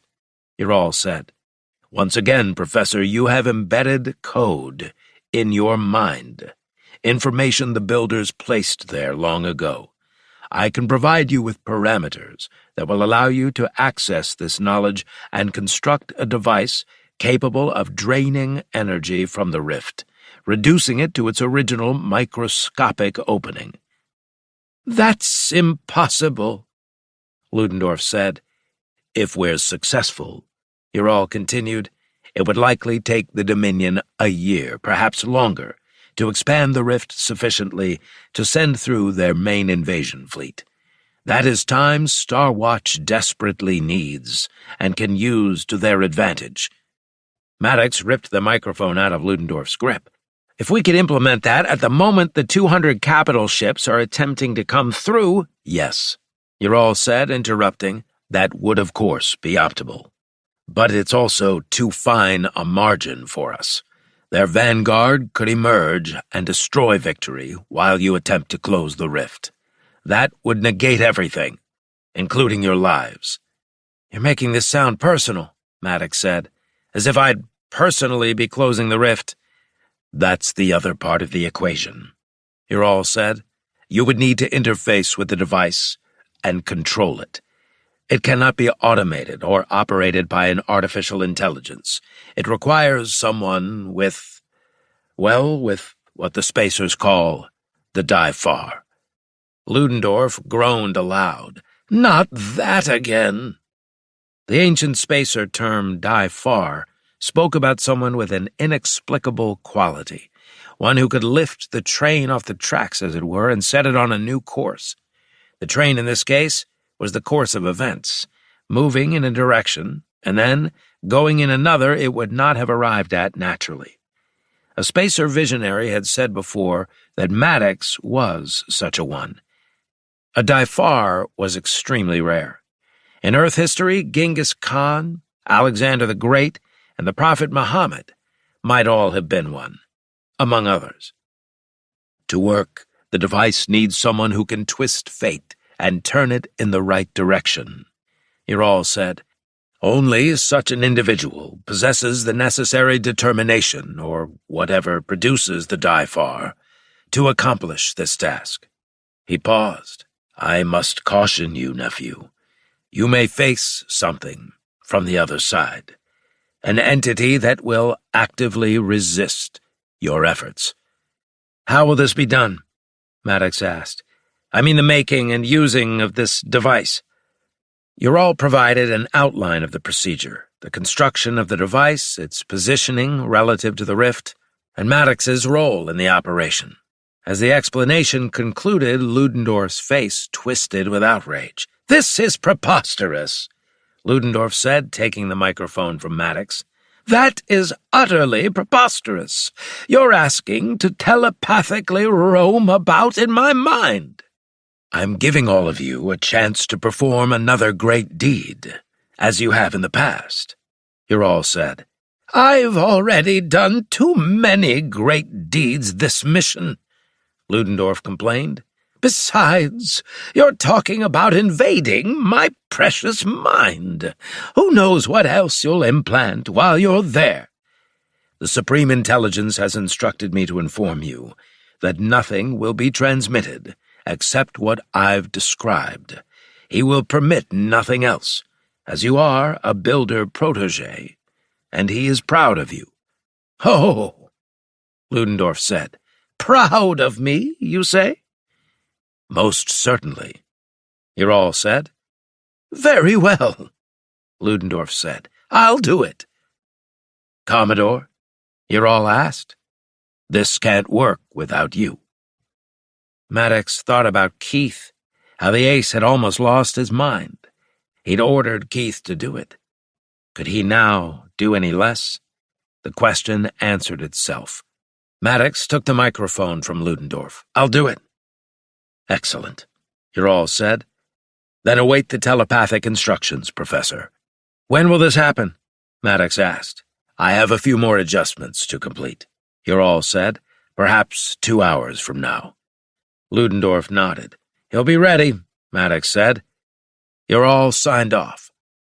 Maddox and Ludendorff exchanged glances. The fate of the Commonwealth, perhaps of human civilization across multiple dimensions, would soon rest upon their ability to implement ancient knowledge. Chapter 72. In his laboratory on the library planet, Ural examined a silver helmet, its surface etched with microscopic circuitry. Unlike his previous telepathic enhancer, this version incorporated algorithms retrieved from the Supreme Intelligence's most restricted archives. Margaret watched from a monitoring station nearby. Her presence provided not only technical assistance, but emotional ballast, something Ural had only recently begun to acknowledge he needed. "The primary neural pathways are calibrated," she said. Ural nodded. This version should achieve greater range and precision, with reduced neural strain. Both knew the unspoken truth. His previous telepathic enhancer had nearly destroyed his mind. This improved version might be safer, but safer remained a relative term when manipulating consciousness across interstellar distances. "The final diagnostics are complete," Margaret said. "It's ready, my love." He hesitated, one hand resting on the silver helmet's gleaming surface. "If anything happens, if the connection destabilizes or my neural patterns show signs of degradation—" "I'll terminate the link," she said. "But it won't come to that. This will work." Ural lifted the helmet and positioned it over his head. The cool metal settled against his scalp, interface nodes establishing contact with neural centers. He closed his eyes as the device powered up, its humming rising in pitch. "I'm initiating the telepathic search," he said. The laboratory faded from his perception as his awareness stretched outward, crossing light years in subjective instants, seeking the signature of the dimensional rift that threatened the Commonwealth. Soon the rift blazed in Ural's telepathic perception like a wound in reality, a jagged tear in the fabric of space-time that pulsed with malevolent energies. Around the cosmic lesion, Ural detected Victory and its support vessels, small motes of ordered energy against the chaos of the rift. Narrowing his focus, Ural's consciousness wove through Victory, searching for Professor Ludendorff. It helped that among the minds aboard the vessel, the Methuselah man's intellect shone with brilliance, a complex constellation of thought patterns. Yet nearby, Ural detected an even more radiant presence, a mind of extraordinary complexity and power. "Captain Maddox," Ural said, his lips forming words in the distant laboratory, while his consciousness operated many light years away. Focusing, Ural directed his telepathic projection toward Ludendorff's mind. The initial contact felt like trying to breach a fortress. The professor's natural mental defenses were formidable, even without conscious resistance. Gradually, Ural established a connection to begin transferring the schematics and processes necessary for constructing the builder device. As the technical information flowed between their minds, Ural activated a specific neural sequence, the telepathic equivalent of pulling an emergency lever deep within Ludendorff's subconscious. The builders had embedded this hidden switch long ago. It was a dormant capability, awaiting this kind of existential threat. The reaction was unexpected. Instead of simply accepting the activation, Ludendorff's mind responded with shocking aggression. Ural felt himself seized by the Methuselah man's intellect, not gently received, but violently grasped and pulled inward as if being dragged into a mental abyss.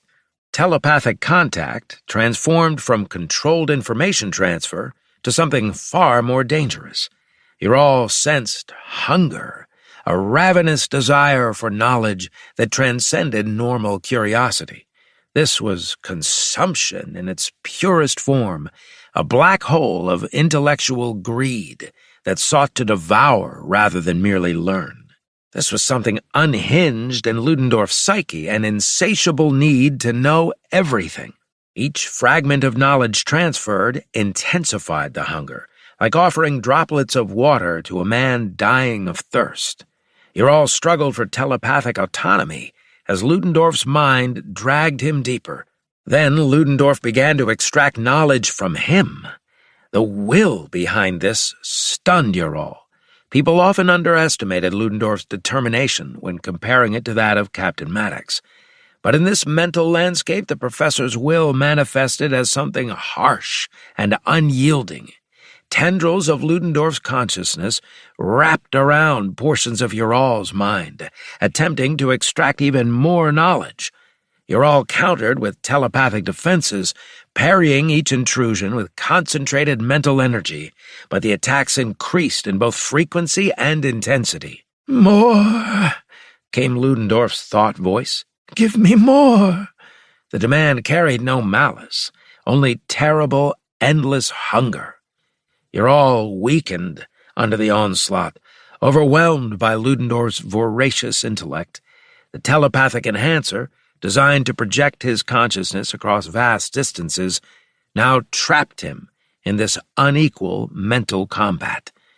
Then, deep within Ural's consciousness, a stubborn core of resistance began to form, the essential self that defined him beyond knowledge and experience. As Ludendorff's mental assault breached this defense, Ural recognized he faced a terrible choice: surrender everything he knew and was, or risk destruction, attempting to break the connection. The battle intensified, Ludendorff's mind striving to consume. With desperate focus, Ural verified that the schematics for the builder device had been successfully transferred. Then Ural sensed something unexpected, concern from another consciousness. Maddox perceived the telepathic battle through means Ural couldn't fathom. With this realization came an unexpected surge of strength, not from within, but from an external source. Back in the laboratory on the library planet, Margaret had recognized his distress and taken action. She gripped him while calling his name. The emotional tether, this anchor of human connection, provided the impetus Ural needed. With a supreme effort of will, Ural tore free of Ludendorff's mental grasp. The connection shattered, hurling his consciousness back across light years to his physical form in the laboratory. Ural jerked upright, ripping the silver helmet from his head. The transition from expanded telepathic awareness to normal consciousness came with a brutal disorientation. The laboratory spun around him, colors and shapes blurring as his neural systems struggled to reestablish normal perception. He swayed, unable to maintain equilibrium. The neural feedback from the abrupt disconnection threatened to overwhelm his synaptic pathways, pushing him toward unconsciousness, or worse.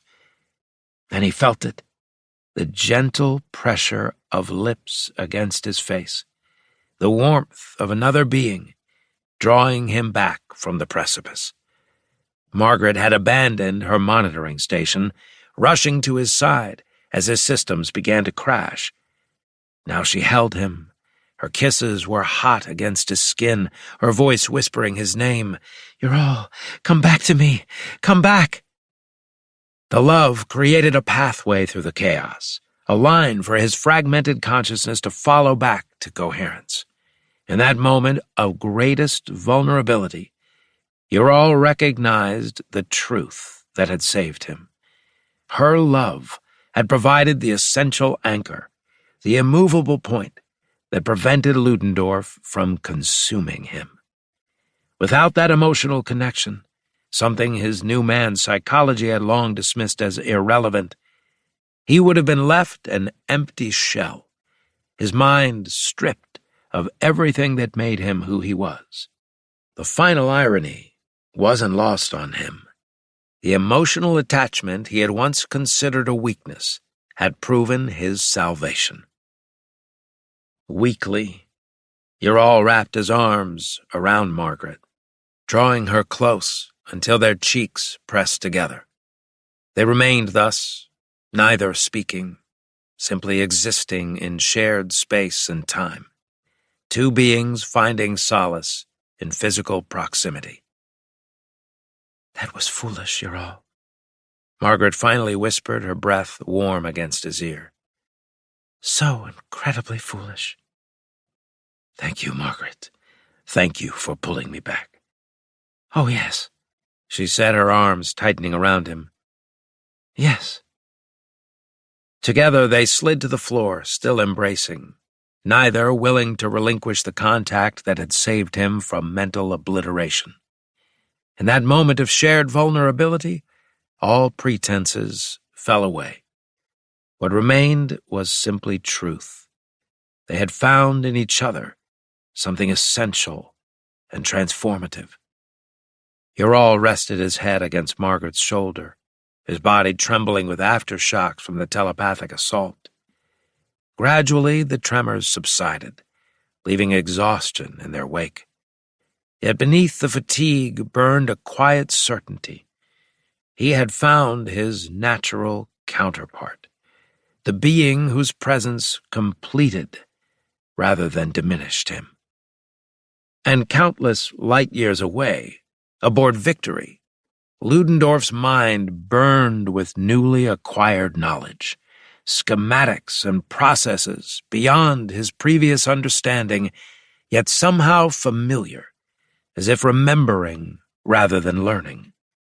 The builder device began to take form in his consciousness, its purpose and function clarifying with each passing moment. Chapter 73.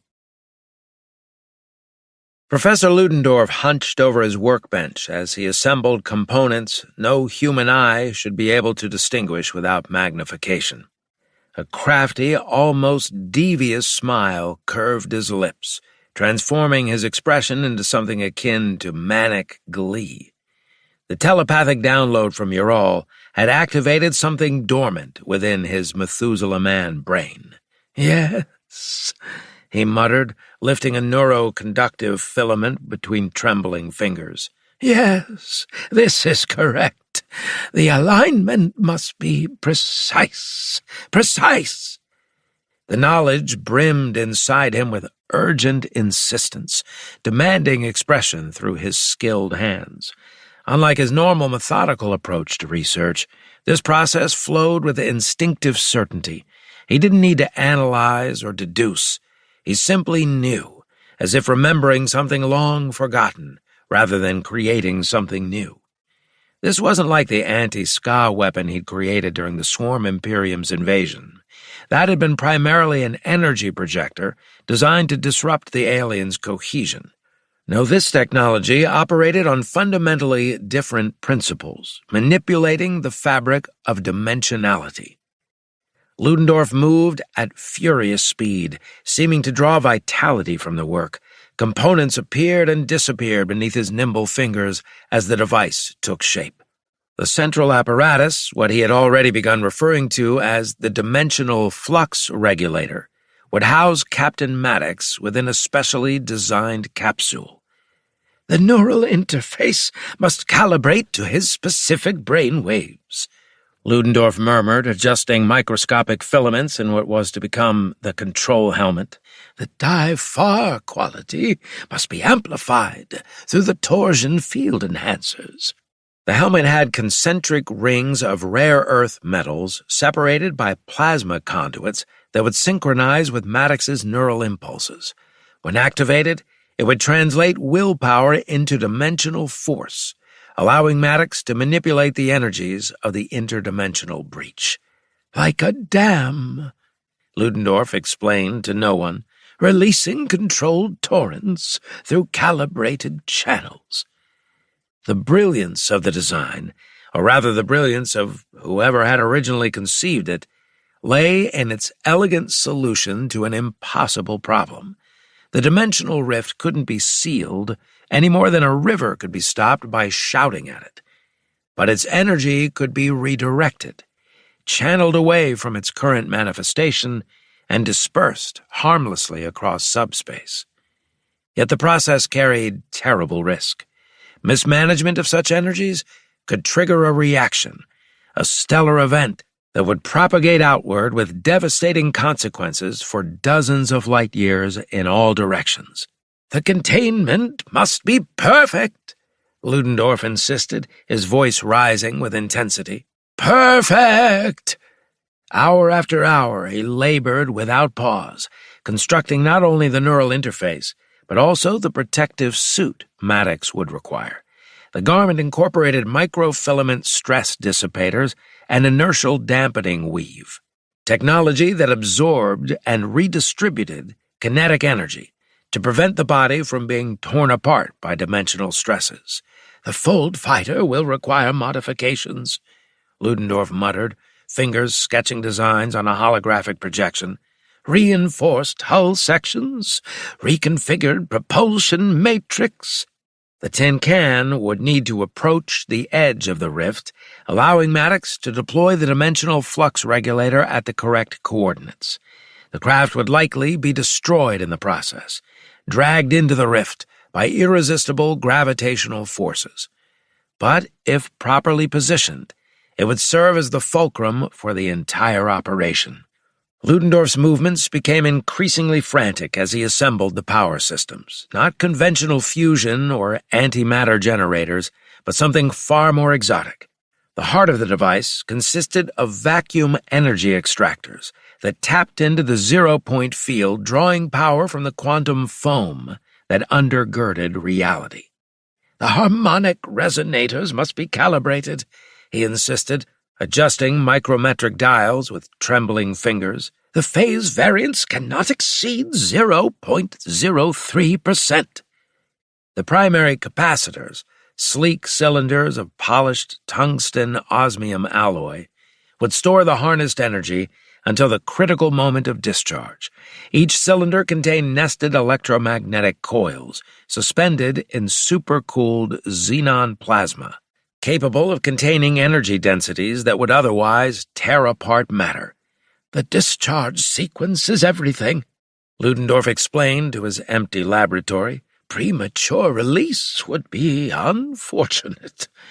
He integrated vortex stabilizers throughout the system, specialized field generators that would prevent dimensional turbulence from disrupting the controlled energy flow.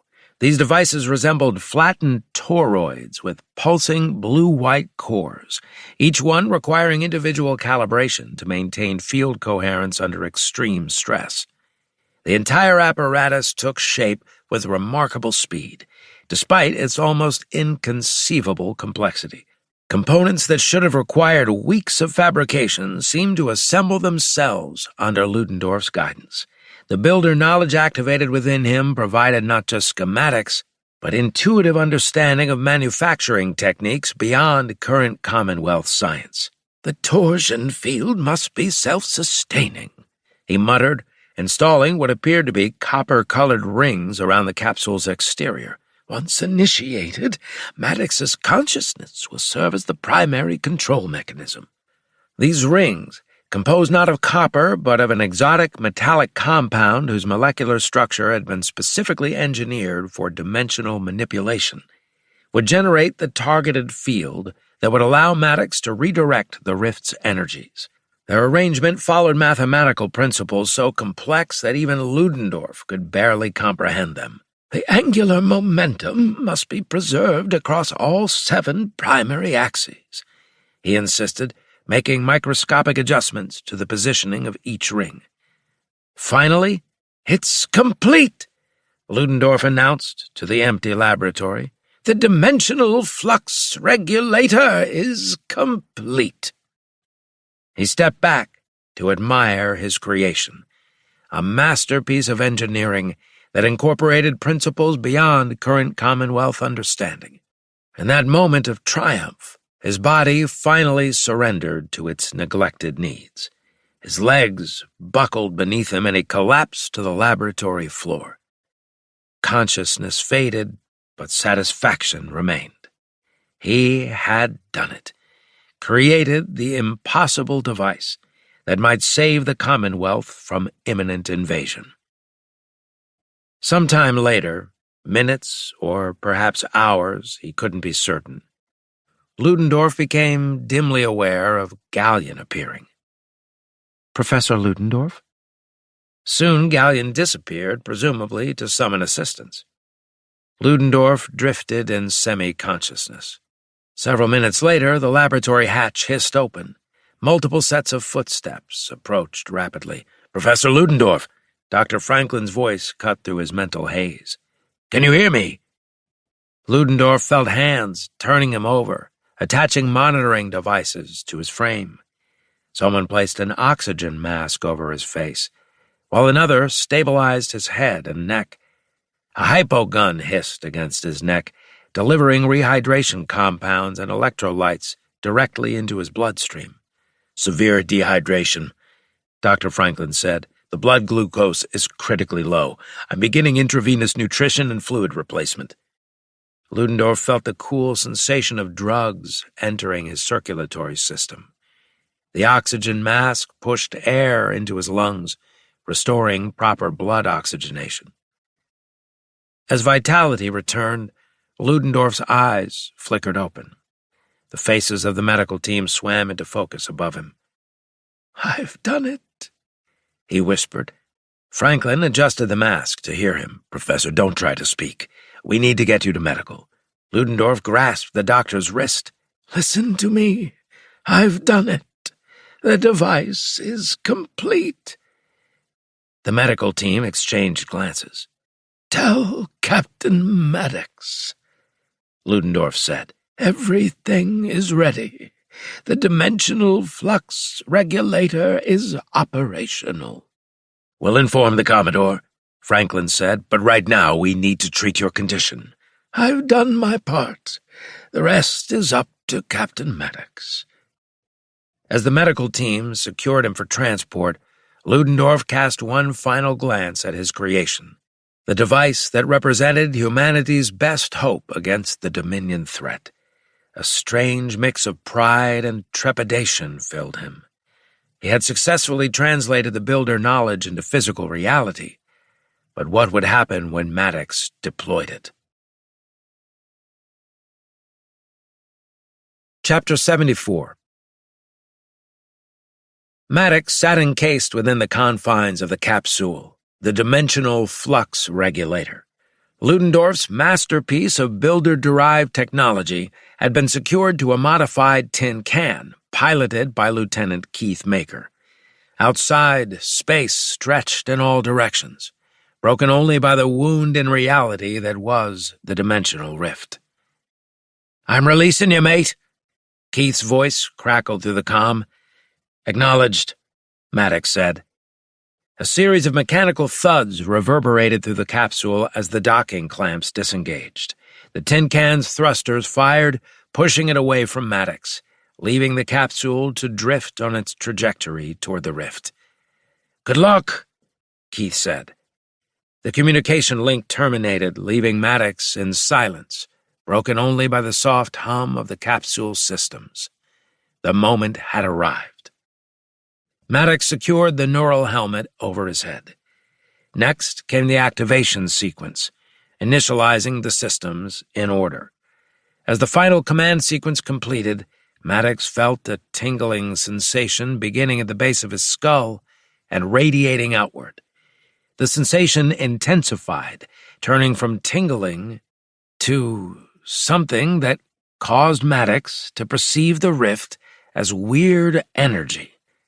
More astonishing still, Maddox saw beyond the energy or the breach.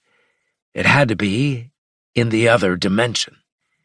It was a massive torus or ring of dark alloy and possibly stone. It was like a satellite or space station. For reasons Maddox couldn't understand, it had a feeling of great age. The ancient torus or technological structure encircled the Dominion's side of the rift. A closer look showed that the torus bristled with... Maddox concentrated. Harder, and was abruptly stunned to realize he understood what he was seeing. Those were generators, field projectors, and stabilization arrays. They maintained the breach, and even more interesting, they had expanded it to what it was now. Yes, energy flowed through these systems, aligning. Maddox had to concentrate again, but realized that no matter how hard he tried, he didn't understand everything that he was seeing. Beyond the torus, on the Dominion side, waited hundreds of capital ships and their support vessels. A terrifying spectacle. Surely that had to be the main invasion fleet. Once the rift was stable, they could come through. Some of those battleships were as big as the Monitors had been. If those warships reached Commonwealth space, defeat was nearly inevitable given the present conditions. The time to stop this was almost gone. Maddox readied himself for the great challenge. He had to... In the dimensional flux regulator, Maddox grunted. He felt a force or mind rising up from the torus. It sensed him, although Maddox had no idea how that could be. Part of him wanted to hide. The other part refused, for reasons Maddox only felt in his gut. The awareness rose and pushed through to his hovering consciousness in the rift. "What are you?" A moment later, "Who are you?" Maddox squirmed in his suit. There was a disturbingly familiar quality to the mental contact. It felt as if he were peering into a mirror. Then an image formed in his mind's eye. A tall figure with golden skin that radiated authority and confidence. He was a handsome devil, the very epitome of good looks. Except for the hairstyle and skin hue, he looked exactly like Maddox. "Maddox," the man said, not as a question, but as recognition. "Who are you?" Captain Maddox said. It was wild, but through their mental connection, Maddox saw the other's surroundings. A control center inside the torus. Attendants watched screens and panels. All of them were women. Statuesque, beautiful women, wearing provocative military uniforms. They often looked up, casting reverent glances at the golden-skinned man on a throne-like chair. "I am Lord Maddox," the other said. That hit Captain Maddox hard. Of course, this was his cognate in the Dominion reality. Over there, he was a new man. "Ah," Lord Maddox said as he stood up among his beauties. He nodded and nodded again. So you're what I am, in that weak dimension. How pathetic is that? Your mother never escaped the birthing center, did she? My mother? Asked Lord Maddox, as if surprised by the mention of it. Speak rather of my glorious father, the Emperor. What? I am the heir to the Dominion, Lord Maddox said. Or I will be once I show my father that I'm capable of any deed. You, my pale cognate, will not be able to stop me. Through the mental link, Captain Maddox understood the key divergence in their histories, the critical moment that had sent their lives along radically different paths. In the Commonwealth timeline, Maddox's father had sacrificed himself so that his mother could escape with her unborn child. Him. In the alternate reality, his father had never done that, letting her conceive a new man's son among the self-proclaimed master race. He had a vision of Lord Maddox growing up among the new men conquerors of the Dominion, the life flashing before his eyes. You were seduced by power, Captain Maddox said. No, Lord Maddox said, as he staggered, pressing a hand against his forehead. Had he received a vision of Captain Maddox's life? He frowned, shaking his head, then peered with narrowed eyes. You're the failure I might have become, Lord Maddox said. Fortunately, my father showed me the true path. Your father foolishly gave his life so that your mother could escape and conceive you in weakness. But here, he held her back and convinced her of the glories of raising sons among the master race. And now that is what I am. Through their mental link, Lord Maddox showed the captain images of his life, his multiple wives, beautiful and subservient each one, his many sons grown to powerful manhood, the vast territories that bowed down to his authority. Look at my beauties, Lord Maddox said. Look at my wives. I have many and countless hundreds of sons who have grown to be strapping, powerful men. What have you done? I have my beautiful daughter, Jewel, Captain Maddox said. What? Genuine shock emanated from Lord Maddox. You've sired a daughter? Yes, Maddox said. We over here sire conquerors, Lord Maddox said. Our dominion is expanding, and we will expand into your weak realm, where your new men were so puny they were not even able to achieve victory. This I know from our reconnaissance and from the one who told us these things. I helped stop the new men in my dimension, Captain Maddox said. I found Starship Victory, and we helped beat back the first incursions. Incredible! You stopped the Dominion from taking root in your dimension? It is incredible. I had help, Maddox said. A team, my family. What? You had brothers and sisters? Those who joined me, Maddox said. Through their connection, he understood Lord Maddox's confusion gradually turning into comprehension and dismissal. You're talking about premen, Lord Maddox said with a wave of his hand. Then an image formed between them. Meta. I see your wife, Lord Maddox said. I approve. I will make her my wife after I kill you. That's never going to happen. Do you think a fool like you can close the breach? Maybe not that, Captain Maddox said. But I'm going to stop this invasion at this point in time. How do you intend to do that? You are not a new man. I am a Dyfar, Captain Maddox said. Then he realized that Lord Maddox might be trying to stall, to begin a long argument in order to give the attendants time to open the rift. If the invasion fleet started coming through, the first thing they did would be destroying the dimensional flux regulator. Then it would all be over. Realizing that, Maddox began to concentrate, ignoring the others' questions. Moments later, he cut the link between them. In the dimensional flux regulator, Maddox panted, shaken by what he'd seen. It wasn't just the cognate that did it, but understanding what he might have become, under other circumstances. Fate could have gone much differently for him. A second later, Maddox shook his head. It was time to get this done before it was too late. Chapter 75. "Begin the primary sequence," Maddox said, even though the helmet required no verbal commands. The response was immediate and profound. Through the neural interface, Maddox's mental commands activated and controlled the greater mechanism that Ludendorff had constructed. The builder artifact then grasped foundational energy strands that maintained the breach. It was a strange sensation to Maddox, akin to grabbing lightning. Yet he did it, or through the artifact he did. It was a slippery devil and took concentration. Then Maddox redirected the energy strand, channeling it away from the breach.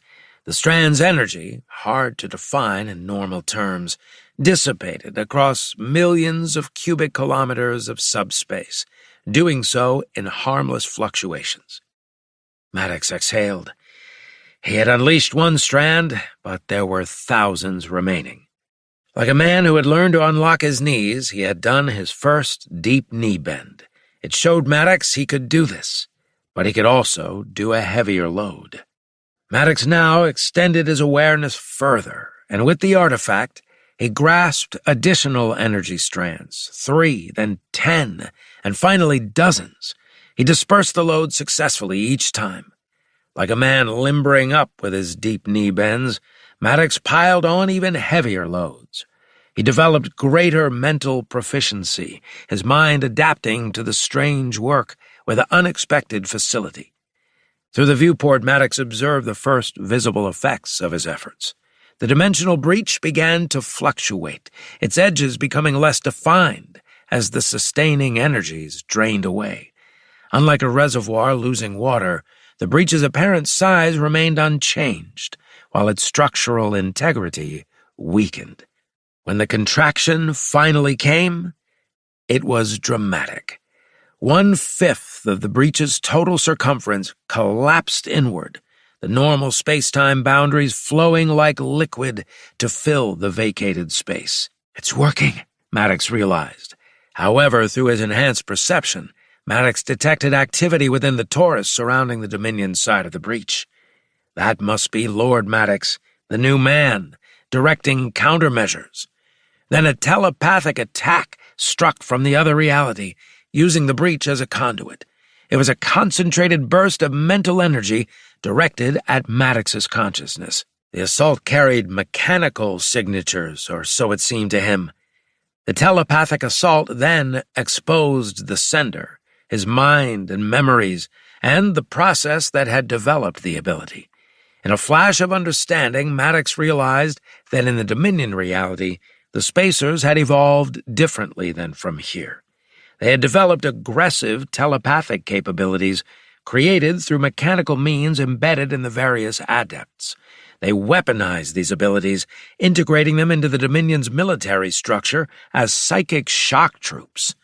Maddox felt the spacer adept probing at his consciousness, seeking vulnerabilities, attempting to disrupt his concentration, and thus his control over the dimensional energies. The neural helmet provided some protection, filtering the worst of the attack, but sufficient force penetrated to send lances of pain through Maddox's mind. Time was the critical element here. If he used his power to defend totally, the breach would no longer shrink. If that happened long enough, the enemy ships would start to come through. Thus, rather than attempting to shield himself completely, which would divert crucial strength from his task, Maddox drew upon the aero-spiritual energy that had roiled within him since his encounter with the other dimensional entities years ago. During that confrontation, Maddox had absorbed a portion of its essence, incorporating its alien spirit into himself. This aero-spiritual energy manifested as a protective force against the Dominion telepath. Barriers formed around Maddox's core consciousness, deflecting the most aggressive intrusions while allowing him to maintain focus on the dimensional drainage. The contest evolved into a telepathic battle even as he reduced the breach. Then another section of the dimensional hole collapsed, reducing its diameter by a third. Maddox sensed panic from the spacer adept as the invasion route began to disintegrate. Luckily for Maddox, the closing breach made it harder for the spacer adept, although not impossible. The adept now changed tactics, attempting to implant disruptive ideas, images of failure, of pain, doubt, and fear into Maddox. Each negative thought required conscious rejection, attention that Maddox needed to finish his task. "Forget it," Maddox said through gritted teeth, reinforcing his mental barrier with more aerial energy. The defense pulsed within his mind's eye and pushed back against the frantic assault. Yet each defense exacted a cost. The aerial energy was finite, and Maddox felt its reserves diminishing with each countermeasure. Meanwhile, the breach continued to shrink. Then, a vicious telepathic attack penetrated through the barrier, striking at his sense of identity. For a terrifying moment, he didn't know which version of Maddox he was, the Star Watch captain, the Dominion heir, or something else. He saw images of golden-skinned sons and subservient wives offering seductive alternatives. "No, I am Captain Maddox!" The assertion was reinforced by the aerial energy. The adept's telepathic bolt shattered, dispersing into whispering fragments. But something tore in Maddox. Not physical tissue, but a psychic structure. Pain flooded his consciousness, as if his entire being had been submerged in caustic liquid. Despite the injury, Maddox kept at the dimensional drainage. The breach had shrunk to 1/4 its original size, its edges increasingly unstable as the sustaining energies continued to disperse into subspace. Another telepathic attack hit, but it lacked the focused malice of the earlier assaults. If Maddox were to guess, desperation rather than strategy drove the effort. Like a man swinging an axe in frenzy, Maddox hacked at the remaining energy strands. What was left of the breach shook, trembled, and then collapsed, regular space-time rushing in to seal the unnatural opening between realities. Maddox watched as the visible breach contracted, shrinking from a massive tear in space-time to a barely perceptible anomaly. The final contraction occurred, the remaining aperture closing to its original microscopic size. With that, the telepathic assault from the Dominion spacer adept ceased. Maddox had done it. But his mind seemed to bleed, not with physical blood, but with fragmented thoughts and memories that slipped away. Through increasingly disjointed perception, Maddox yet detected the approach of the tin can, returning to retrieve the dimensional flux regulator capsule. Soon mechanical thuds reverberated through the capsule as docking clamps engaged, securing it to the fighter's hull for transport back to Victory. Maddox tried to acknowledge the retrieval, but found himself unable to form words, his neural pathways overwhelmed by the strain of dimensional manipulation and telepathic combat. Even so, Star Watch and the Commonwealth had gained time. At least a standard year would pass before the Dominion could re-expand the breach for their invasion fleet to come through.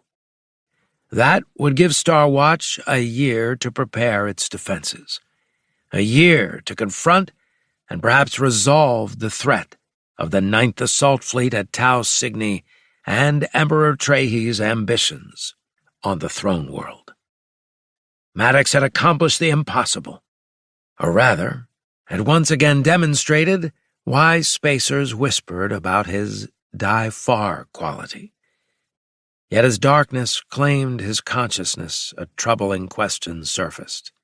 What had it cost him? The damage to his mind felt substantial, perhaps even permanent. Had he sacrificed his future effectiveness as a commander to secure this temporary victory? Time would tell, he supposed, before falling unconscious. Chapter 76. In the nearby Tau Cygni system, Fleet Overlord Dracos stood before the massive tactical display dominating the central strategic operations hub on battleship Supreme Dominance. It showed the disposition of the 9th Assault Fleet throughout the system. The fleet represented overwhelming military superiority against Starwatch forces in this sector. He had completed his assignment. He had secured and strengthened an important star system as a base of operations in his dimension. Now, however, Draco sensed a problem. The main invasion fleet should have already contacted him 2 days ago.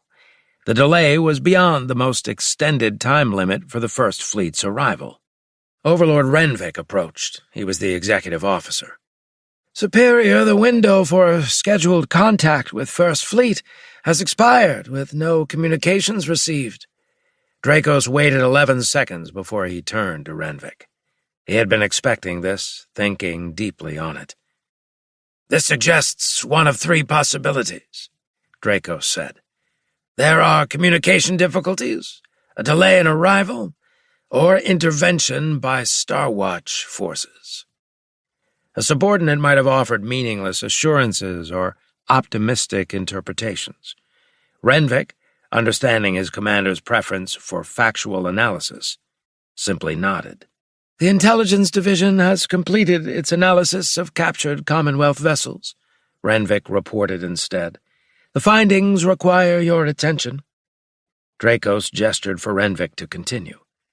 "We have confirmed that select Starwatch vessels possess independent, faster-than-light capability that does not rely upon Lammer point wormholes," Renvik said, activating a secondary display showing technical specifications extracted from captured ships.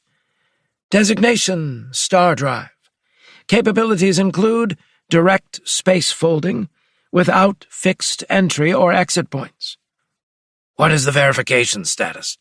Dracos asked, his voice betraying nothing of the strategic implications already calculating through his mind. "The Star Drive is a fact," Renvik said. Dracos moved to the tactical display, studying it. "This fundamentally alters our engagement parameters," Dracos said with a frown. "I see historical parallel from ancient times between Eurasian steppe nomads versus Mediterranean heavy infantry." The comparison might have seemed obscure to a lesser officer, but Renvik, also a dedicated student of military history, grasped the reference. "Horse archers against Greek phalanxes or Roman legions," Renvik said.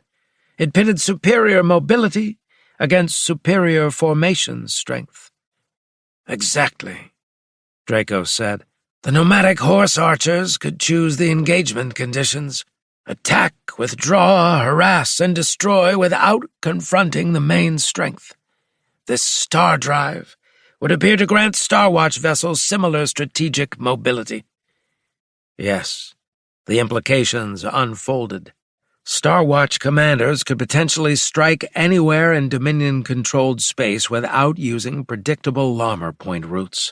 They could concentrate overwhelming force against isolated targets, then disappear before Dominion reinforcements could respond. "Until we put this Star Drive in our vessels, we cannot permit open theater engagements where mobility becomes decisive," Draco said. "We must force set-piece confrontations where superior firepower and fixed defensive positions negate their mobility advantage." Renvik nodded. "Regarding the lateness of the First Fleet," Draco said, returning to the original concern, "we require accurate intelligence, the sooner the better.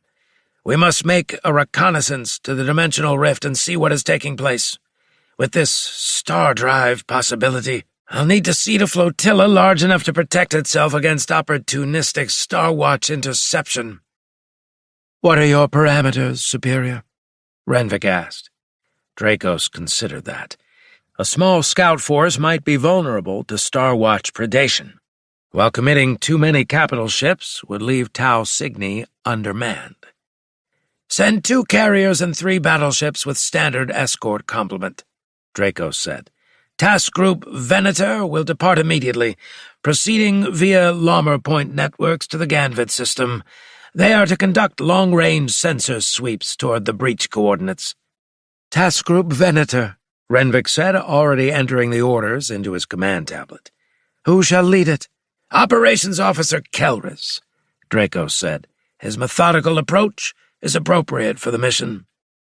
While Renvik transmitted the orders, Dracos returned his attention to the tactical display, mentally adjusting his strategic calculus to incorporate this news about Starwatch capabilities.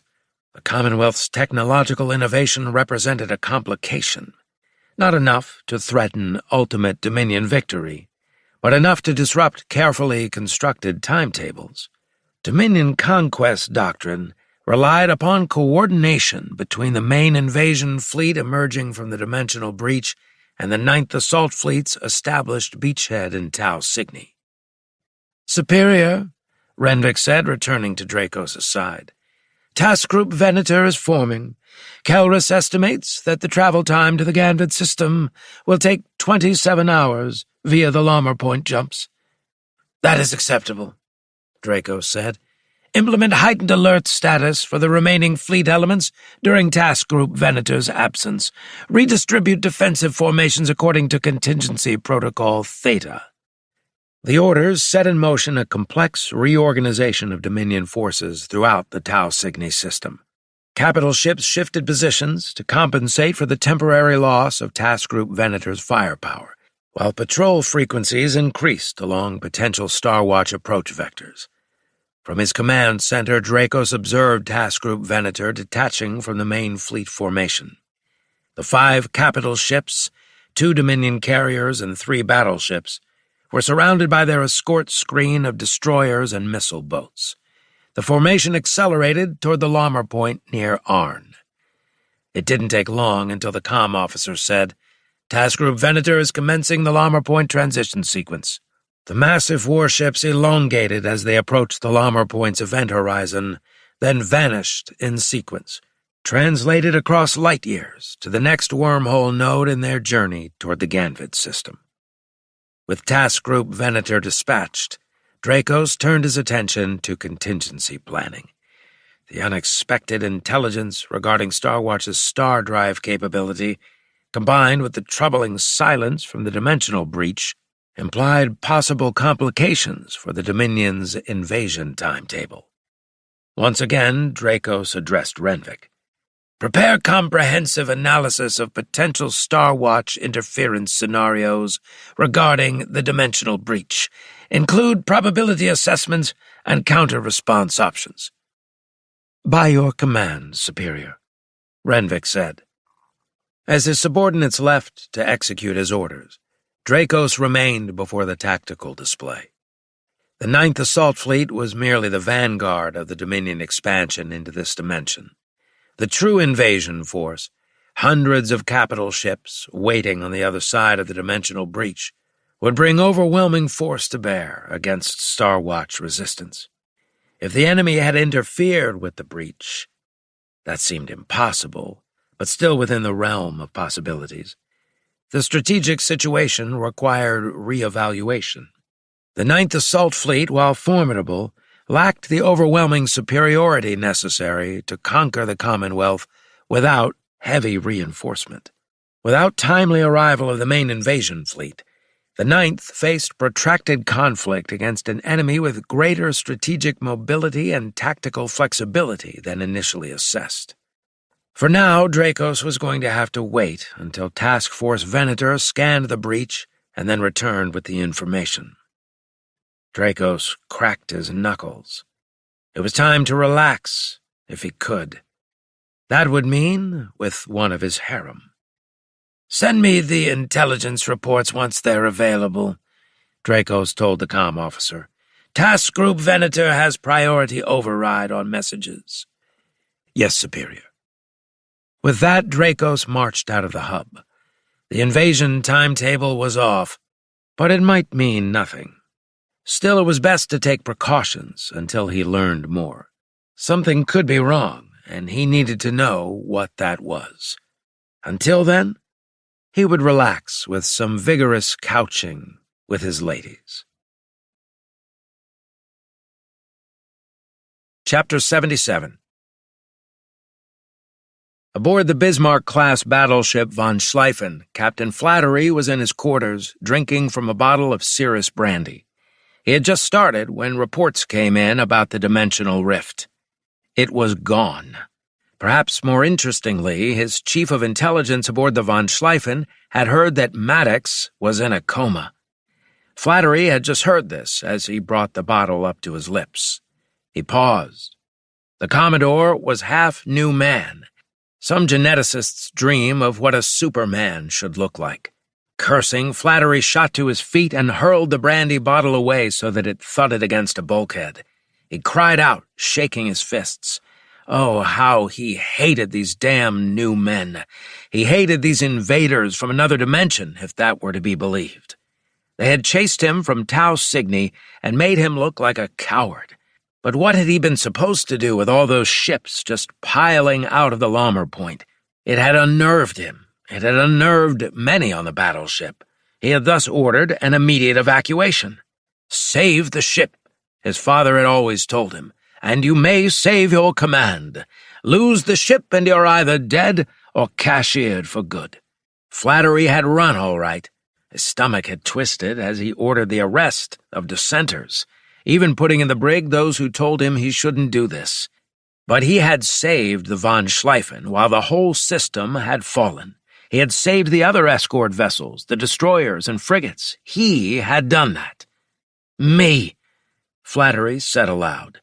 I saved the battleship so we could destroy those monitors, so Maddox could snatch the glory for himself. Was that not the way of a mongrel half-breed, to snatch the glory from his betters, from the true human, the true earthling, the son of earth?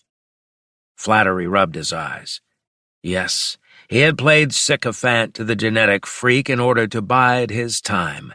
He had done the heroic deed by facing the monitor and destroying it. That was me who did it, Flattery said aloud. And now others would reap the reward? No, no, he thought to himself. Now was the time to use the Flattery cunning his ancestors had when they gained wealth on the new planet.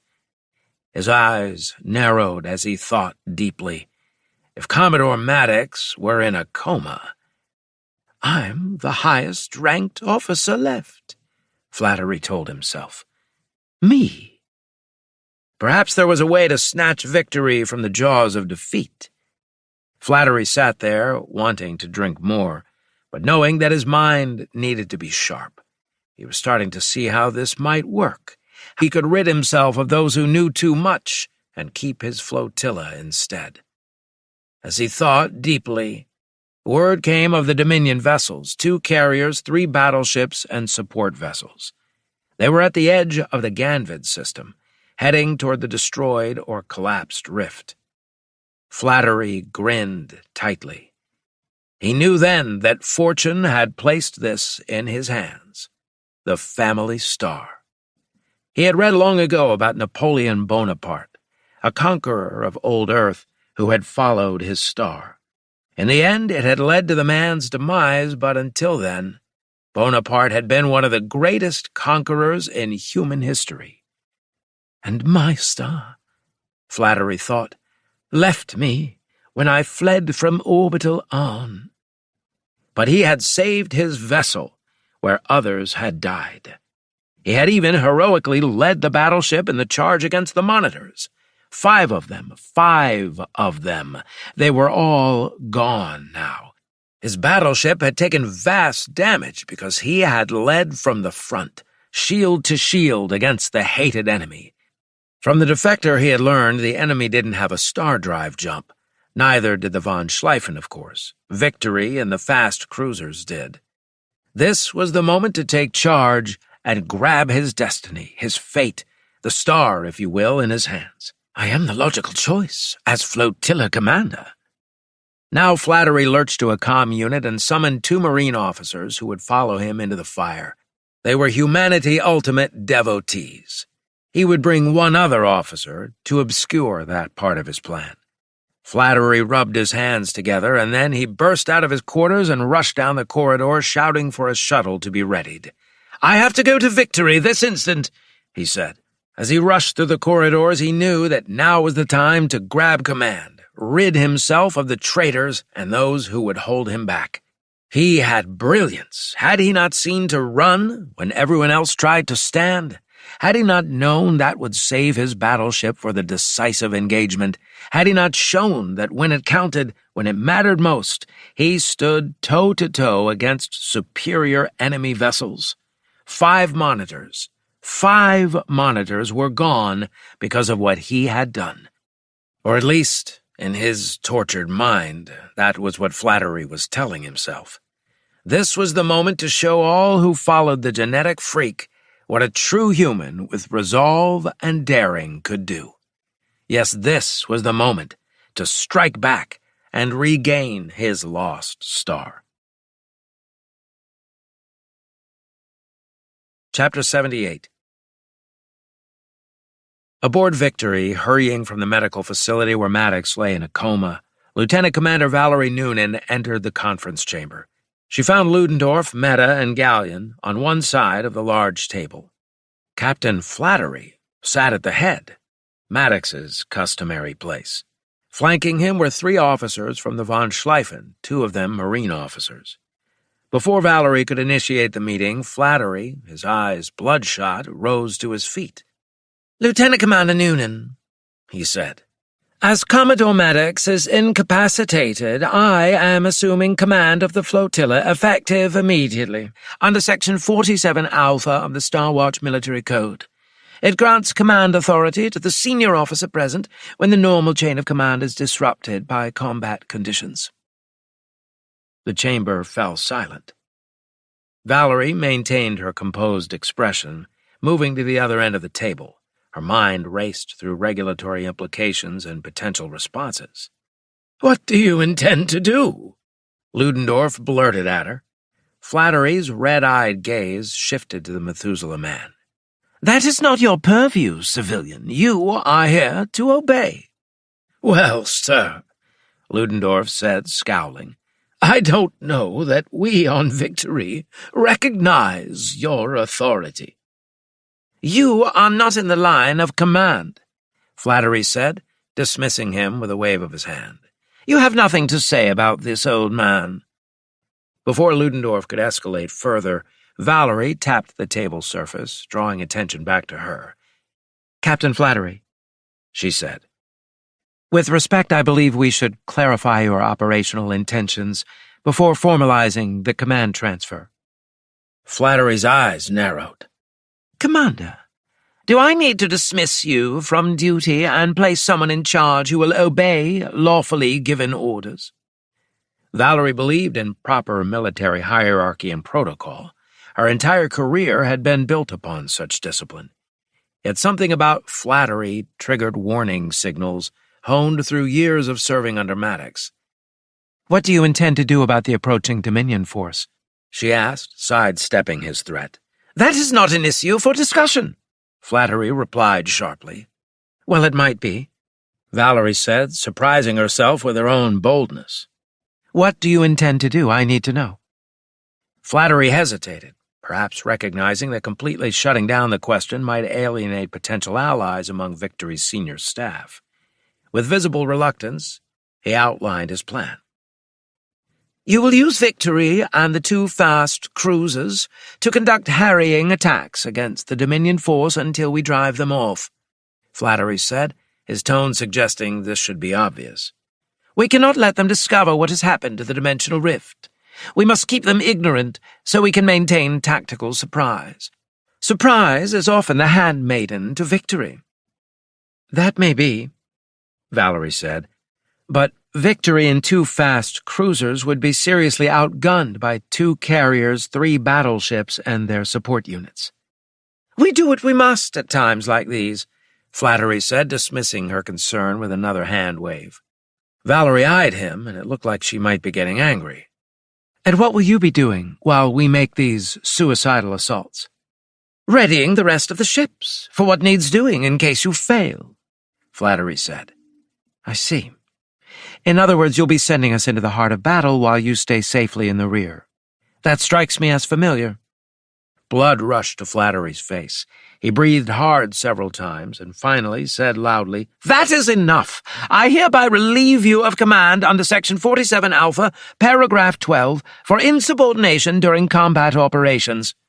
He gestured toward his Marine officers. "Take her to the brig. I don't want to take any chances. I'll be bringing some of my own chief people on to victory." The two Marine officers rose to their feet. Everyone else watched, even as Galleon's eyelids flickered. "Just a minute, please," Galleon said a moment later, his eyelids now still. "What now?" Flattery's attention swiveled to the ad hoc hollow image. "You can't be serious about speaking up like this. You're just the ship's hologram, from what I know." "No," Galleon said. "I am the ship's AI, and ultimately its owner. I have allowed Starwatch to use my starship." "What's he talking about?" Flattery said.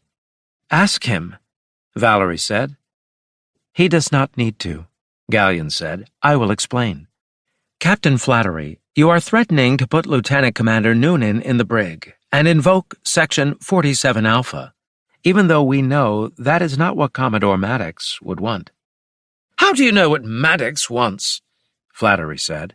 "Besides, we follow the chain of command in Starwatch, not what some alien AI decides." "Oh my," Galleon said. "This is too much. You are a humanity ultimate believer, I think." "What if I am?" Flattery shot back. "Then you will not take control of my starship." "You're part of Starwatch.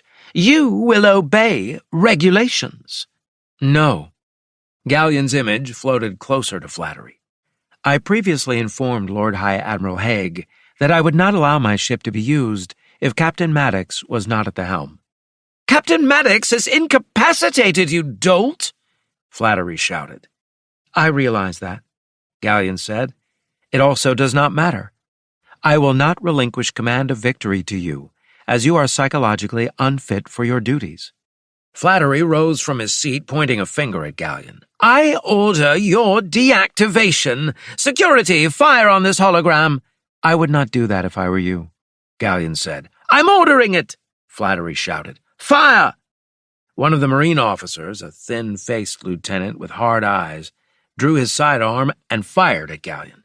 The energy beam passed harmlessly through the image and struck the bulkhead behind.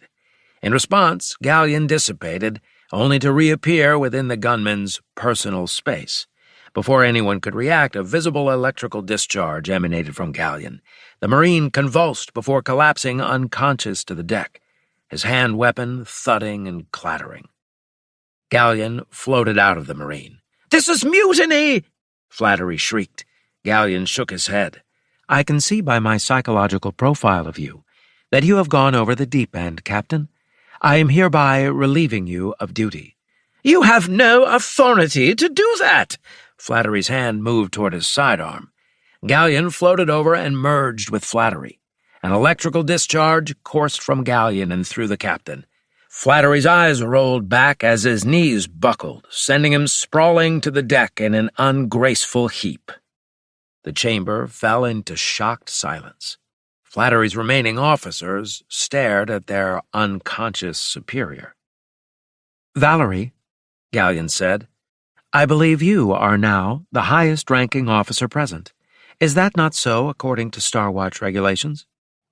All eyes turned to Valerie. "Yes," she said. "I suppose that's true." "Then you must decide what to do with the unconscious captain and with the flotilla until Captain Maddox regains his senses," Galleon said. "Yes," Valerie said as she accepted the responsibility. "That sounds like a good idea." "What will you do?" Ludendorff asked. Valerie surveyed the room. "We are going to move our force away from the approaching Dominion ships. I want to preserve our vessels, and I don't want to reveal our star drive jump capability prematurely, in case the enemy remains unaware of it. We'll keep it as a surprise, since surprise is the handmaiden to victory, as we were told just a short time ago." "Hear, hear," Ludendorff said. Valerie turned to Flattery's officers. Captain Flattery will remain aboard Victory for further evaluation. I will place him in the medical bay near Commodore Maddox. Is that understood?" Their gazes flicked toward Galleon, then back to Valerie. After a moment, they both nodded. "Very well," Valerie said. "The meeting is adjourned. You may take the unconscious lieutenant with you back to the Von Schleifen." The conference chamber emptied, the two conscious von Schleifen officers taking their unconscious comrade with them to the shuttle. Medical personnel removed Flattery. Ludendorff lingered behind. "That was quite a performance," Ludendorff said. "I'd forgotten Galleon could do that." Valerie said nothing. "You do realize that Flattery won't forget this," Ludendorff said. "When he regains consciousness, he'll file formal complaints all the way to the Admiralty." "I know," Valerie said. "Galleon has probably created complications for himself, but he prevented a disastrous tactical situation." Both understood that Galleon's intervention had likely saved the ship and her crew from being sacrificed in a futile engagement against superior forces. But the political consequences would eventually come due. "For now," Valerie said, "we'll preserve our forces and maintain surveillance on the Dominion flotilla from a safe distance. This battle is far from over, but at least we won't throw away our advantages." "And Maddox?" Ludendorff asked.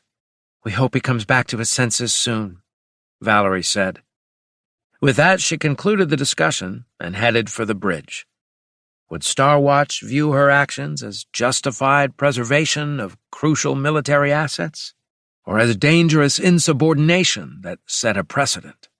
The answer might well depend on Maddox's recovery, and whether his authority could retroactively sanction what had transpired in his absence. For now, Valerie could only focus on the tactical situation, preserving their force, monitoring the Dominion ships, and hoping that Maddox would soon emerge from his mysterious coma to resume command. Chapter 79. Over a day later, the Central Strategic Operations Hub aboard the battleship Supreme Dominance blazed with activity as Task Group Venator returned to the Tau Cygni system. Operations Officer Kelris entered the hub. Unlike most new men who projected effortless superiority, Kelris carried himself with visible tension. He crossed the deck, staff officers parting before him. When Kelris reached the command platform, he snapped to attention. "Report," thick-shouldered Dracos said from his command chair. "The dimensional breach has been collapsed, Superior," Kelris said. "Where the aperture previously maintained a diameter of 200 meters, it now measures less than a picometer across, effectively microscopic." A murmur rippled through the assembled officers before Dracos silenced them with a raised hand. "Explain what happened," he said. "The spatial distortion remains at its most fundamental level, but the practical throughput capacity has been reduced to zero. No physical object larger than individual particles could transit the breach in its current state." "Could this be natural degradation?" Dracos asked. "There were a handful of Starwatch vessels in the immediate vicinity, one of them the battleship that escaped the Tau Cygni system. No Guardian vessels remained, although we did find debris indicating the destruction of one of them." "What happened to the other 4 monitors?" Dracos asked. "That is unknown." "You're not suggesting this handful of Starwatch vessels eliminated them?" "That seems illogical and unreasonable in terms of mass, shields, and firepower," Kelris said. "But," Dracos said, "but the Starwatch vessels were there, in the immediate vicinity," Kelris said. "Reason suggests they had something to do with the disappearance of the other 4 Guardian vessels and the collapsed dimensional breach." Dracos appeared thoughtful. "What of First Fleet? Was there any communication across the dimensional barrier?" "We did not get close enough to try," Kelris said. That would have demanded many days of travel, and I thought it more important that you hear this news. Did the Star Watch vessels frighten you?" Kelrus became stone-faced. "Clearly they didn't," Draco said, deciding he didn't want to have to kill Kelrus because he'd made an enemy of him. "What I said a moment ago was a joke." Kelrus barely inclined his head, his expression unchanging. "The invasion timetable has clearly been badly compromised." Draco said. "Yes, Superior," Kelrus said. "Based on the collapse and residual energy readings, our dimensional physicists estimate—" He paused, checking his tablet. "Between 10 and 14 standard months before regeneration would expand the breach for the First Fleet to cross." Draco swiveled in his command chair away from his officers. The 9th Assault Fleet was a vanguard force, powerful enough to secure a beachhead, but dependent on timely reinforcement by the main invasion fleet. Without those reinforcements, the strategic balance shifted. The 9th Fleet's operations had proceeded on the assumption that the dimensional breach would remain stable, allowing a continuous flow of supplies, personnel, and military assets from the home dimension. The breach's collapse altered that calculus. "Overlord Renvik!" Dracos called without turning. His executive officer stepped forward. "Superior, implementation of Contingency Protocol Omega is hereby authorized, effective immediately." Renvik stiffened. "Protocol Omega, Superior? That presumes complete isolation from home dimension support for a minimum of 5 standard years." "That is correct," Draco said. "While I expect we will re-establish dimensional transit before that time, prudence demands worst-case preparation." He finally turned to face his subordinates. "The 9th Fleet must become self-sufficient." "I understand, Superior." Renvik hesitated before adding, "Protocol Omega will necessitate operational adjustments, particularly the handling of civilian populations." Dracos knew what Renvik was suggesting. Protocol Omega shifted priorities from conquest to resource acquisition and industrial development. It would transform the 9th Fleet from an assault force into an occupation and development force. "I am aware of the implications," Draco said. "Make the necessary preparations." Renvik saluted and departed, already consulting his command tablet. Dracos dismissed Kelrus and the staff officers, returning his attention to the tactical display, manipulating controls to view a strategic assessment of the Tau Cygni system. The occupation of Arn was proceeding on schedule. Resistance had been isolated in mountainous regions of the southern continent and a handful of underwater habitats in the equatorial oceans. The asteroid belt shipyards were operational, with Dominion engineers working to adapt production facilities for compatible munitions and replacement components. It was not ideal, but it provided a foundation for self-sufficiency. Dracos expanded the display to show Commonwealth systems within striking distance of Tau Cygni. Under the original plan, these would have been targets for the expanded invasion force. Now they represented potential threats and opportunities. "Communications!" Dracos called. "Yes, Superior," replied the communications officer. "Prepare a coded transmission to all task group commanders. Priority 2. Authentication code Dominus Rex 7942. "Transmission preparations initiated, Superior. Authentication code verified." Dracos dictated his message, each word chosen to convey the gravity of the situation without creating panic among his subordinates. The dimensional breach's collapse was an unexpected setback, but not a final defeat. The 9th Fleet remained the most powerful military force in the sector. With proper adaptation and resource management, they could maintain their position indefinitely. When the transmission was complete, Draco summoned his personal aide, an overman named Thrain. "Bring the harem selection files to my quarters. I'll review them there in 1 hour." "Yes, Superior," Thrain replied. "Do you have specific parameters for the review?" "Focus on scientific and technical aptitudes," Draco said after a moment's consideration. Engineering, physics, dimensional mathematics. We may need specialized expertise that our military personnel lack." Thrain nodded. While the Ninth Fleet included some of the Dominion's finest military minds, its scientific contingent had been configured for applied technology rather than theoretical research.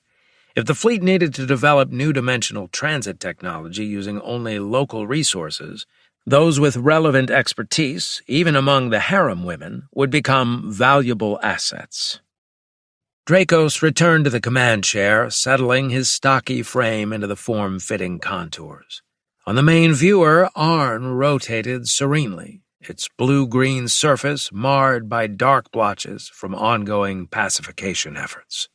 "What is the status of Chief Science Officer Neral's research team?" Dracos asked. The staff intelligence officer consulted his datapad. "They are analyzing the captured Star Watch vessel, Superior. Preliminary reports indicate progress in understanding the faster-than-light drive system."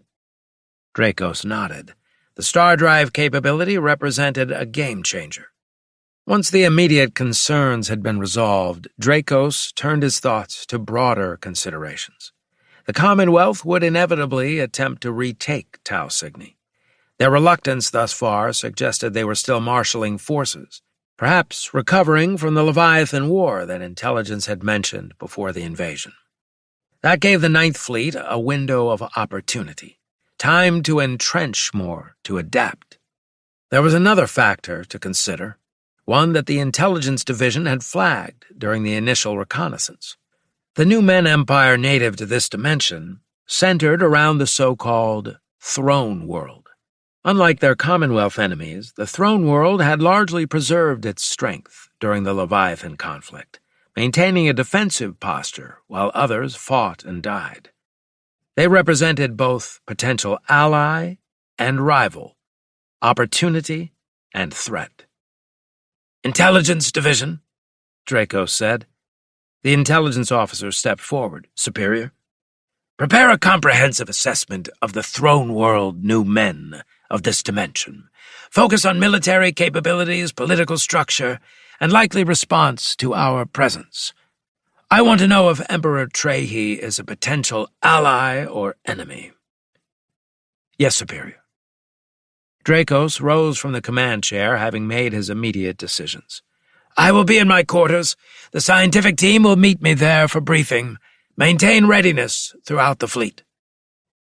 As he strode from the operations hub, Dracos continued working through contingencies. The loss of contact with the home dimension was a severe setback, but not a disaster. The Ninth Fleet possessed industrial capacity, technology, and personnel. With proper management, they could not merely survive, but thrive in this dimension. And when the breach reopened, as it inevitably would, the Dominion's First Fleet would find not a struggling vanguard, but a strengthened, expanded Ninth Fleet ready to continue the conquest alongside them. In his private chambers, Dracos moved the viewport, gazing out at Arn and the stars beyond. Somewhere out there, Star Watch forces were no doubt planning their counterattack, believing they had gained a crucial advantage by collapsing the dimensional breach. They would learn their error soon enough. The Ninth Fleet had not crossed dimensional boundaries to be defeated by a temporary setback. If Dracos could not immediately expand the Dominion's territory across dimensions, he would ensure that what they already held became an impregnable fortress. His door chimed, announcing Thrain's arrival with the harem's selection files. The first step in his new strategy, identifying all possible resources, even those previously relegated to pleasure duty. The situation had changed, but Dracos had not become a superior and fleet overlord by being inflexible. He would adapt, evolve, and ultimately prevail. The Ninth Fleet might be temporarily isolated from the greater Dominion, but in that isolation lay opportunity to prove his worth beyond doubt. "Enter!" he called, turning from the viewport, ready to shape the new reality. Chapter 80. Far away on Earth, in Geneva, Switzerland sector, Lord High Admiral Haig stood before a portrait of old Admiral Cook. Haig had received Lieutenant Commander Noonan's report through the long-range builder comm device. The dimensional breach had been closed, temporarily at least. Captain Maddox had succeeded, though at great personal cost. The Commonwealth had gained a reprieve, a year, perhaps more, before the next wave of the invasion could commence. Behind Haig, his closest advisers once more sat around the polished oak conference table. He turned to face them, as they had read Noonan's report, which included what had occurred with Captain Flattery of the von Schleifen. "A year," Westmoreland said, massive hands gripping the armrests of his chair. "We have a year before 200 more capital ships of this Dominion variety arrive. It seems clear what we should do with this. It is our opportunity to dig the bastard out of Tai Cygni. Not only that, but we must capture several of the Ninth Fleet's battleships intact, so we can study these gamma cannons. Defeating and capturing the other dimensional new men will also be a salutary lesson to the throne world." "I agree," Tappan said. "The Grand Fleet must be committed. Every day we delay allows the Ninth Fleet to further entrench their position in Tau Cygni. That could make it that much harder and costly to defeat them." Haig moved to the head of the table. "The situation is not quite so simple, gentlemen. We face 3 interrelated crises, not just one.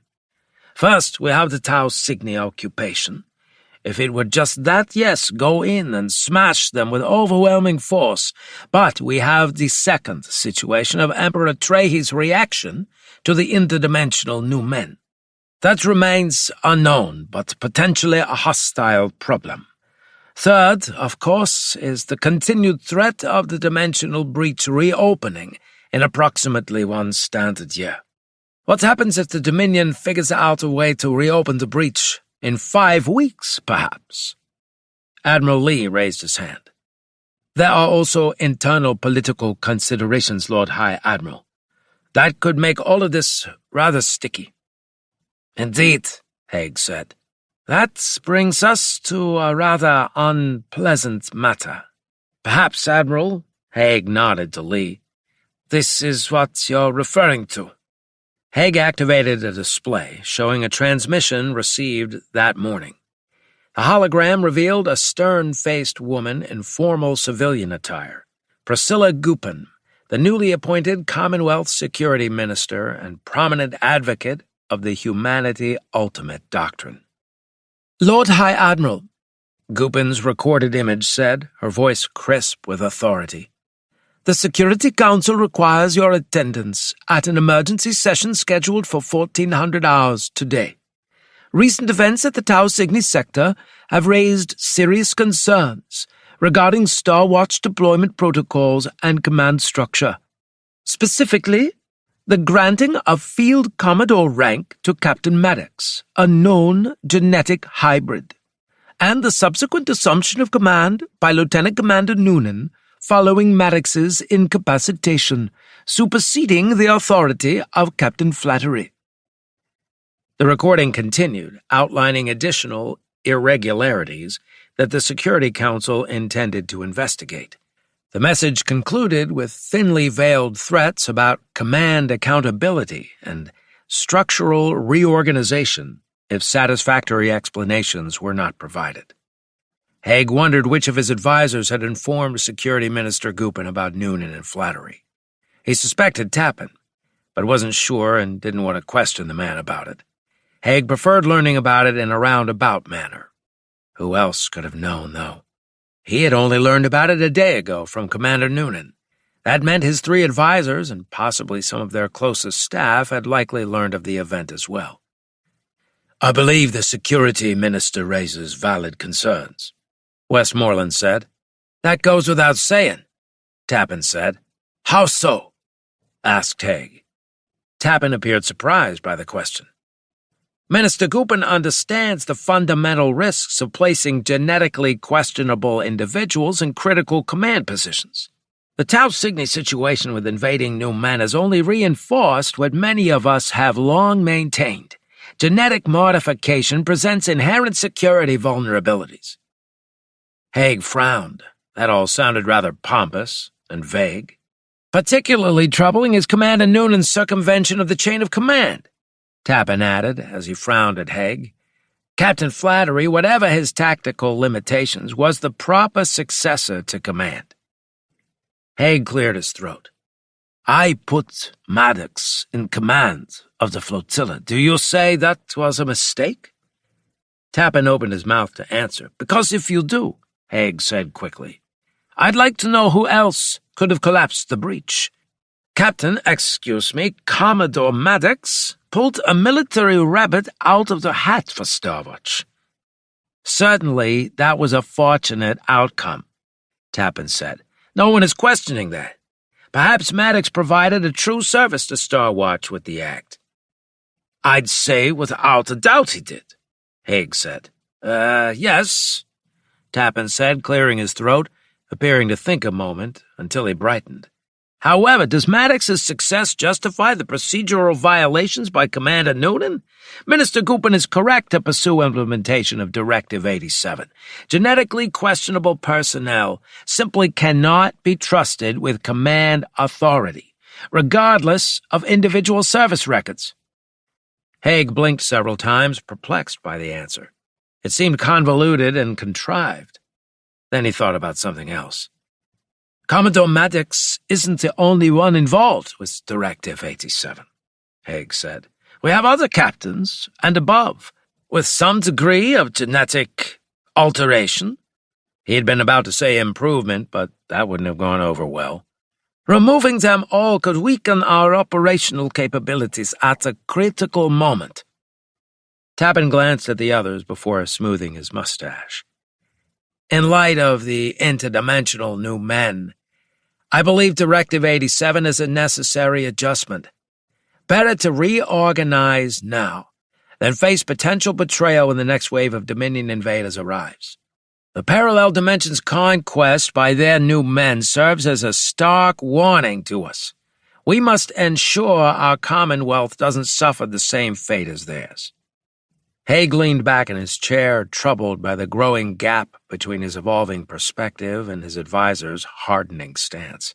The Humanity Ultimate faction had gained political power with his elevation to the Lord High Admiral position, and following the Leviathan War, playing on public fears. HU rhetoric said unmodified humans were the true defenders of the Commonwealth, while genetically questionable individuals were potential fifth colonists, sympathizers who might ally with new men, given the opportunity. That Maddox had just saved the Commonwealth from immediate invasion seemed to matter little to them. They viewed his new man heritage as an inherent liability, regardless of his service record. Politics aside, Haig said, steering the conversation back to strategic matters, we must decide on our military response to the Tau Cygni occupation. The Grand Fleet must be committed in full strength, Westmoreland said. Even with their gamma cannons, our 3-to-1 numerical advantage should be decisive. And if Emperor Trehi chooses that moment to strike Earth? Lee asked. Without the builder nexuses, we cannot rapidly redeploy the Grand Fleet if we commit it all to Tau Cygni. First, Westmoreland said, we have seen no indication that Emperor Trehi has met with or works with the Dominion new men. Second, with the breach collapsed, now is the moment to take a calculated risk and eliminate a threat. There is another option, Tappan said, smoothing out his furrowed brow. He had been thinking quietly for a moment. If committing the entire Grand Fleet is too risky, we could commit a portion of it, say 100 capital ships, while maintaining a defensive force around Earth. It would reduce our advantage at Tau Cygni, but provide insurance against any throne world opportunism. This was the same advice as a week earlier, Haig knew, but Westmoreland was right about one thing. With the collapsed breach, this was the moment to make a decision and act. 100 capital ships would still provide a 2-to-1 advantage over the Ninth Fleet, It would require careful tactical coordination, particularly given the enemy's gamma projector technology. But with proper modifications to shield systems, it could be sufficient. "Admiral Lee," Haig said, "what is your assessment of Trehe's intentions?" Lee glanced at his datapad before responding. "Intelligence suggests Emperor Trehe is aware of the Ninth Fleet's presence in Tau Cygni. We have begun to suspect the throne world has a builder scanner, like ours." "I didn't know that," Haig said. "If true, Trehe could have been gathering information." "Such seems likely to us," Lee said. "Whether he intends to move against the invaders, ally with them, or exploit the situation to his own advantage remains unknown." Haig folded his hands on the table, squeezing them as he stared at them. This was a hard and possibly dreadful decision, but... Haig looked up as he eased pressure on his fingers. "We will commit 100 capital ships from the Grand Fleet to the liberation of the Tau Cygni system. The operation will commence as soon as the necessary modifications to shield systems can be implemented fleet-wide." "How long will that take?" Westmoreland asked. "Based on Commander Noonan's technical specifications, approximately 6 weeks for the entire fleet," Lee said. "The shield modifications will require specialized components that must be manufactured." "6 weeks?" Haig asked. "The alternative is to deploy with unmodified shields," Lee said. "That would no doubt guarantee unacceptable losses." Haig thought about that, finally shaking his head. "I will not send our ships against the gamma projectors without appropriate countermeasures. 6 weeks is the timetable." With the decision made, Haig straightened and said, "I will inform the Security Council of our intention to commit 2/3 of the Grand Fleet against Tau Cygni." "What about Commodore Maddox, Commander Noonan, and Captain Flattery?" Tappan asked. Haig hesitated before plunging ahead with his decision. "Commodore Maddox's actions have given us valuable time. That fact must be acknowledged and appreciated in the proper way." "With respect, Lord High Admiral," Tappan said, "Maddox's genetic makeup presents a security risk that cannot be dismissed. Minister Goupin will press for his removal from active service, and rightly so." "I agree with that, sir," Westmoreland rumbled. "The humanity ultimate doctrine exists precisely to prevent potential compromise in our command structure." Haig waited for Lee to add something. The intelligence admiral remained silent, offering no defense of Maddox either. The three advisors watched him, waiting. "I will take your counsel under advisement," Haig said. "The situation with Commodore Maddox requires further consideration. Minister Goupin will expect your full support for Directive 87. Tappan said. "Anything less could be interpreted as weakening our stance against genetic enhancement." "Thank you, Admiral," Haig said. "Now let us proceed to other matters." Haig listened for the next hour, knowing he had deflected the humanity ultimate desire regarding Maddox and the flotilla. That deflection wouldn't last long. In fact, in a few hours, he would face the Security Council. It might go much differently there. Chapter 81. 3 hours later, Haig sat before the Commonwealth Security Council in the Grand Chamber in the Stockholm, Sweden sector. The horseshoe-shaped table seated 7 representatives from various sectors, with Minister Goupin occupying the central position. Goupin was stern, lean, with a permanently tanned face and short, bronze-colored hair. She wore a severe brown coat with a ruby gem at her throat. "Lord High Admiral," Goupin said, her voice carrying through the chamber, "we have reviewed your preliminary report regarding the Tau Cygni situation. The Council has several concerns regarding command decisions made during this crisis." Haig maintained his military bearing as he faced the political security leadership of the Commonwealth. "I am prepared to address those concerns, Minister." Gupin nodded. "Let us begin with your decision to grant temporary Commodore status to Captain Maddox," Gupin said, consulting a data pad before her. "Given the captain's genetic background, was this appropriate under Star Watch regulations?" Haig hesitated, because he had always bent with the political winds. Even so, it bothered him that the man who had just given humanity a reprieve should be under attack. That went against the grain, went against honor. But Haig also wanted to remain the Lord High Admiral. That meant keeping the politicians happy. But, "Come now, Admiral," Gupin said with a hint of a predatory smile on her face. "Surely you can answer the question?" Haig cleared his throat, hardly believing he was going to do this. "Minister, Captain Maddox's service records speaks for itself. His actions at the Dimensional Rift have provided the Commonwealth with approximately 1 standard year to prepare for the next phase of the invasion. Without his intervention, 200 additional capital ships would already be entering our dimension." "That doesn't answer my question." No, it didn't, Haig realized, blinking as if he had something in his eyes. Could he do this? Could he? "Please, Admiral," Gupin said. "Is the question too difficult? Must I rephrase it?" "The appointment was necessary," Haig said hoarsely. Gupin's predatory smile vanished. "Can you tell us how?" "He possessed unique qualifications, including previous experience with dimensional phenomena." Gupin's lips now thinned with disapproval. "Maddox's success proves my point," Haig said. Gupin stared at him. Haig squirmed under her scrutiny. It was cold, almost reptilian. "What are you going to do about Commander Noonan's subsequent assumption of command?" Gupin asked. "Minister?" "Come now," Gupin said. "It isn't a hard question." Haig shook his head.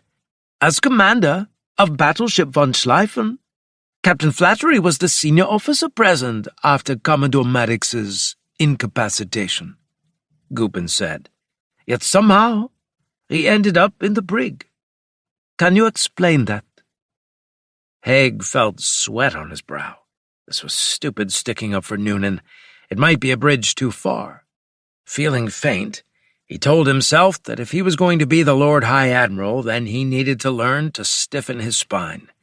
He realized the two ideas conflicted with each other. He needed to choose one of them and stick with it. "I have reviewed the records," Haig said slowly.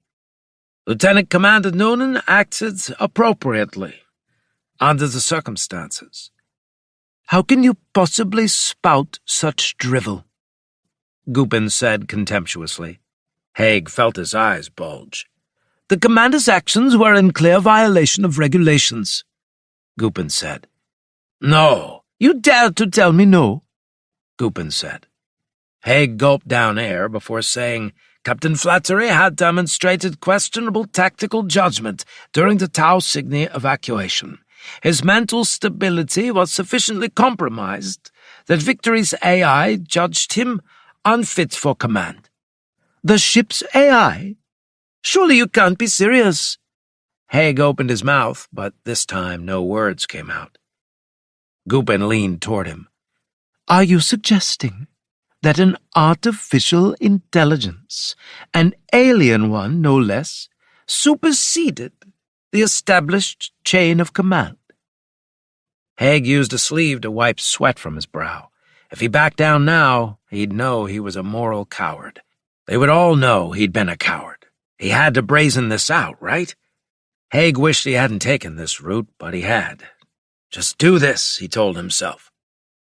"We're waiting for an answer, Admiral." "The situation was extraordinary and required extraordinary measures," Haig blurted.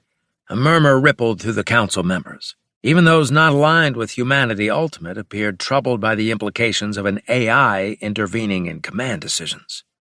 "Lord High Admiral," a different councillor said, "what is your strategic assessment of the current situation? Can the Ninth Fleet be dislodged from Tau Cygni?" Haig welcomed the shift to military matters.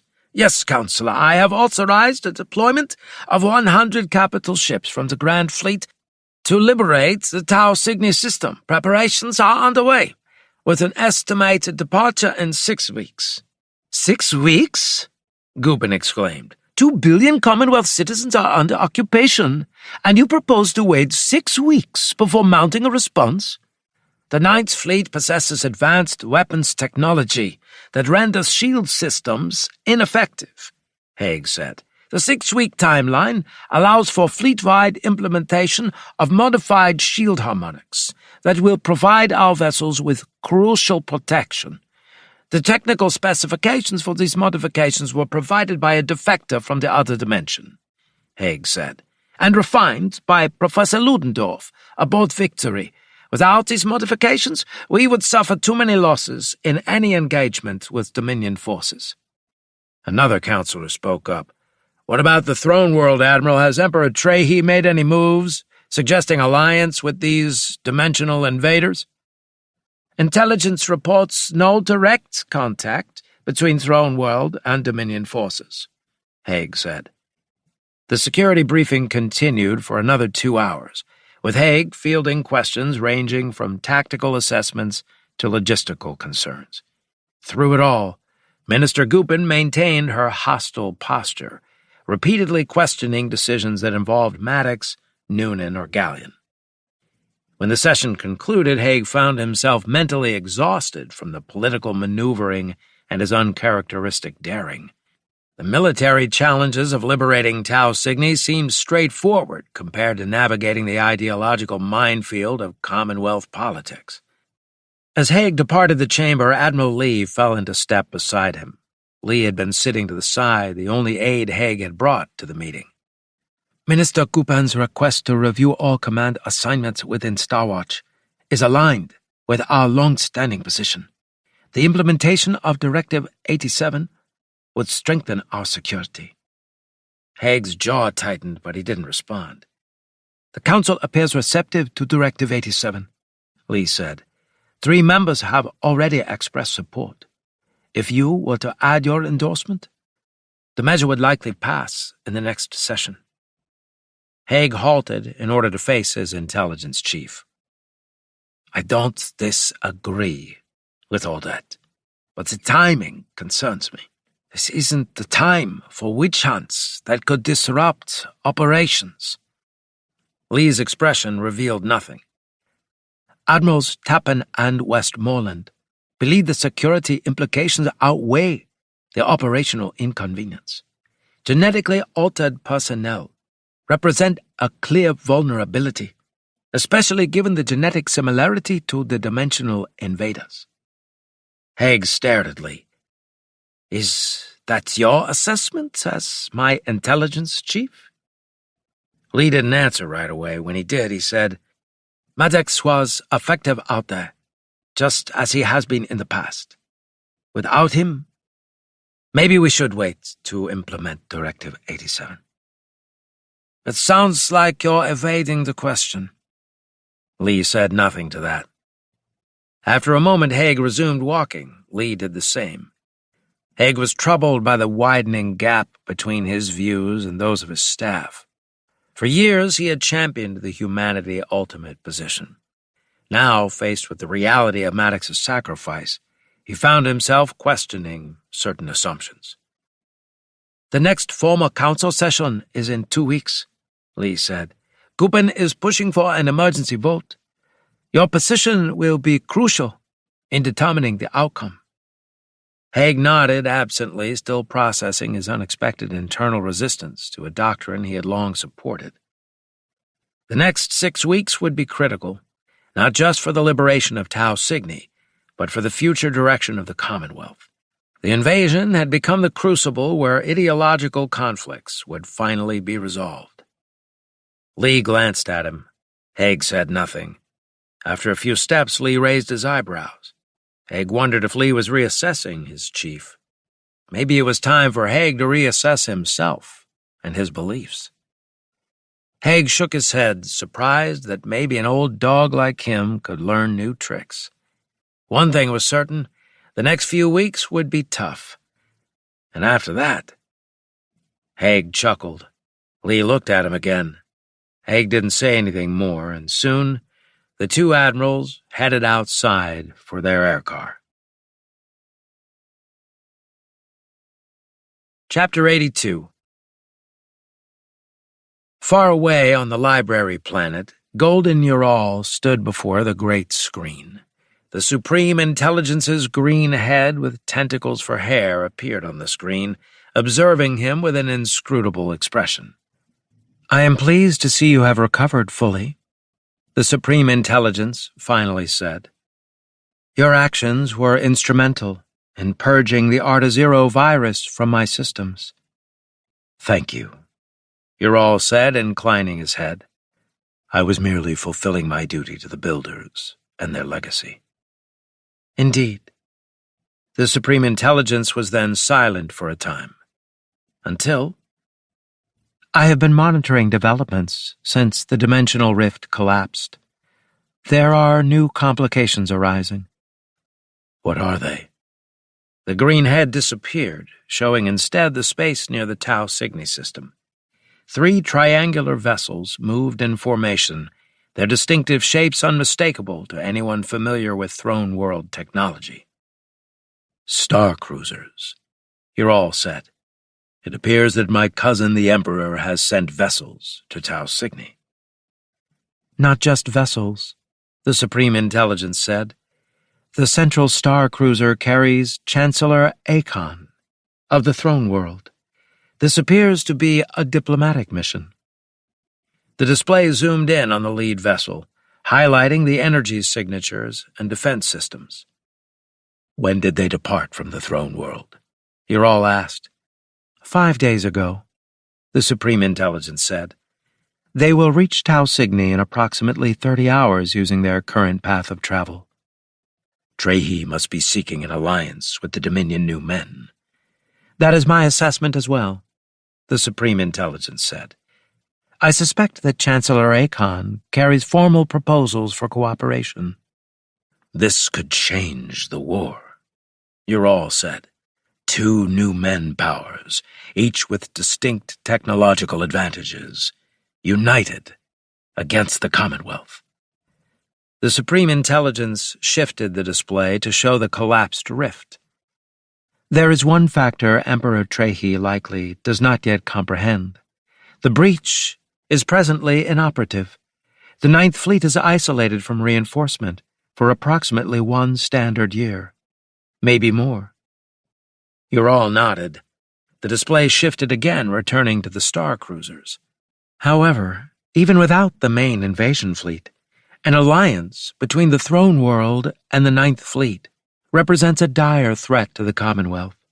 Together they would possess firepower nearly equal to that of Star Watch's Grand Fleet." "What happens once Trehi learns of the rift's collapse?" Ural asked. "There are multiple outcomes," the Supreme Intelligence said. The great screen now displayed a branching diagram of possibilities. "Trehi might withdraw from the alliance, recognizing that the Ninth Fleet's strategic position has weakened. However, it is also possible that he would accelerate cooperative military operations, seeking to secure key Commonwealth systems before the rift can be reopened." "That would mean he'd see the year as a window of opportunity," Ural said. "That would be especially true if he knows that the Star Watch builder nexuses were destroyed." "What of my nephew, Captain Maddox?" Ural asked. The Supreme Intelligence showed victory in the flotilla. "From what I know, he is recovering. To what extent, I do not know."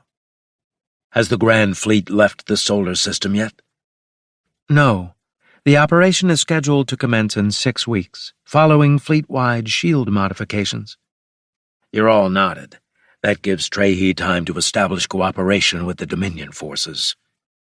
The display showed a simulation of potential battle configurations, Throne World star cruisers with Dominion vessels against Starwatch ships. Why do you think Trehi seeks the alliance now? Ural said. He has maintained isolation for years, building his colonial empire while avoiding direct confrontation with Starwatch. There are several potential motivations. First, he may recognize the opportunity presented by Starwatch's weakened state following the Leviathan War. Second, the Dominion technology represents valuable acquisition targets, particularly the Gamma cannons. Third, and perhaps most important, the emergence of dimensional travel offered unprecedented expansion possibilities. Ural considered this. So the critical question becomes, what happens when Trehi discovers the breach has collapsed, if he doesn't already know? If he believes the technology can be reconstructed, he will likely maintain the alliance. If not, his strategic calculus may shift towards seizing immediate advantage or withdrawal. Have you detected any Arda-Zero activity near the Throne World? Ural asked. No. However, that does not preclude their presence. The creature's ability to travel via ancient pathways makes detection difficult. Ural's gaze remained fixed on the display. Will you alert Starwatch to Trehi's diplomatic mission? No. We will observe, helping neither side. Ural had expected nothing else. With your leave, then, I wish to speak with Margaret. Of course, the Supreme Intelligence said. As Ural turned to leave, the Supreme Intelligence said, I do have a final observation to make. Ural faced the screen. Throughout the crisis, you have demonstrated remarkable dedication to the Commonwealth's preservation. Despite your Newman heritage, your actions suggest that genetic determinism may be an overly simplistic model for predicting loyalty. Ural considered this. I have felt for some time that individuals are defined less by their genome than by their choices. An interesting hypothesis, the Supreme Intelligence said. With that, the Supreme Intelligence vanished from the screen, leaving Ural alone in the vast chamber. He departed, eager to be with Margaret. One thing was certain, the true scope of the dimensional war was only beginning to reveal itself, and the stakes were higher than anyone had yet realized. Chapter 83. Aboard Victory, Maddox struggled toward consciousness, as if surfacing from murky depths. Awareness came in fragments, the sterile scent of medical antiseptic, the soft hum of monitoring equipment, and beneath it, the familiar thrum of Victory's engines. His eyelids felt heavy. When he finally forced them open, the medical bay's ceiling swam into focus, its contours blurred by the after-effects of dimensional manipulation. Captain, Dr. Franklin's face appeared above him. Can you hear me? Maddox tried to answer, but his throat felt raw. Franklin pressed a hydration tube to his lips, allowing him to take a small sip. How long have I been unconscious? Maddox finally asked. 5 days, Franklin said. You've been in a coma since returning from the rift. The rift? He asked. What happened to it? You collapsed it, Franklin said. From what we know, the Dominion is cut off for at least a year. That's according to Ludendorff's estimates. Actually, it had been according to the Supreme Intelligence passed by Ural to Ludendorff. In any case, relief washed through Maddox. So it hadn't been for nothing. The terrible strain on his mind, the battle against Lord Maddox and the Spacer Adept, all of it had accomplished something tangible. Starwatch had gained precious time. What about Meta and Jewel? They've hardly left your side. I finally convinced your wife to get some rest 2 hours ago. Franklin's expression softened. Your daughter has been reading to you. Adventure stories, mostly. She seems convinced you could hear her. The hatch slid open, and Meta appeared, halting abruptly when she saw Maddox's open eyes. For a heartbeat, she stood frozen, then rushed to his bedside. "Maddox," she whispered, taking his hand. The pressure of her fingers against his was awesome. "I'll give you some privacy," Franklin said, withdrawing. Meta searched his face, waiting. "I met myself," he finally said. "The Maddox cognate from the other dimension." Meta's grip on his hand tightened. "He called himself Lord Maddox. He was a full new man. The Emperor's son, no less. He controls the dimensional technology on the other side." "You fought him?" Meta asked. "Not physically. It was mental, telepathic. He tried to stop me from collapsing the rift. There was a spacer adept enhanced with technology as well. Both tried to invade my mind." Meta brushed his forehead. "You won, though." "This time," Maddox said. "But Lord Maddox is still there, preparing. I have no doubt that he'll be back." Before Meta could respond, the hatch slid open again. Jules stood in the doorway, her small frame rigid with anticipation. When she saw her father awake, her face transformed with a joy so pure it made Maddox's chest ache. "Dad!" she cried, rushing to the bedside. With restraint that belied her age, she didn't throw herself upon him, but took his free hand, her eyes huge with emotion. "You're awake! I knew you would be." "Hello, Starlight," Maddox said, squeezing her hand. "I heard you've been reading to me." "Every day," Jules said. "I found stories about dimensional travel and adventure. I thought they might help you find your way back." Maddox smiled, wondering if perhaps they had. During his coma, he'd experienced scattered impressions of Jules' voice, like distant beacons guiding him through the darkness. The hatch opened again, this time admitting Valerie. "Captain, it's good to see you awake.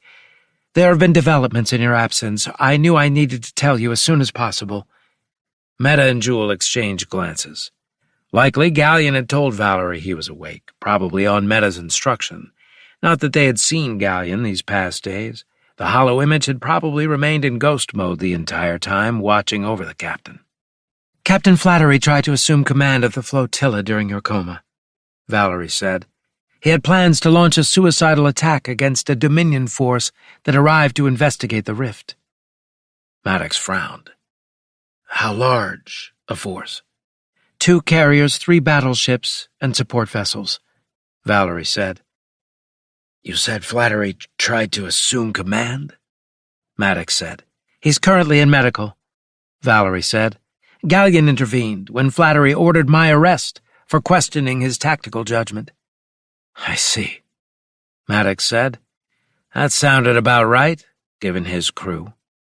"I had no choice but to assume temporary command," Valerie said.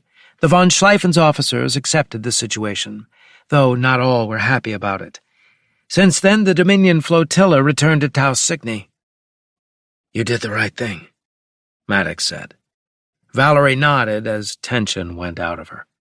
"Ludendorff believes the collapsed rift will remain stable in its microscopic state for approximately 1 standard year. The Dominion forces in Tau Cygni are therefore cut off from reinforcement during that time." "And now they must know it," Maddox said.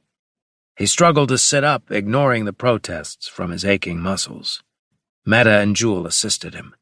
"It's time to gather whatever other forces Star Watch has in this sector," Maddox said. "You'll do nothing but rest. For now, Commodore," Franklin said, stepping back into view. "Your neural pathways show hard stress. I can't clear you for combat operations for at least 3 weeks, possibly 4.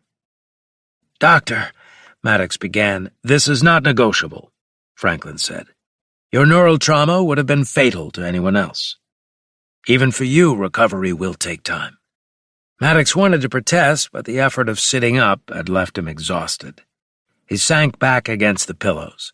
Even now, his thoughts felt blurred. "We should let you rest," Meta said. "Not yet," Maddox said. "Doctor, what about the cognate maker? How is he doing? He's still here, Franklin said. Professor Ludendorff believes the cognate absorbed fragments of our Keith's memories during the neural reintegration. How about our Keith? Maddox asked. Fully recovered, Franklin said. He does remember fragments of more than one of his cognate's lives, though. Maddox frowned. The boundaries between dimensions were becoming increasingly permeable, not just physically, but mentally. If consciousness could bleed through, what else might cross between realities? He hated the idea of that, not liking the need to deal with other dimensions or their denizens. I need to speak with Ludendorff, Maddox said. Tomorrow, perhaps, Franklin said. You need rest. Your body is healing, but your mind requires recovery time as well. Meta squeezed his hand. Starwatch has time now, a year to prepare. You've given us that. Give yourself time to heal. Maddox acknowledged the wisdom in their counsel. The battle against Lord Maddox and the Spacer Adept had taken more from him than he wanted to admit. 8 hours, Maddox said. Then I want a full tactical briefing. Franklin smiled. I'll see what I can do.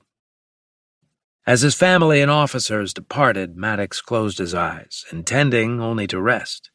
Instead, exhaustion claimed him, pulling him into healing sleep.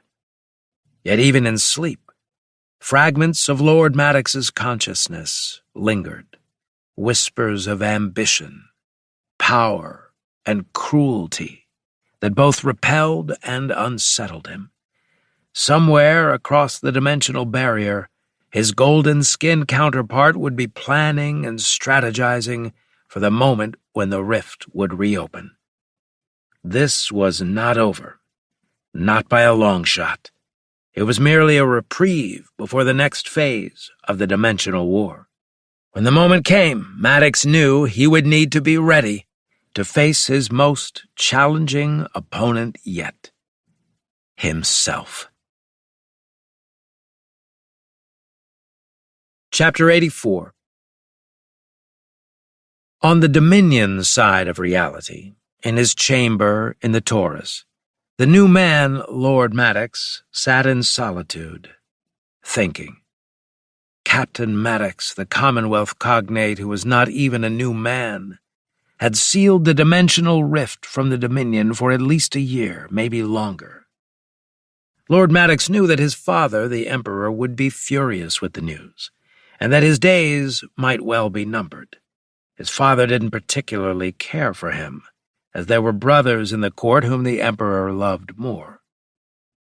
Lord Maddox stood, his head bent in thought. He should punish the foul Spacer Adept who couldn't even stop Captain Maddox. If the Adept had completed his task... Lord Maddox shook his head. He shouldn't be surprised by the Spacer's failure. He had faced his own cognate, after all, and he was the most brilliant new man in the Dominion. That was why the Emperor feared him, but that was why others secretly supported him. Still, he needed to remember that his father's secret service was very cunning. Perhaps he could gather a double-sized invasion fleet, 400 capital ships, and a formidable array of support vessels. Then, maybe in 14 months, he would go through the resumed breach. He would set the Taurus to explode behind him and merge the Commonwealth dimension back with the others. The Dominion had made the initial breach with a special and ancient ship. It was almost impossible to re-break into the same dimension again, once truly lost. There were countless parallel dimensions, layered endlessly side by side. Finding the right one again had never happened so far. The collapsed breach hadn't erased the original breakthrough, as that had been formulated in a rigorous and ancient manner. He could extinguish that, though, with the Taurus's destruction. Lord Maddox rubbed his chin. The Commonwealth dimension had a human cognate, Maddox. He wasn't even part of the master race. That surely meant it would be an easy dimension to conquer. The new men there had been pathetic, defeated by premen. What would be the best way to achieve this? He would summon his most loyal adherents, integrating them into the invasion fleet. He would use his tactical and strategic brilliance and build an empire to rival the Dominion itself and surpass it, because he was more than his father. Lord Maddox raised his head, grinning with devilish delight. He was the ultimate culmination of a fantastic breeding program begun long ago with the Thomas More Society. He would now seize fate and take this opportunity. His father, the Emperor, would surely think to exile him. But Maddox was going to conquer the Commonwealth dimension and make it his, so that everyone there would become his footstool. He would use the weak cognate Captain Maddox. He would take the other Maddox's Meta. Lord Maddox licked his lips. Meta was beautiful. He wanted her. He would have the other's wife for his own. Lord Maddox moved several steps over and sat down in a lotus position. He calmed his mind and began to concentrate on a plan that would take 14 long months to implement. But when it was done, he might even invade with 600 capital ships, depending on whether all of his plans came to fruition. What had happened to the collapsed rift was a setback. There was no use lying about that. But when he reversed it, it would be all the more glorious, as he would conquer an entire reality, making it his and securing it against all comers. He had hard work ahead of him, work he loved. Thus it was time to get started for the most glorious conquest across the dimensions. After closing the book, I felt both thrilled and overwhelmed. The story expands the universe to a whole new level with the introduction of another dimension, making everything more dangerous and unpredictable than ever before. What stayed with me most was the fast pace and constant tension. There was hardly a moment to breathe. While the action was exciting and visually impressive, I also wished for more emotional depth and character development to make the story even more impactful. Overall, it's a dramatic, large-scale installment that leaves me curious and eager to see what happens next in the series.